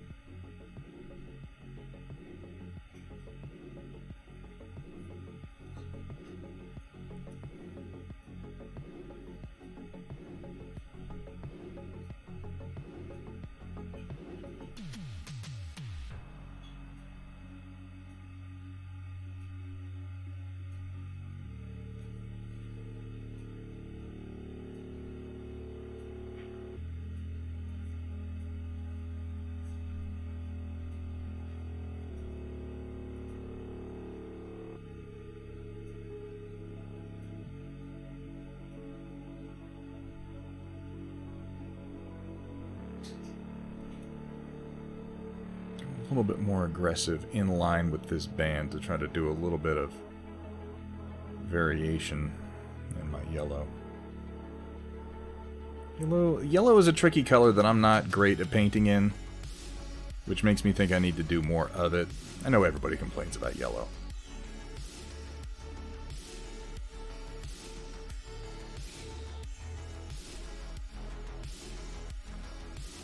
And then I think a band of highlights coming... I'm off camera. A band of highlights coming straight down through this light area that I've put, I think is going to look good. Same thing over here.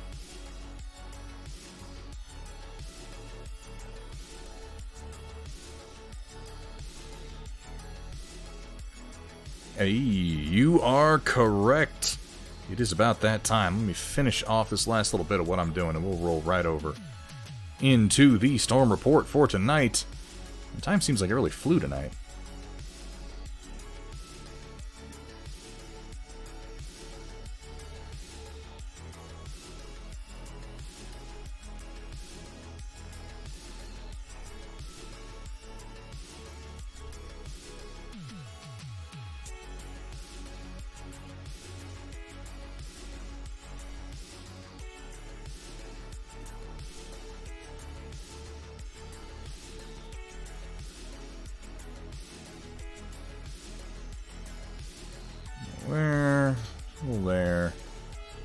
little bit more right here. I should be able to finish this off next time, no problem.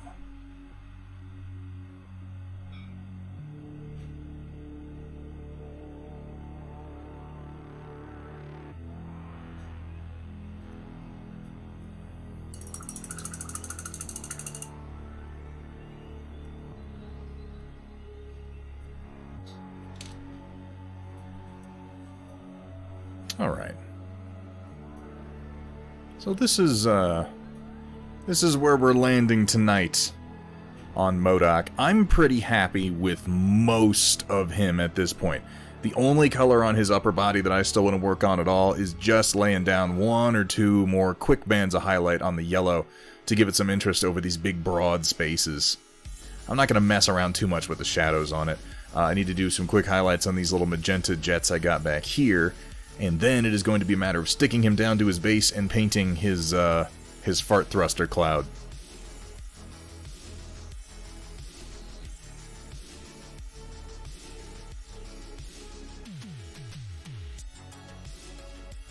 I think that the round of highlights, the super high highlights, and the blues added in on the arms and the crown and the legs have done a lot to sell the overall shapes. Yeah, that's exactly it, Kat. I was thinking it needs a bit more punch.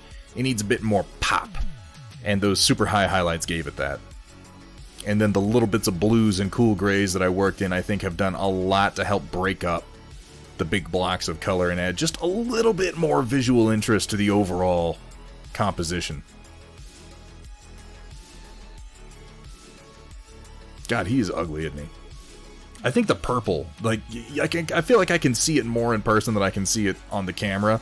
The purple in the shading under his lip, on his cheeks, and his crow's feet, and then a little bit under his, I know what it is, and this is exactly what you guys have been talking about. It just adds a little bit of lividity to his flesh, you know? Just a little lividity.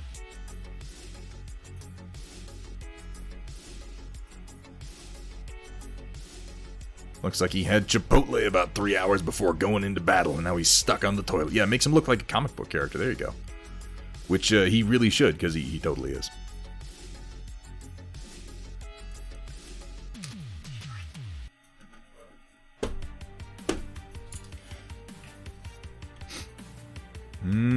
I want to do one thing. I want to do one thing before we do the storm report. And it's only because it'll just take a second. Manifold Video, welcome to the stream.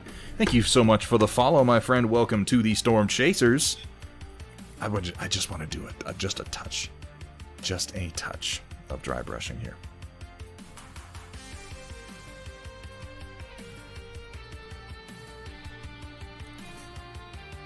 Mountain Stone. No. Higher. Higher, higher, higher. Stonewall Gray. There we go. I'm gonna count those as one Manifold Video.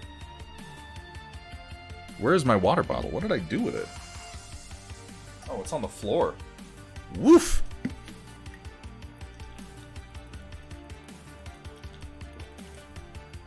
Ah, there you go.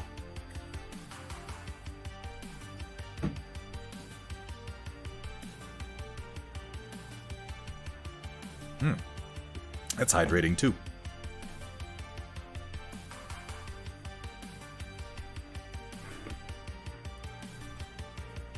You get more of this Vallejo Game Color Stonewall Gray. It is one of my favorite colors for dry brushing warm grays with. One of my makeup brushes. And a bit of paper towel.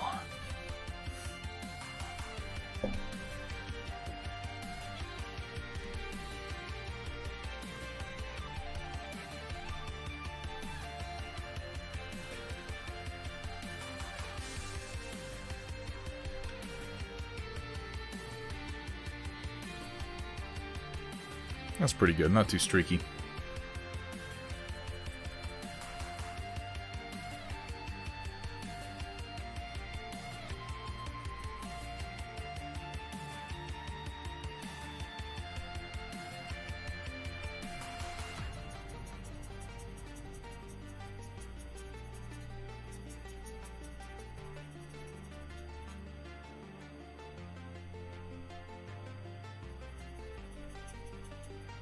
This one is pretty damn well used and fairly abused. Also, with the way the magnets are set up, it just sticks real down well on this one. He says as he knocks it immediately off of the fucking file. Good job, man. Way to go.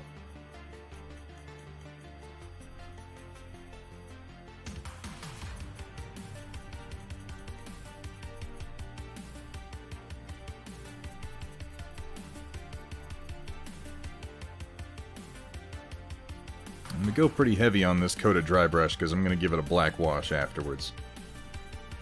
And then a few washes in some other colors, some browns and a couple of greens. Thunderp. Here at Thunderhead Studio, we specialize in turning your shame chaos. Into more shame. Absolute chaos. Sudden explosion of sounds.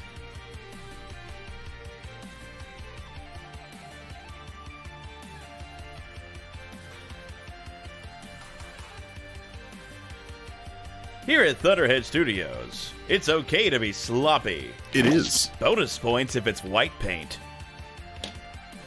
That is... we have some pretty immature jokes on this stream, but that really does kind of take the cake. I'm going to do a little bit of this heavy orange. I don't do brickwork very often, so this will be interesting. Sabat TC. I am quite often the BattleTech dude. We do a few other things here on the stream, but a whole lot of BattleTech. I was putting together some terrain for it earlier on the stream, as a matter of fact. We do a whole lot of BattleTech. You a BattleTech player? I mean, I assume probably. I don't know why you would come into a stream and ask that question if you were like, I don't actually play BattleTech. I was just wondering.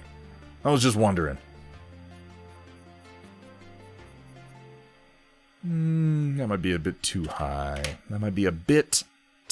high. How about a rust red? That's probably a good place to start. Did I take it out of its place and then not put it back? Is that what I did? Because I'm a bit dumb. Oh, there it is. Okay.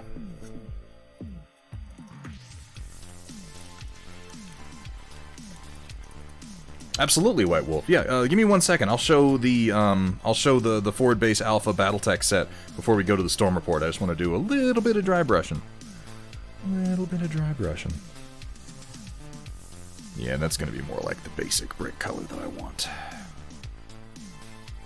That's pretty streaky.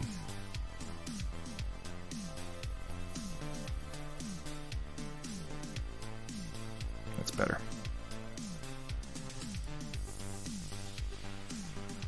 Oh, you like the unseens, the Griffin and the Shadowhawk? I'm glad people are reacting to those. I've got some more in the works. I need to have a good sculpting session to finish them off and get them out there. I'm glad you like them though. Yeah, I'm a big fan of the old unseen sculpts, particularly for the mechs from Fang of the Sun Dugram.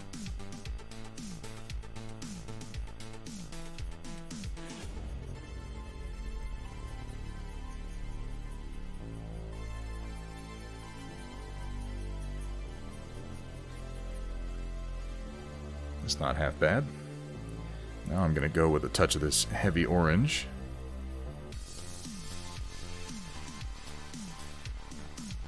Might be largely the same. Yeah, it is.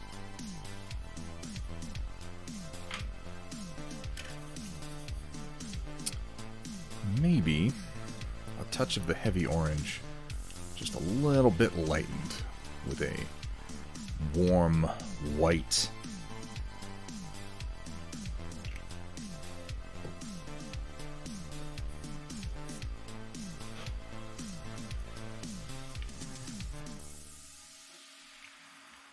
Yeah.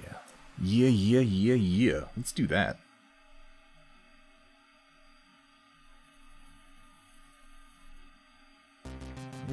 Real light. That's more like what I'm thinking. Yeah.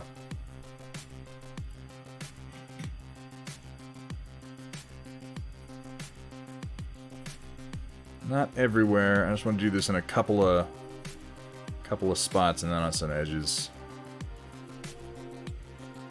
And this is probably going to get a wash, too. I'm just trying to bring out the texture of the brick sculpt here.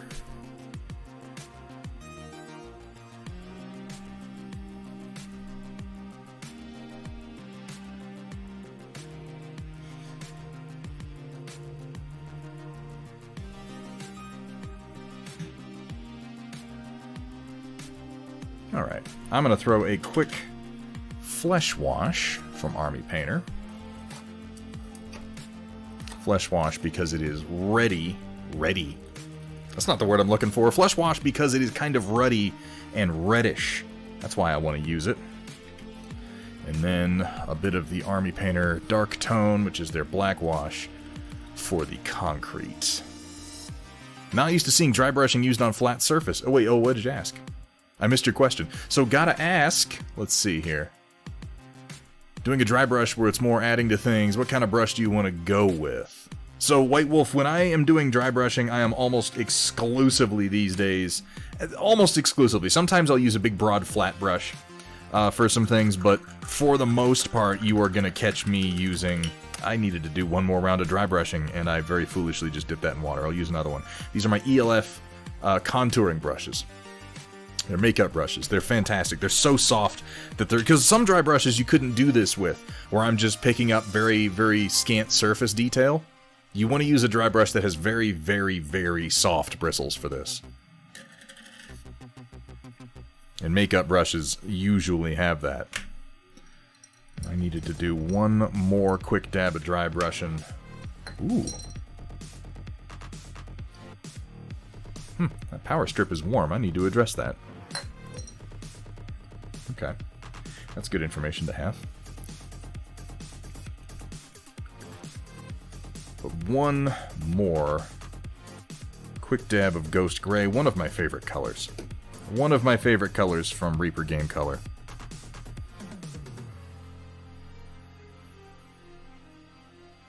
Yeah, most of the time, Sabat, if you're on this stream, the vast majority of the time you're going to catch me... That is the wrong gray that I'm doing that with. God, I'm not even paying attention. Most of the time you're going to catch me working on BattleTech around here. Not all the time, but quite a bit of it.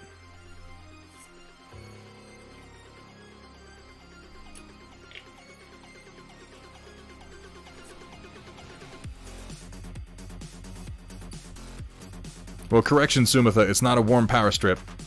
It is a warm AC adapter, which is still not great. It's not hot. It's just warm to the touch if you put your hand on a little bit. I need to check that out. The strip itself is just fine, thankfully.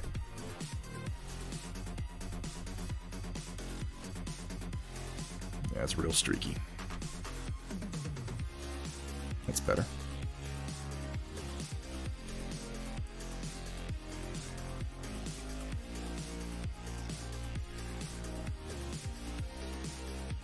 But yeah, with a soft like makeup brush like this doing dry brushing, you can do stuff on these relatively flat surfaces and just pull out detail. It's one of the reasons I love them.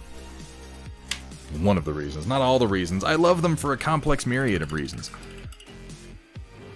You know, their personality, the way they make me laugh.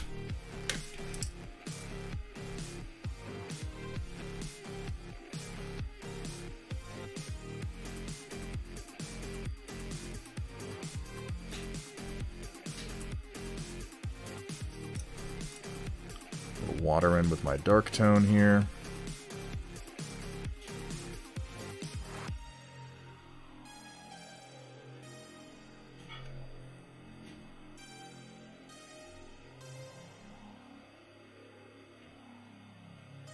Pull this around.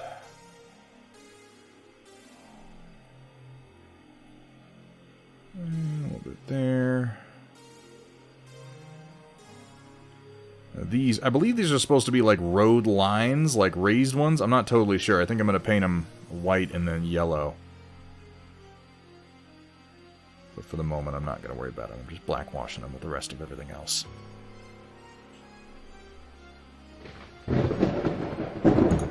way they laugh at my jokes. There you go. Yeah, just one more thing. I swear to God. I swear. This is the last thing I'm doing. Gotta crash. Have a good night. Hope you enjoy my part in the Storm Report Pond Burn. I am sure that I will. Thank you so much for being here, man. You have a fantastic night. It is always a pleasure to see you.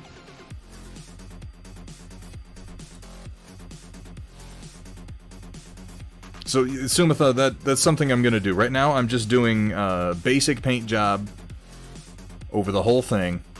I'm going to glue him down, and then I'm going to adjust everything around how I do the fart plume smoke. That's my plan.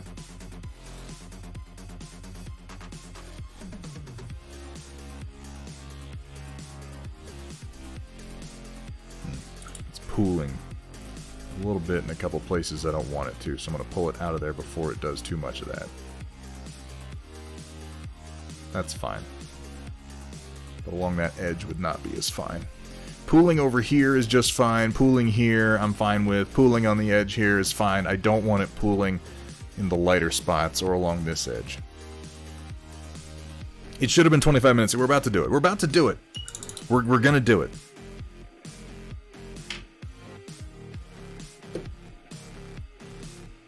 Alright, so for serious, final look. We have the base coming together, the miniature mostly painted, and then next I'm going to work on joining them together with the cloud that MODOK rides around on. That should be a good time. Just one more. I just want to finish painting the model. Just one more. No, okay. We're gonna go ahead and move on. Kat, what time is it? All right, locusts and gentle mechs, get ready to feast your eyes on glowed paint and wet palettes with the occasional culinary atrocity thrown in on tonight's Storm Report, brought to you by viewers like you. I'll be damned, it worked. I redid some of my my Stream Deck options. I'm glad they're still functioning. The Stream Deck is really cool. I'm still not pushing it to the limits of its capacity by any stretch of the imagination, but maybe with some time and effort we'll get there. What I miss?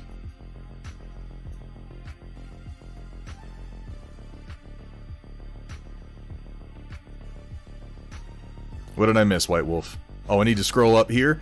Yeah, so I intentionally scrolled down here because this is a picture of some pickles, apparently, that, I don't know, I don't think Roland did this. I think he just found a picture of it and decided to haunt our fucking dreams with it. But these are pickles that have been brined in Kool-Aid, so... yeah, so unfortunately last stream, our Storm Report got cut a bit short by a plummeting bit rate, and we weren't really able to get to the end of it, so a few of these things are left over from that. Yar, 'tis a sugary brine. Let's just not. Let's keep going. Why don't we keep going? Why don't we move on to greener pastures, to brighter times?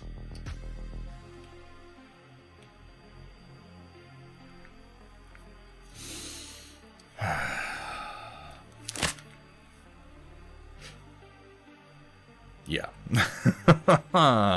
So up, I'm gonna say up actually first from last time we have White Wolf. The other project I'm starting on, Reaper, is Mystic Circle with the King and Queen of Hell. You have a sacrificial altar. Oh god, the Storm Report's long. You have a sacrificial altar as well soon enough, but I kind of have to order that first. That does help for painting models. It helps if you order them and then you have them and then you can paint them. I think that's the generally accepted order of operations. Stones will be used to try out a few weathering effects and of course have a bit more terrain. Having more terrain is never a bad thing. It is never a bad thing. Those are nice and textured too. Those will be a good opportunity to practice some simple dry brushing. These would be a good place to... They're large enough and rough enough. This would be a good place to really kind of stretch your legs with that airbrush a little bit.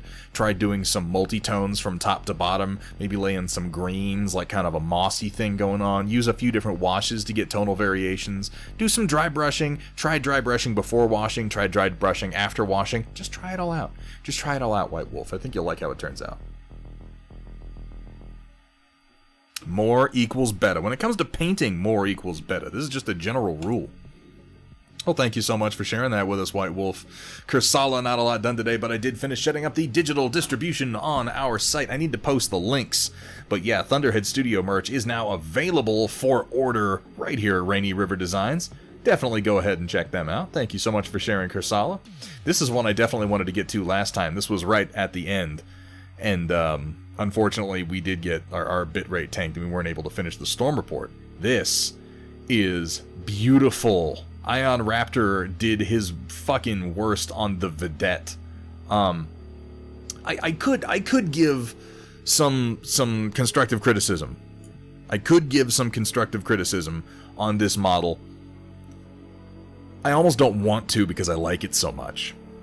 First of all, I love the Vedette. The Vedette is an idiotic tank. It's middle of the road. It strikes that perfect 30-25 balance for me, though, because it's like the Scorpion. It's ubiquitous, it's okay at what it does, and it doesn't cost a lot of money. And that's pretty fantastic. You want an Ion Raptor? It's very simple. I just feel like for the scale, it's over-detailed. Now, it's possible that you intend to print this out at a scale larger than 6mm. But I feel like some of the details on here are a bit superfluous. Like I see we have these chunky square things right here that are kind of breaking up the shoulder profile. We've got a larger one here. I feel like those could be knocked off almost entirely. I feel like some of the panel lining down here is maybe a bit superfluous and unnecessary. I like the rungs. I like the handhold rungs right here. I wonder how these are going to print at 6mm. Yeah, for 28mm scale, this would be a fucking awesome print. And maybe that's what you had in mind. That's entirely possible. Even at like 15mm or above scale, I think the details on this are really going to start to shine. I like the little cargo hooks you got down here. I like how you've redone the treads. I love how you kept the overall profile of the turret with the offset cannon. I don't think there's much over-greebling on the turret. This little guy on the side might be a little bit unnecessary. I like the rungs, I do. Like, every time I look at the rungs, I'm like, I want to go, that's too much. I think the rungs are good, because these are one of those details that, like, Guillermo del Toro likes to use. It's the kind of detail where when you look at it, you know what scale it's in. When you look at ladder rungs on something that is at a scale other than life size, you automatically are able to put yourself next to that item because you know how big that's supposed to be. It's something that, like I said, Guillermo del Toro did a lot of in Pacific Rim. You'll have this gigantic mech, and then you look on the shoulder and there are little like ladder rungs going up it to like a little hatch, and you're like, I know how big that is. Your brain just knows sort of instinctively. Been doing an extremely detailed video game tank, and that likely bled over. Yeah, I think that's what I get from this, is you just got maybe a little bit carried away with one or two of the details. None of them look bad by any stretch of the imagination. It's just a question of purpose, is all. Also, on things this scale, I hate it. I find myself loathing chamfered edges this small, because they might as well just be squared off. But then when it prints, they're probably just going to be mostly squared off anyway with a slight round to them, is all. This is a lovely, lovely rendition of one of my favorite tanks. I like what you've done on the back. I think that the back, it's like you were more restrained when you got to the back of the tank, and I would encourage you to apply this more restrained aesthetic to the front of the tank. But this is, this is picking nits if ever there was a nit to pick. This is a gorgeous sculpt that you've done, and I am going to have to print out some of these Vedette tanks. Nick Karma, welcome back, my friend. How have you been? Thank you for the reminder. I need to drink a bit of water.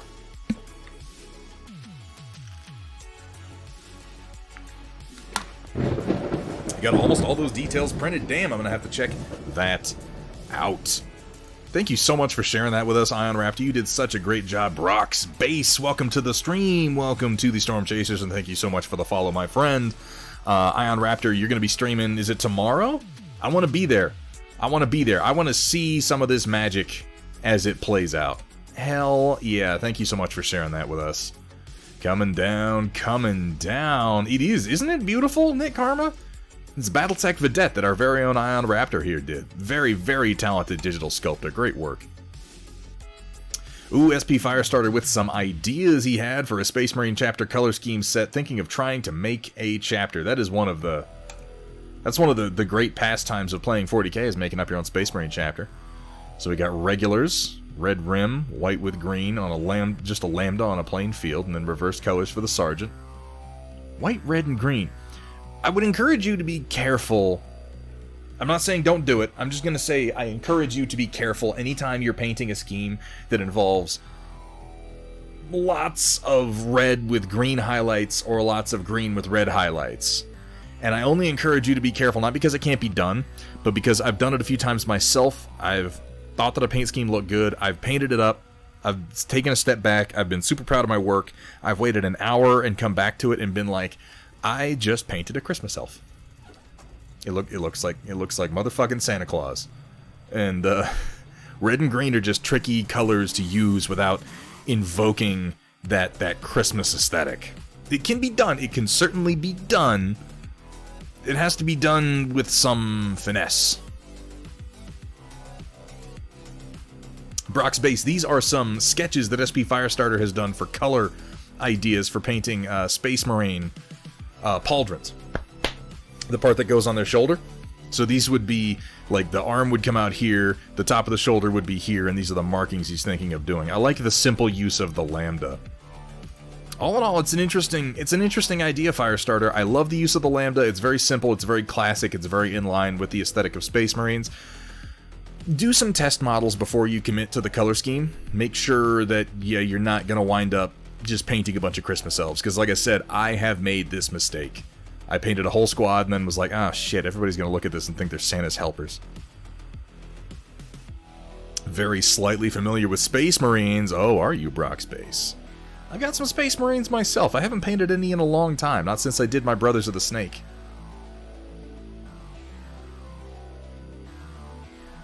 Yeah, I saw that you got started working on that Rakshasa. I'm glad, you know, Ion Raptor, I want to say, this is one of the few examples of I started to work on something and then I saw another sculptor starting to work on something, where instead of feeling a little bit frustrated, which is a negative reaction, I felt like relieved.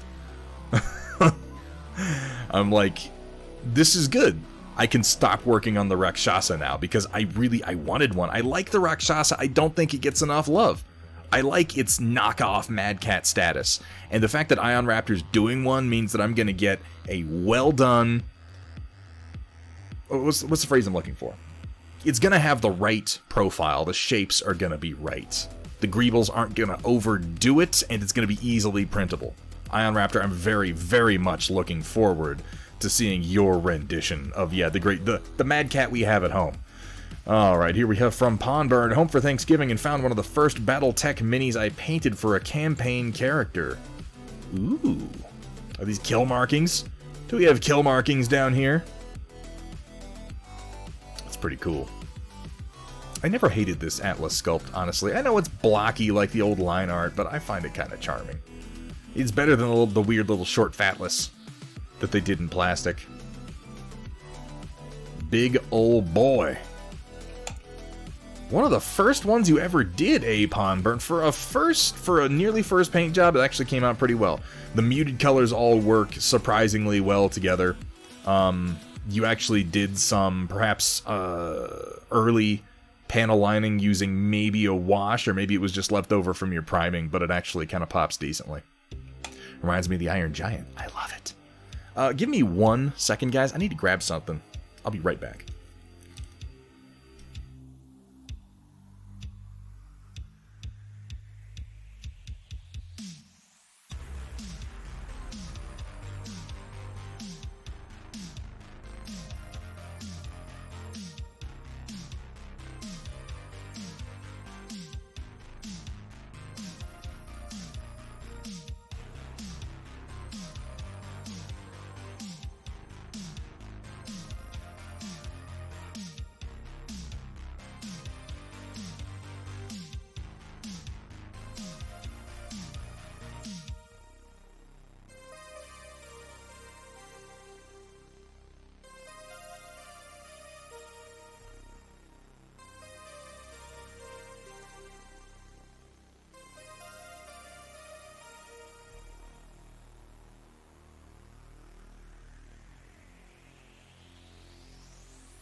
And I'm back.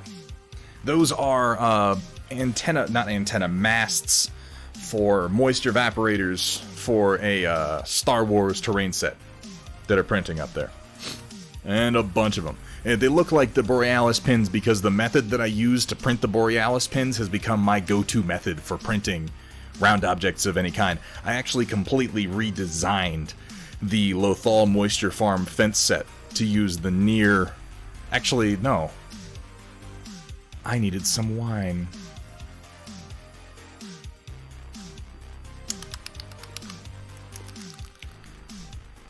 I'm glad you like it, Brockspace. I'm always printing something. I'm always printing. You know, I meant to show Sabat before we went to the Storm Report this BattleTech terrain I'm working on. I'll just have to post some pictures later. But yeah, Sabat, we work on BattleTech a whole lot here. I have a whole catalog of terrain through Steel Warrior Studios. No, look, we're not doing that again. We're not doing that again, Sumitha. I get really, really wine drunk one time and suddenly I'm a lush. Okay. Gosh. Alright, thank you for sharing that with us, Pondburn. I always love seeing early efforts. This is a joke, not a submission. Clan C Fox EA. It's all parted out and being sold piece by piece. Oh god. Oh god. Yeah. Ooh, here we have from Shadow31. First time priming with Stynel Res. Already love the primer itself. Was a lot easier to get a good layer on. It feels like it'll hold paint well. Yeah, it's like a really high quality primer. Issue was I was getting a lot more clogging with my airbrush while using it. Could barely get through 2 models before having to disassemble and clean it. Damn, it is a bit thicker. You can thin it some. There's nothing wrong with thinning your primer. As you can see in photo 2, the primer binds really well to my airbrush apparently. It binds really well to everything. That's kind of what it does. That's one of the reasons I like being able to brush it on. Really. Because a good primer should stick to everything. That is its job. Tried high pressure, low pressure, so you can go above 15. High pressure for me is like 25 psi. At that point, I'm pushing the limits of what I want to put through my brush. Anyone have tips for working with this stuff? When I do Stynel Res through the airbrush, I tend to do it at around 25 psi. And I know that doesn't sound careful, that doesn't sound precise, but sometimes you just need a little oomph, you know, little push, as it were. You missed the best memes, Chaotic Harmony. We just had a half-hour session right here on the stream called Memin' with Thunderhead. It's a new bit. We came up with the name live in chat. We showed some of the best memes that have ever been seen. And numerous people were asking at the time, where is Chaotic Harmony? He would love this bit. He would love seeing all these memes. And, well, you weren't here. And we went back and we deleted that part of the VOD, so you can't see it. So, you know, I'm sorry. Hot Pocket Ponzi schemes. No.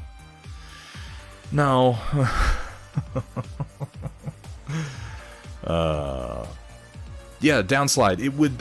I'll do like a little cross section in paint, but the idea is that it prints the rod like this, but it prints a little cradle that it rests in as a support, so that it doesn't wind up flattened out across the bottom. I developed that method of printing to use with the Borealis for the hinge pins, and I've just been applying it to more and more things because it creates very, very durable plastic rods. Like, they're really, really hard to snap. They'll bend and they'll snap back into place. They'll actually, like, permanently bend in half before they'll actually break, unlike if you try to print a rod vertically on a 3D printer. I'm just kind of using that method for everything now. It works really well. Well, that does look like some good priming you got done there, let me tell you. Yeah, I mean, thin it with some distilled water or a bit of Windex, and then pump your PSI up to like 25. I think you might have some better luck. Cheaper to buy Hot Pockets and redeem the bits than it is to buy it's easier for me to just buy bits, if I'm being honest. This Hot Pocket Ponzi scheme is too much, man. Really thinking about printing the Super Shotgun interactive, but not workable. Is there a model for it? I'll bet there's a model. I bet if you went on, like, Cults, you could find a model for the Super Shotgun Nick Karma. That would be badass. Shadow, I hope that that's helpful. Yeah, just crank up your PSI and try thinning your primer a little bit. Here we have from Datron Voltari. Yeah, it's formulated for 20 to 30 PSI with a 0.5 needle. So yeah, that's another one. Use a bigger needle. If you got a set of needles with your airbrush, you should have at least one that is a bit larger, has a larger opening on the nozzle as well. But yeah, give that a shot. It definitely is thicker than you want to put through unthinned or at low PSI. Amateur Paint Hour finished the lance and would love a professional opinion. Well, I don't know if I can help you with that, but I can certainly give you an amateur opinion haver's opinion. It looks nice. I think that the blue, so the white is showing signs of improvement. This ends up being my advice to so many people. Don't be afraid of contrast. Don't be afraid of contrast. And when I say contrast, what I mean is... Oh, thank you, Brockspace. I was actually... Sorry, I gotta use my damn lumbar pillow more. When I say don't be afraid of contrast, what I mean is across the same panel, I know it's tempting to have just the one color, or if you do a color variation or a highlight, you wind up with it being fairly subtle. Like clearly the blue here is a little bit darker and a little bit lighter on the edge. But not much. It's all kind of the same blue. You can afford to use a much, much higher register of blue for your highlights on this. And it will look, when you've got it up in your face, Amateur Paint Hour, it will look stark. It will look chunky. It will look kind of awkward. That's why I tell people you have to remember the concept of average viewing distance. These models most of the time are not going to be viewed right up here in your face. They're going to be viewed at approximately arm's length.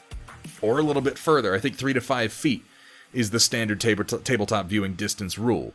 So every now and then, take your Mini and hold it at full arm's length and look at it under natural light and ask yourself, is it popping enough? Are my highlights high enough? And don't be afraid to go higher, because you can always dull them down a little bit.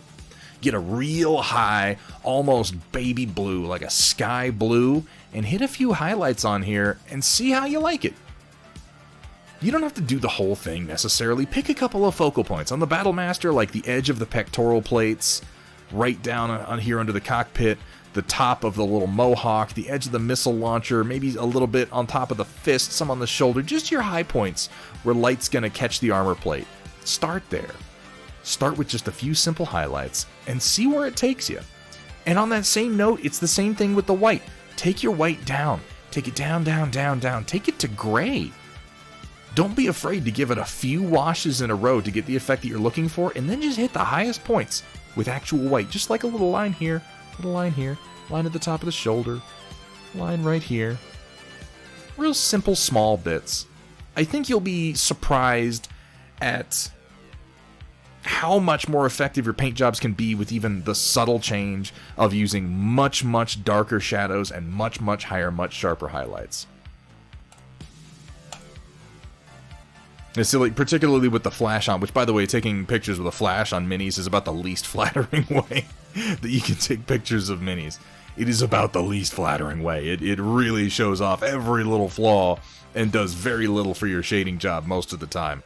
I love what you've done with the metallics. I love that you've got kind of a warm wash on them. It gives them sort of an oily appearance that I think works really, really well.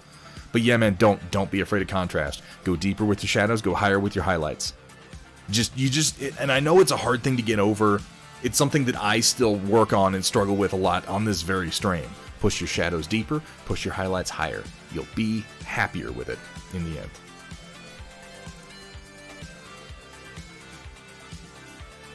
Well, you call me a caveman? You call me a caveman, Chaotic Harmony? I see how it is. Fucking unga bunga up in here. Alright, coming down. This is an amazing model that Steiner Minis got done for a contest in which he was only allowed to use blue. In a way, you could say that Steiner Minis just blew himself. In a way. Unga bunga me smash. This is some absolutely fucking gorgeous work. Really gorgeous. I like challenge pieces like this where an artist, and calling Steiner Miniatures at this point an artist is in no way being...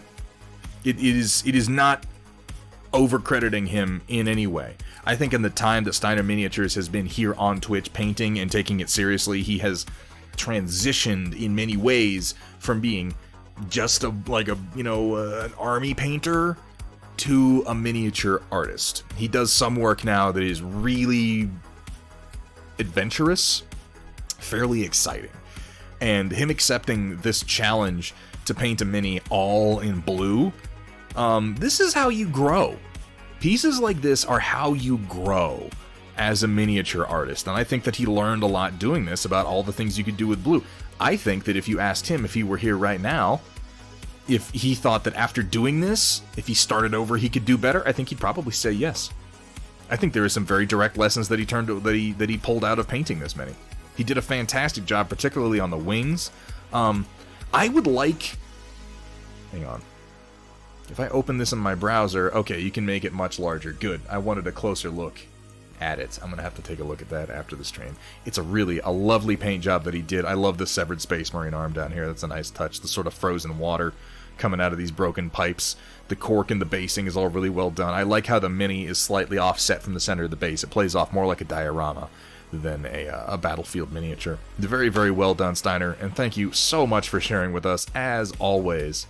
Thought that was a trilobite one down here. It's a Space Marine. It's a Space Marine arm. Yeah. With just different shades of blue, able to keep the details popped out. Yeah, that's what I'm saying. It's a challenge piece. It's certainly doable, as we see here. It took him some time, though, and I know it frustrated him a little bit, but as I said, pieces like that are how you grow as an artist. There are lots of ways to grow as an artist. That's a very concentrated, aggressive way to do it. Pick something you want to study and just work on it. Limit your options. Say, okay, I have to create shadows and I'm not allowed to use my most basic go-to colors, and see what you come up with. I just woke up. Oh, speak of the devil and he shall appear. We were just gushing. We were just gushing all over your miniature, Steiner. I know you like that. Yeah, we were just talking about it, man. I just gave you like a really good compliment, like so good that I can't repeat it because I'll be embarrassed. I'm glad that you missed it, frankly.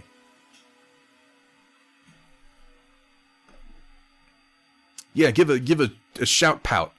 A shout pout, cat. That's what we're looking for. Exclamation point SP. I shouldn't make fun of my mods. They'll leave me hanging and the stream will just die overnight.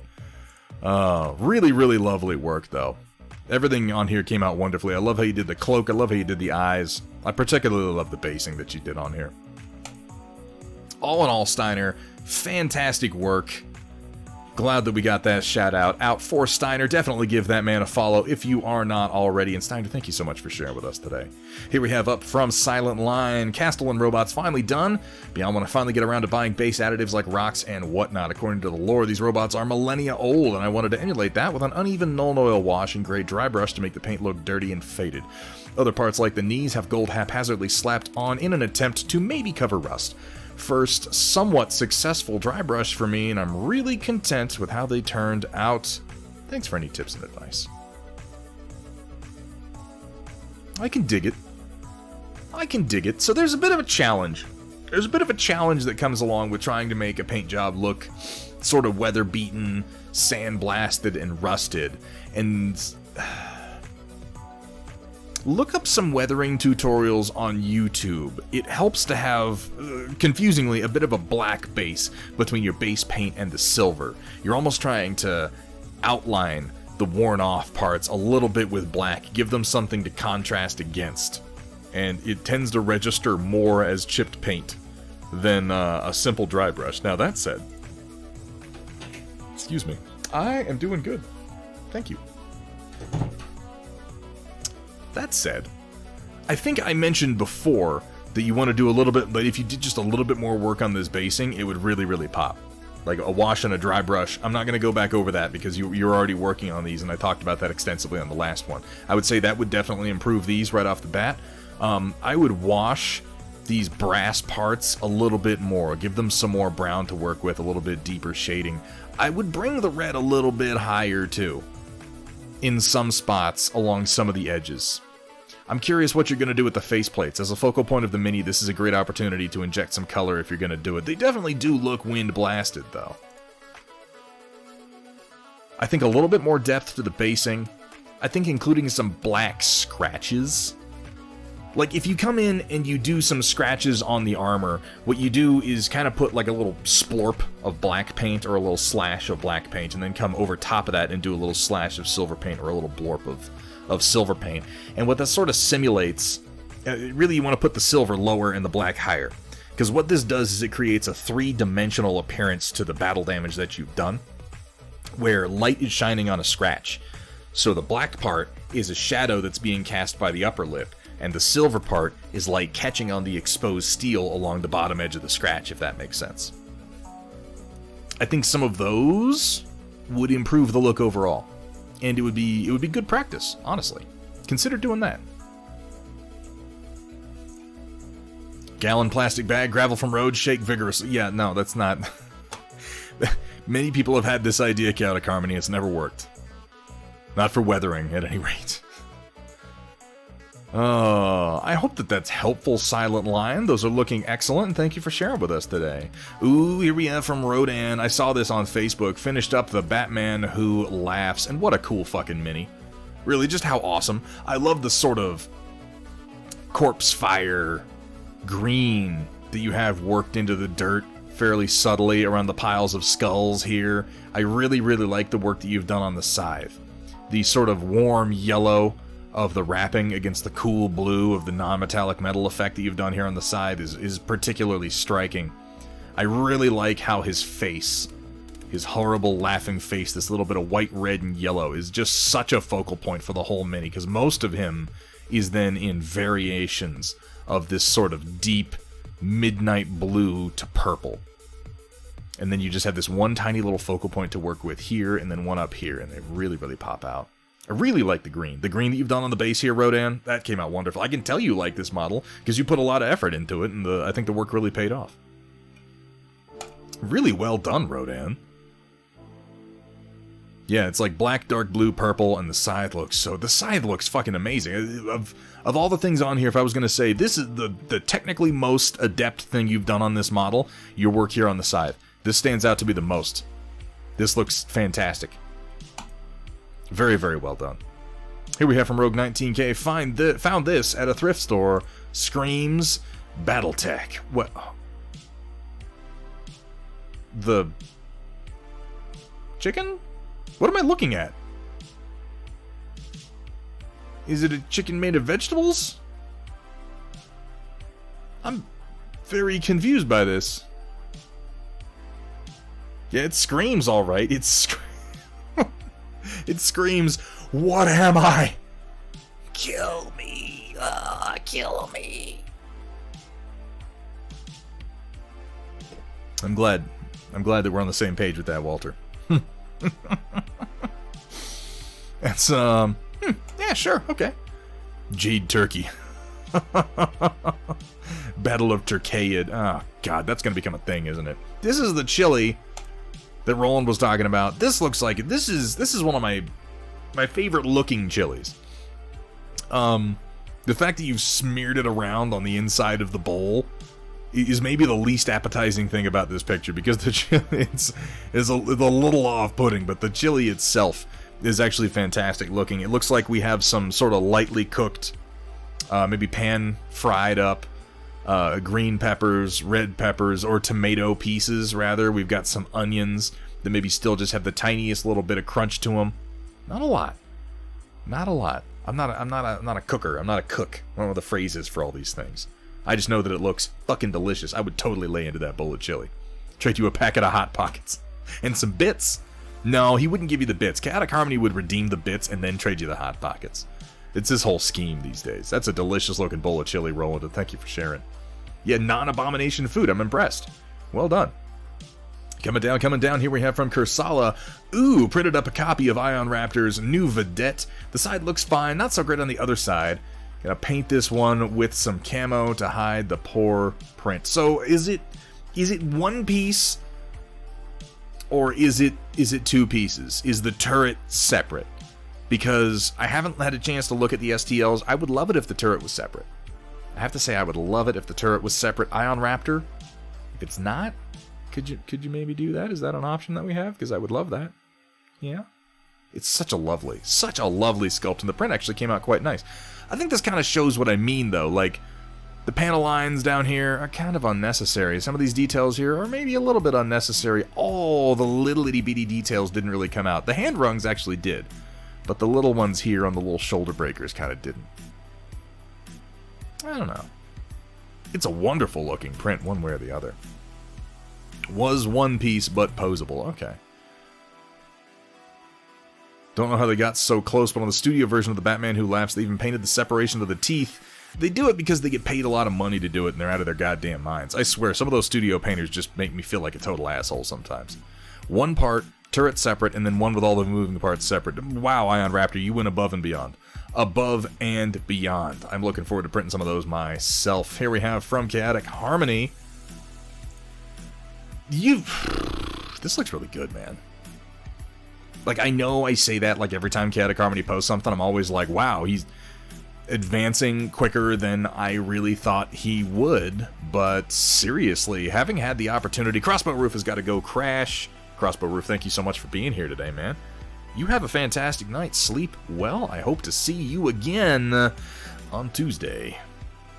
Oh, that's actually something I should mention. We may not be streaming Tuesday. I have to wait and see what I find out tomorrow. The house may have people in it. I will alert people before the fact to let y'all know. Yeah, all hand painted. No airbrushing on this. This looks really good, Chaotic. This looks really good. I've said for a long time, dude, you have good instincts. You have fantastic instincts when it comes to painting, and that's the sort of thing you can't teach. Like, there are a lot of things you can teach. You can teach technique, you can teach a methodical approach to color theory, and all these things will make you a better painter. But if you've got just an instinct for painting, all that technique is just gonna skyrocket you the more you work on it. Note the OSL on the back where the torches are. Yeah, right here. I was just looking at that little bit of orange. A little bit of orange back here. It is, in fact, quite spicy. Chaotic Harmony. This looks fucking fantastic, man. Oh, yeah, look, you got some right here on the back of the shoulder. Fuck. You keep this up, man. It ain't gonna be no Thunderhead Studio next year. It's just gonna be like Chaotic Harmony and his little buddy Thunderhead.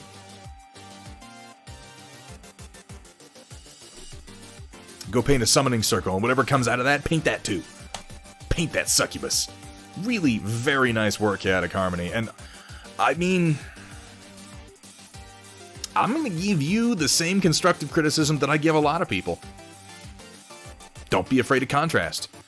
Don't be afraid to take your highlights just a step higher. Not necessarily everywhere, but just like, imagine a quick dry brush in sort of a line down here of a higher, almost bone white.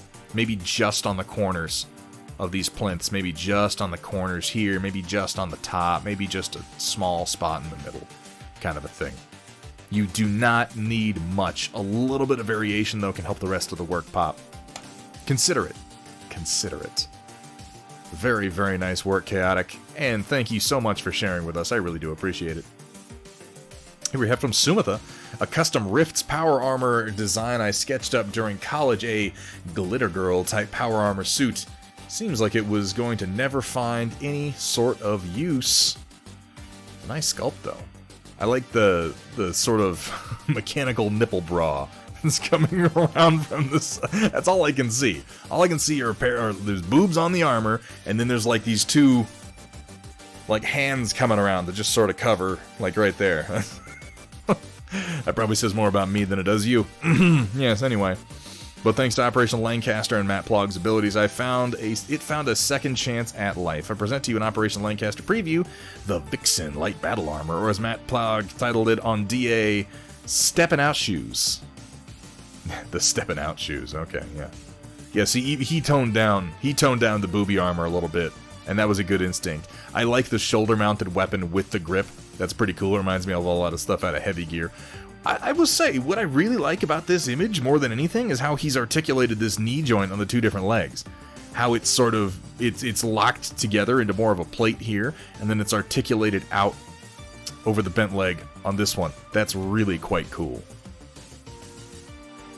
Yeah. I like this. The bundles of Myanmar down here. Inside of the elbow, inside of the thigh, inside of the armpit here. Oof. Matt Plog always does such a damn good job on just about everything. Good for righties and lefties. Word on firepower. I'm not. You know what? I'm not. No, I'm... You tempt me so much when you write that to just go into the entire fucking ZF1 speech, and I'm not gonna do it. We're not gonna do that. You can hit !Discord and it will give you a link. Oh, very, very nice. And thank you for sharing both of these. I love seeing the evolution, Sumatha. Plog really brings something extra to the table, though. Thank you so much for sharing those with us. Here we have from Manro Fasal, Skydozers, and my setup. Extra picture for Setup Sunday. Not that he needed it, but I do love seeing y'all's setups, I gotta say. Next step is dry brush and details. I like the use of the green and the yellow. A little bit of red in here. The green, though, is a particularly nice touch for all these metallic portions here. I'm gonna get some dry brushing done on that, eh? I look forward to... I continue to look forward to seeing this army come together more. There's such interesting sculpts. Such interesting designs. Oh, and here we have the painting set up. That was a pretty decent painting table, really. You got yourself an arm lamp, you got a couple of screens to work with, you got some fucking jackass on like Twitch or something, some idiot, painting some bullshit or scraping at something with a blade looking like a moron, you know, making you feel better about your work, right? Now we got a bunch of little dwarves down here getting painted. Hell yeah, man, keep up the good work. Yeah, I would say, now he said he's gonna do some more dry brushing. Don't be afraid of washing. Really, guys, I've said it a few times this stream. I'm going to say it one more time. Don't be afraid of contrast. Don't be afraid of really, really deep shadows. Really look at some of your favorite pieces of art out there and understand that shadows get deep, and yet your eye will still register the whole piece as being one color if the highlights are well done. They don't even have to be well smooth or well blended. They can be chunky as long as the colors are in the right place. Metallics particularly love washes. What the fuck?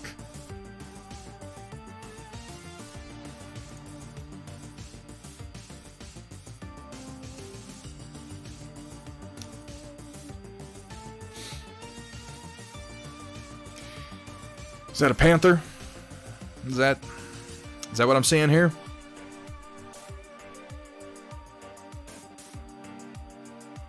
Oh, God. You gotta be kidding me. Oh.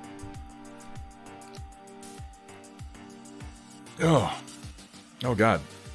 Sorry about that, Walter. My eyes just rolled on their own. That was weird. Oh, God. The magistracy of cannabis has gone too far this time. What abominations have they put on the field? This is fucking ridiculous. Oh, my God. There's something about Canopian catgirls that give me that warm, fuzzy feeling. It's all downhill. Or maybe it's just my allergies. It's all downhill from here, folks. I don't think it's gone far enough. Go ahead and push that insanity a bit more. Oh, God. Here we have from Downslide, Card Kits, TIE Interceptor, A-Wing, and the Razorback. Is it the Razorback, or is it the Razor Crest? Well, the Razorback, point on the rear left body peel up from the bed and had to block it out mid. Oh, these are card kits printed. Very cool. First attempt at a vase print. Have 2 line shifts in the pattern at about the first third and the last sixth of the print. That is oddly specific. That's pretty cool. I haven't done any of the, like, printable card kits. These look like they came out nice, though. That's a really good idea. I wouldn't mind links to where you... Well, hang on. It says thingiverse.com. Fine engineer. Okay. I'm gonna have to take a look at this guy's work. That's pretty neat. You were thinking Razorback, which makes sense because that's like a type of swine. Okay, yeah, I see what you mean. There's like a little bit here. Where's the top one? Where does it say? First third and then the last sixth. I'm not seeing the one at the top. Maybe it's just the... Oh, maybe right here. A little shift there. A little shift there. That is oddly specific to happen that far apart. from one another. My first suggestion is to check belt tension. That is often responsible for layer shifts. But the fact that it happened only twice and that far apart is strange. That almost seems like that would have to be an error in the software as opposed to an error with the printer itself, but I'm not sure. Post this up in the questions and advice channel on the Discord. We've got some more experienced printers in there. They might be able to give you more information on that. I got a new printer, by the way. I didn't get it. I ordered it. I'm waiting for it to get here right now. I don't know if you guys know this. I want to go ahead and tell you, the Sunlu S8 FDM 3D printer is on sale on Amazon right now, at least if you're in the United States with Amazon Prime, for $168. $168. It is an incredibly well-reviewed 3D printer with a comparable print space to the Creality 3R10. The Creality CR10 3D printer at like less than half, at like a third of the price of the CR10. And you're thinking to yourself, yeah, but it's Sunlu, and but it's cheap, but is it gonna suck? It's remarkably well reviewed. There are a number of YouTube videos, people doing assembly of them. They're apparently really, really easy to build. Like, much easier than the Ender series are. They come in like some pre-assembled modules, and you kind of stick them together, you check that they fit tight, you level them, and you're pretty much printing. Orbital Space Laser Jack, who's in chat sometimes, has been running a Sunlu S8 for the last few months and just loving it. I don't have a place to put it right now, but I ordered it because it's $168 fucking dollars, and it's a nice goddamn printer. Take a look at that, and if you're interested in it, snap up that deal before it goes away, because that is a damn good deal on a pretty damn nice printer with a very large print space. Yeah, I like the sound of the 3D printed model kits. I'm gonna have to try some of those out. Set up Sunday from Downslide with the new printer location, just right on top of the keyboard. That's the best place for it, right? I need to set up a new space. I need to figure out where the hell I'm going to put that Sunlu S8. As it is right now, it's probably just going to sit in the box for a while until I can find a spot for it. I like what you've done here with this, like, is it a clothes hanger? Like an extendable clothes hanger, and you've got the PLA just rigged up to that, going down into the Bowden. That's a nice touch. I mean, yeah, that's what we do here, Downslide. Well, nice looking setup you got going there. That bad boy should churn out quite a few kits. Thank you for sharing.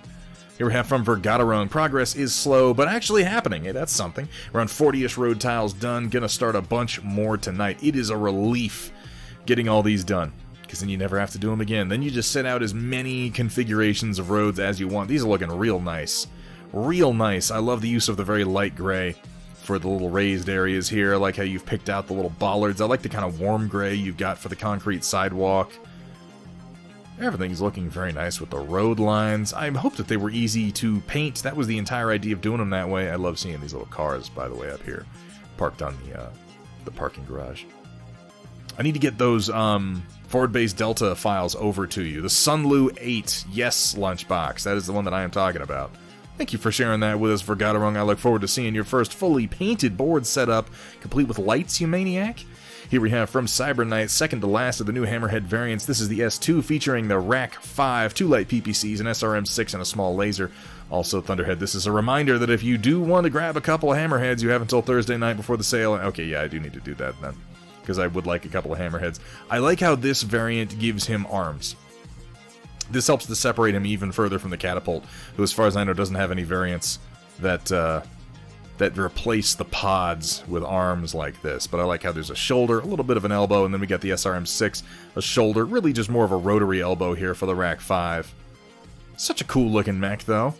Very nice work. And I love that blue and gray studio paint job you have going on there, Cyber Knight. Thank you so much for sharing. Oh, and we got from Walter's Workshop, the Durgan Paint Forge Iron Titan, nothing better than dwarves in war machines. This is such a cool looking figure. I've been watching you kind of work on this, Walter. It's just such a cool concept from the start. Kind of like a stumpy mech with a boar's face on it. And this dude coming out the top. I love what you've done here with the smoke, the little bit of fire at the bottom here, and then we're just looking at mostly blacks and grays for this puff of smoke up top. Nice work on all the golds. Looks like you shaded them with it. They're kind of brassy, maybe a little bit not bronzy. They're more brassy. They're more yellow, and you've got a little bit of the green in the shading, just sort of vaguely implying oxidization without going overboard with it, which is what a lot of people do. The lensing on the eyes here is a particularly nice touch. I love the work that you've done on the dirt. I love the color variation that you have across it. The use of the what looks like a tuft here that's almost been brushed to the side with the longer strands makes it appear more natural. The statues worked into the base are nice as well. I like these sort of, are these like wood block plinths that you make for these pieces? They seem ideal for display. Really, really fantastic work, though, Walter's Workshop. And again, if you guys aren't following Walter's Workshop here on Twitch, you really, really should be if you enjoy a good painting stream, because his is damn solid. Ooh, coming down. Here we have from Vergaderong, also printed out a whole river to do the Toxic Hot Springs for the Alien board. Still have to pick up the Desert Hills and Deployable Base to go with it. We should be able to get you taken care of here right quick, Vergaderong. It's such a cool job. Okay, so when I see this, I feel like it needs to be blended a little bit more, but then when I look at the reference image, I'm like, no, I guess it doesn't. I guess reality can, in fact, look that way sometimes. It really, really can. It's a shock to the senses, but then it's a shock to the senses when you see it in real life, too. Good choice of the dirt color to contrast with the bright yellow at the edges. Toxic pools. Look at all those. I need to pick up the rivers and print out some myself for my own board. Because, yeah, reality do be like that, though. People don't think it be like it is, but it do. It do. Needs a touch of foam or something, the river. Yeah, maybe. I don't know. This is a tricky one, and I think that this is the test piece. I think as Vergaderong works on doing more like this, he's going to refine his style, and by the time he does the last one, he's going to know exactly how it should be done, and it'll be too late because he will already have done it. Very, very nice work, Vergaderong. I've got to get some of those rivers done for my own table, man. And for Setup Sunday from White Wolf, how my setup looks from over by the assembly desk. Yes, those are turntables, Paris Stanton STR8150 straddling a Native Instruments Z2, because I wanted a mixer at the time. The whole setup was cheaper than an Allen and Heath mixer I wanted, the Zone 92, and still want. Gaming table's a bit of a mess, but that's also because we've been once again rearranging various things. We try to find space for everything. You have my sympathy on that one, and yes, that's a legit Intel Extreme Masters Season 4 staff badge. Holy shit. I love how much space you have to spread out on, honestly. When I look at the walls, I feel like you have more rooms for shelves that you could then fill with more models and painting shit, but that's me, and I'm a lunatic, and I collect way too many goddamn things. Love the triple monitor setup you got going on. I love that you have this large room for everything to be kind of spread out in with its own space. And yeah, I mean, I'll tell you, in my house, horizontal surfaces, they just get covered in shit. It's how it goes. If you want to use it, you gotta plan ahead a little bit. Ooh, exciting. White Wolf has a little bit of progress for us on the Mystic Circle. Talk about why they're glossy first. Those are primed with a mixture of Reaper Brown liner and a few drops of Dragon White added in to lighten the tone. Then hit with an airbrush. Turns out Enamel Pigment Fixer likes to not only reactivate the acrylic paint underneath the pigments, but it also makes bones tacky. Ooh, yeah, you gotta be kind of careful with that bones plastic. It's a little funny. Particularly with enamels. So Vallejo Mecha Glossy Varnish to the rescue. 6 different pigments were used to get the colors shown here. The other reason why the gloss varnish is I plan on using some enamel effects, notably slimy grime, moss deposits, decay deposits, as well as some of my oil brushes, because hey, want to try them out on something, might as well be this. I can think of no better reason. Any advice on how to sell the stone and earth effect and rescue that muddied up, boring ground that isn't really all that visible in the pic? The other half is just primed and varnished, hence why it wasn't in the photo.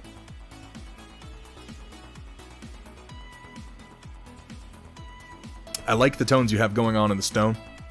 I'm catching some green, I'm catching some red. When I think old stone, I definitely think green. Particularly when I think about standing stones, because when I think about standing stones, only 100...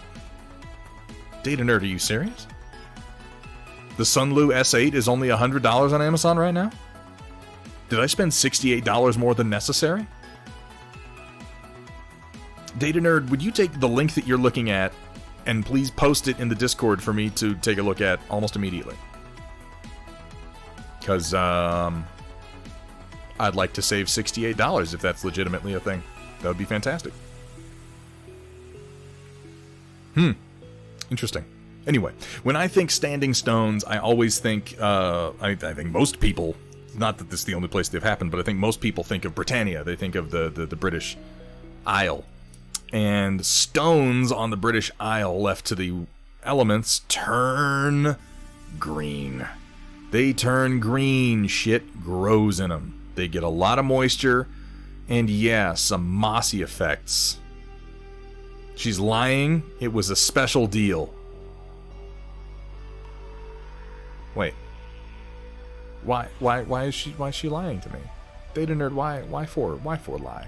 Why gotta play with me like that? Gosh.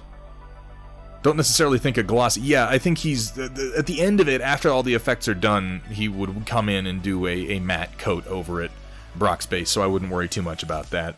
The glossy finish can just be useful for doing effects on top of providing you with a surface, particularly if you're going to do things like oils. So yeah, I would push the green on the stones to separate them from the warmer tones you have in the dirt. I actually like the color variation you have in here. I think it needs more grit. I think it looks a little bit smooth. It could use more grit. Maybe just dry brushing to the rescue, possibly. Maybe actually adding some grit to it. That wouldn't hurt.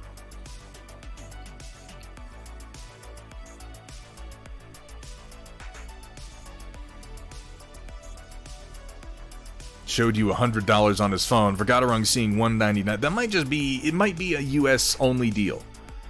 It might be a US only deal. Only one in stock listed by Sunlu at $100. Oh, okay. I get what you mean then. It's not on sale for $100. That would be insane. And I would buy two at that point. Like, unquestionably. I would just immediately go in and buy two of those for $200. Yes. Holy crap. So yeah, I'd push green.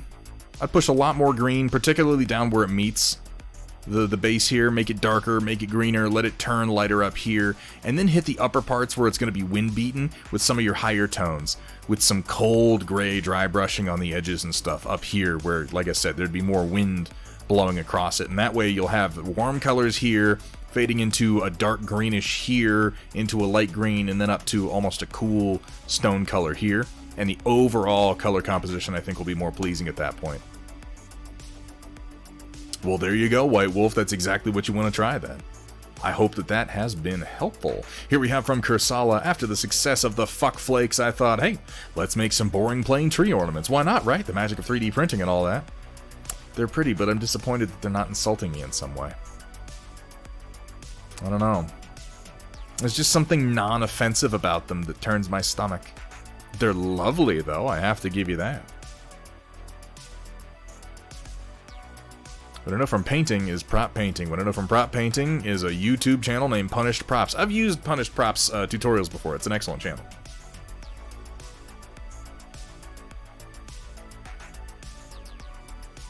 Those are really quite nice. Where do you do your design work for these, Kursala? I'm curious, because, I mean, you could do it in something like CAD, where you just make one of these arms and then just circle it. You know, give it a circular pattern with 6 points. Yeah, I don't know. I feel like you need to work more curse words in there. Here we have from Thunderdome Drew, working hard on the Void Dragon, and man, does it show. We've got some real colors appearing now. I love what you're doing here with the sort of the blue-green. The spear work is very interesting. Dark red out to some very high, very extreme, almost yellow highlights. It almost has that that molten effect, that glowing red with heat effect to it. Love the kind of...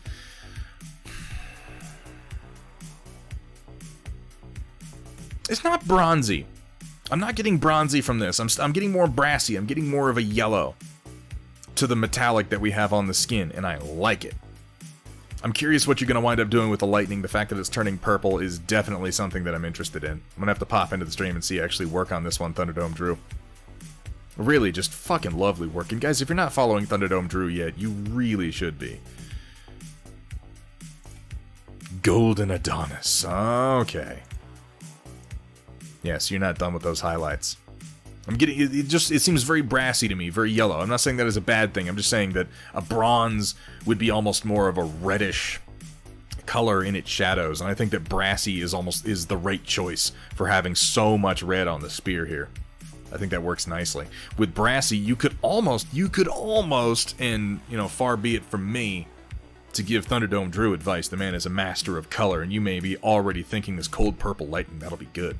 If you worked a little bit of green into the shadows on the muscles and on all the brassy bits, I think that would make the brass pop so nicely and also serve as a sort of a counterbalance to the red that we have here on the spear. That's just what it makes me think of. Just off the bat, though, Thunderdome Drew. Fucking wonderful work on the Void Dragon. I can't wait to see that come together. Had to be super cold gold for the red spear. Okay, I got you. I got what you're saying. Here we have from White Wolf, glasswork on Aquila Lander. Here's how things are looking at the moment. Working on the glass for now. We're probably looking at getting work on the various wires done first before sealing, moving on to the AK Interactive weathering pencils. Probably do some sponging. Sponging is a fucking fantastic technique. Suspect I'll try and sell the main effect through wet application of the pencils. So naturally I'm curious, thoughts on recommendations on the colors. Currently just finished Ritterlich Blue. Moving lighter. Any recommendations on how to make the ship's overall design and colors pop better as well? So, because you're doing purple, I'll give you one thing. I'll give you one tip for working with purple if you want it to pop out. Gold. A nice golden color, be it a golden yellow, be it golden yellow like text and markings on the hull, or like brassy trim. Yellow makes purple pop. A nice, rich, deep golden yellow is really what you're looking for. The other thing that makes purple pop is green, but it also makes you look like you're painting a ship that the Joker would fly around in. I love gold. Mr. Walters. I am never, ever doing another Mike Myers character on this stream again because I can't do it. It's... Though I could go for a bong and a blintz. I'm not gonna lie. Thoughts on the blues? It's a wonderful base blue. This is a wonderful base blue. You could darken the upper corners a little bit and it wouldn't go amiss, and this would just be a wonderful base. Keep working it up. Yeah, because we got this Nightmare black, and then you've done the Ritterlich blue. This is where we've worked it up from. Okay. T-Gel blue. Is that Morning After in Vampiric Mist? I think this is a really good sequence that you have set up here. I wouldn't change that. Consider taking the time to do mixes between each layer. You know, like before you transition from Ritterlich up to the T-Gel, do a mix, and then do a small area of the T-Gel, and then do a mix of that with the next blue, and then move up to the blue, and then a mix of that with this, and then use this for your highest highlights, and maybe just a touch of pure white at the very end. Yeah, that'd be pretty good. Siestanator Rio starting to lose consciousness. Rio, thank you so much for being here, my friend. You take it easy and have a good night. Always a pleasure to have you in the stream. I hope that's helpful, White Wolf.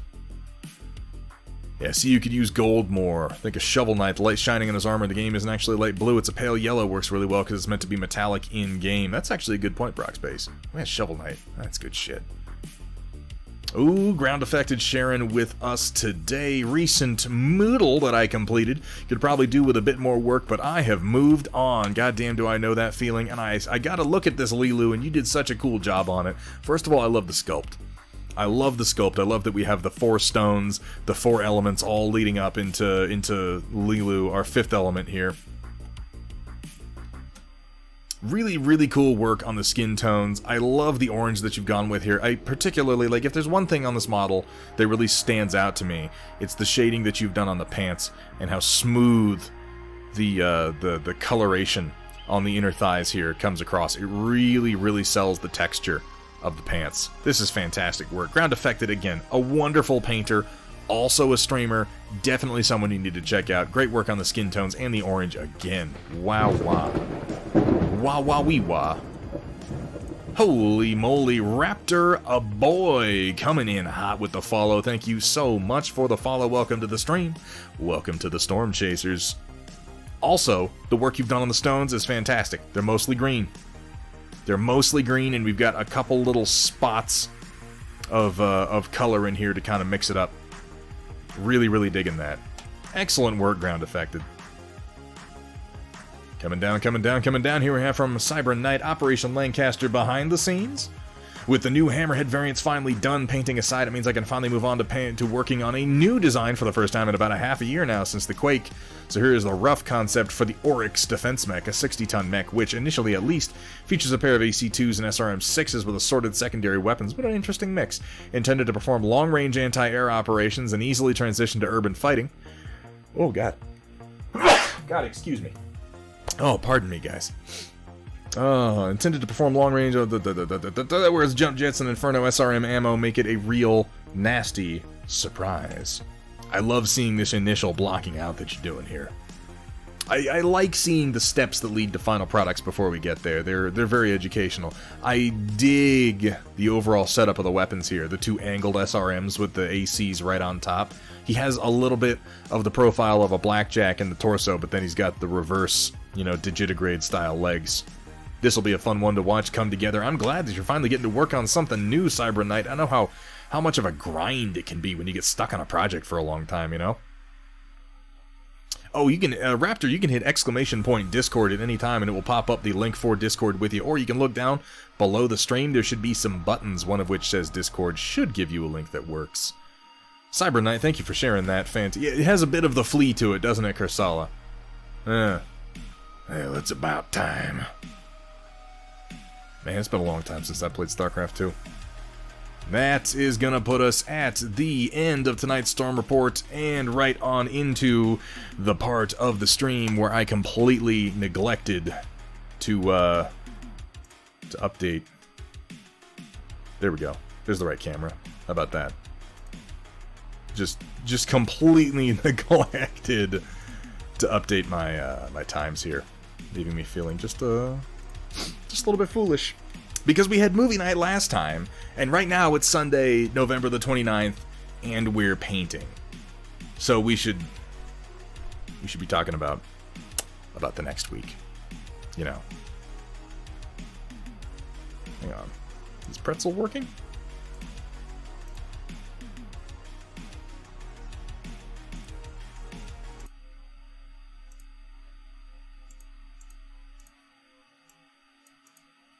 Whoa, what just happened to my music? Why is that a thing? What are you doing to me? Audio cable B. Done. Ew. Well, my music just vanished. Really unhelpfully. I killed it. You know what I'm gonna do? I'm actually gonna kill it and put in a new one to see if I can get it to start back up.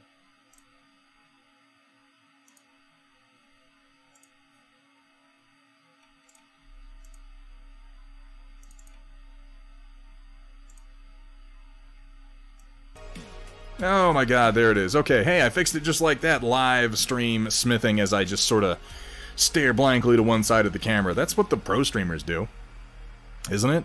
I'm pretty sure I saw something like that. Alright. Who is painting tonight?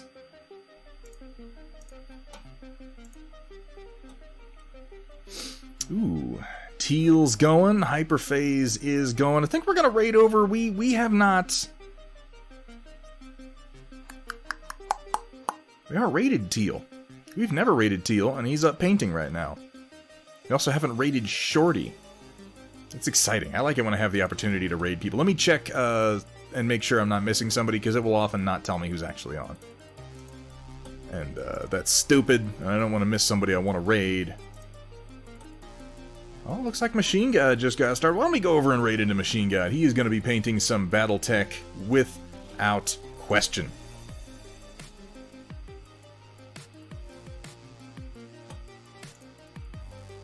I'm not forgetting, I just remembered.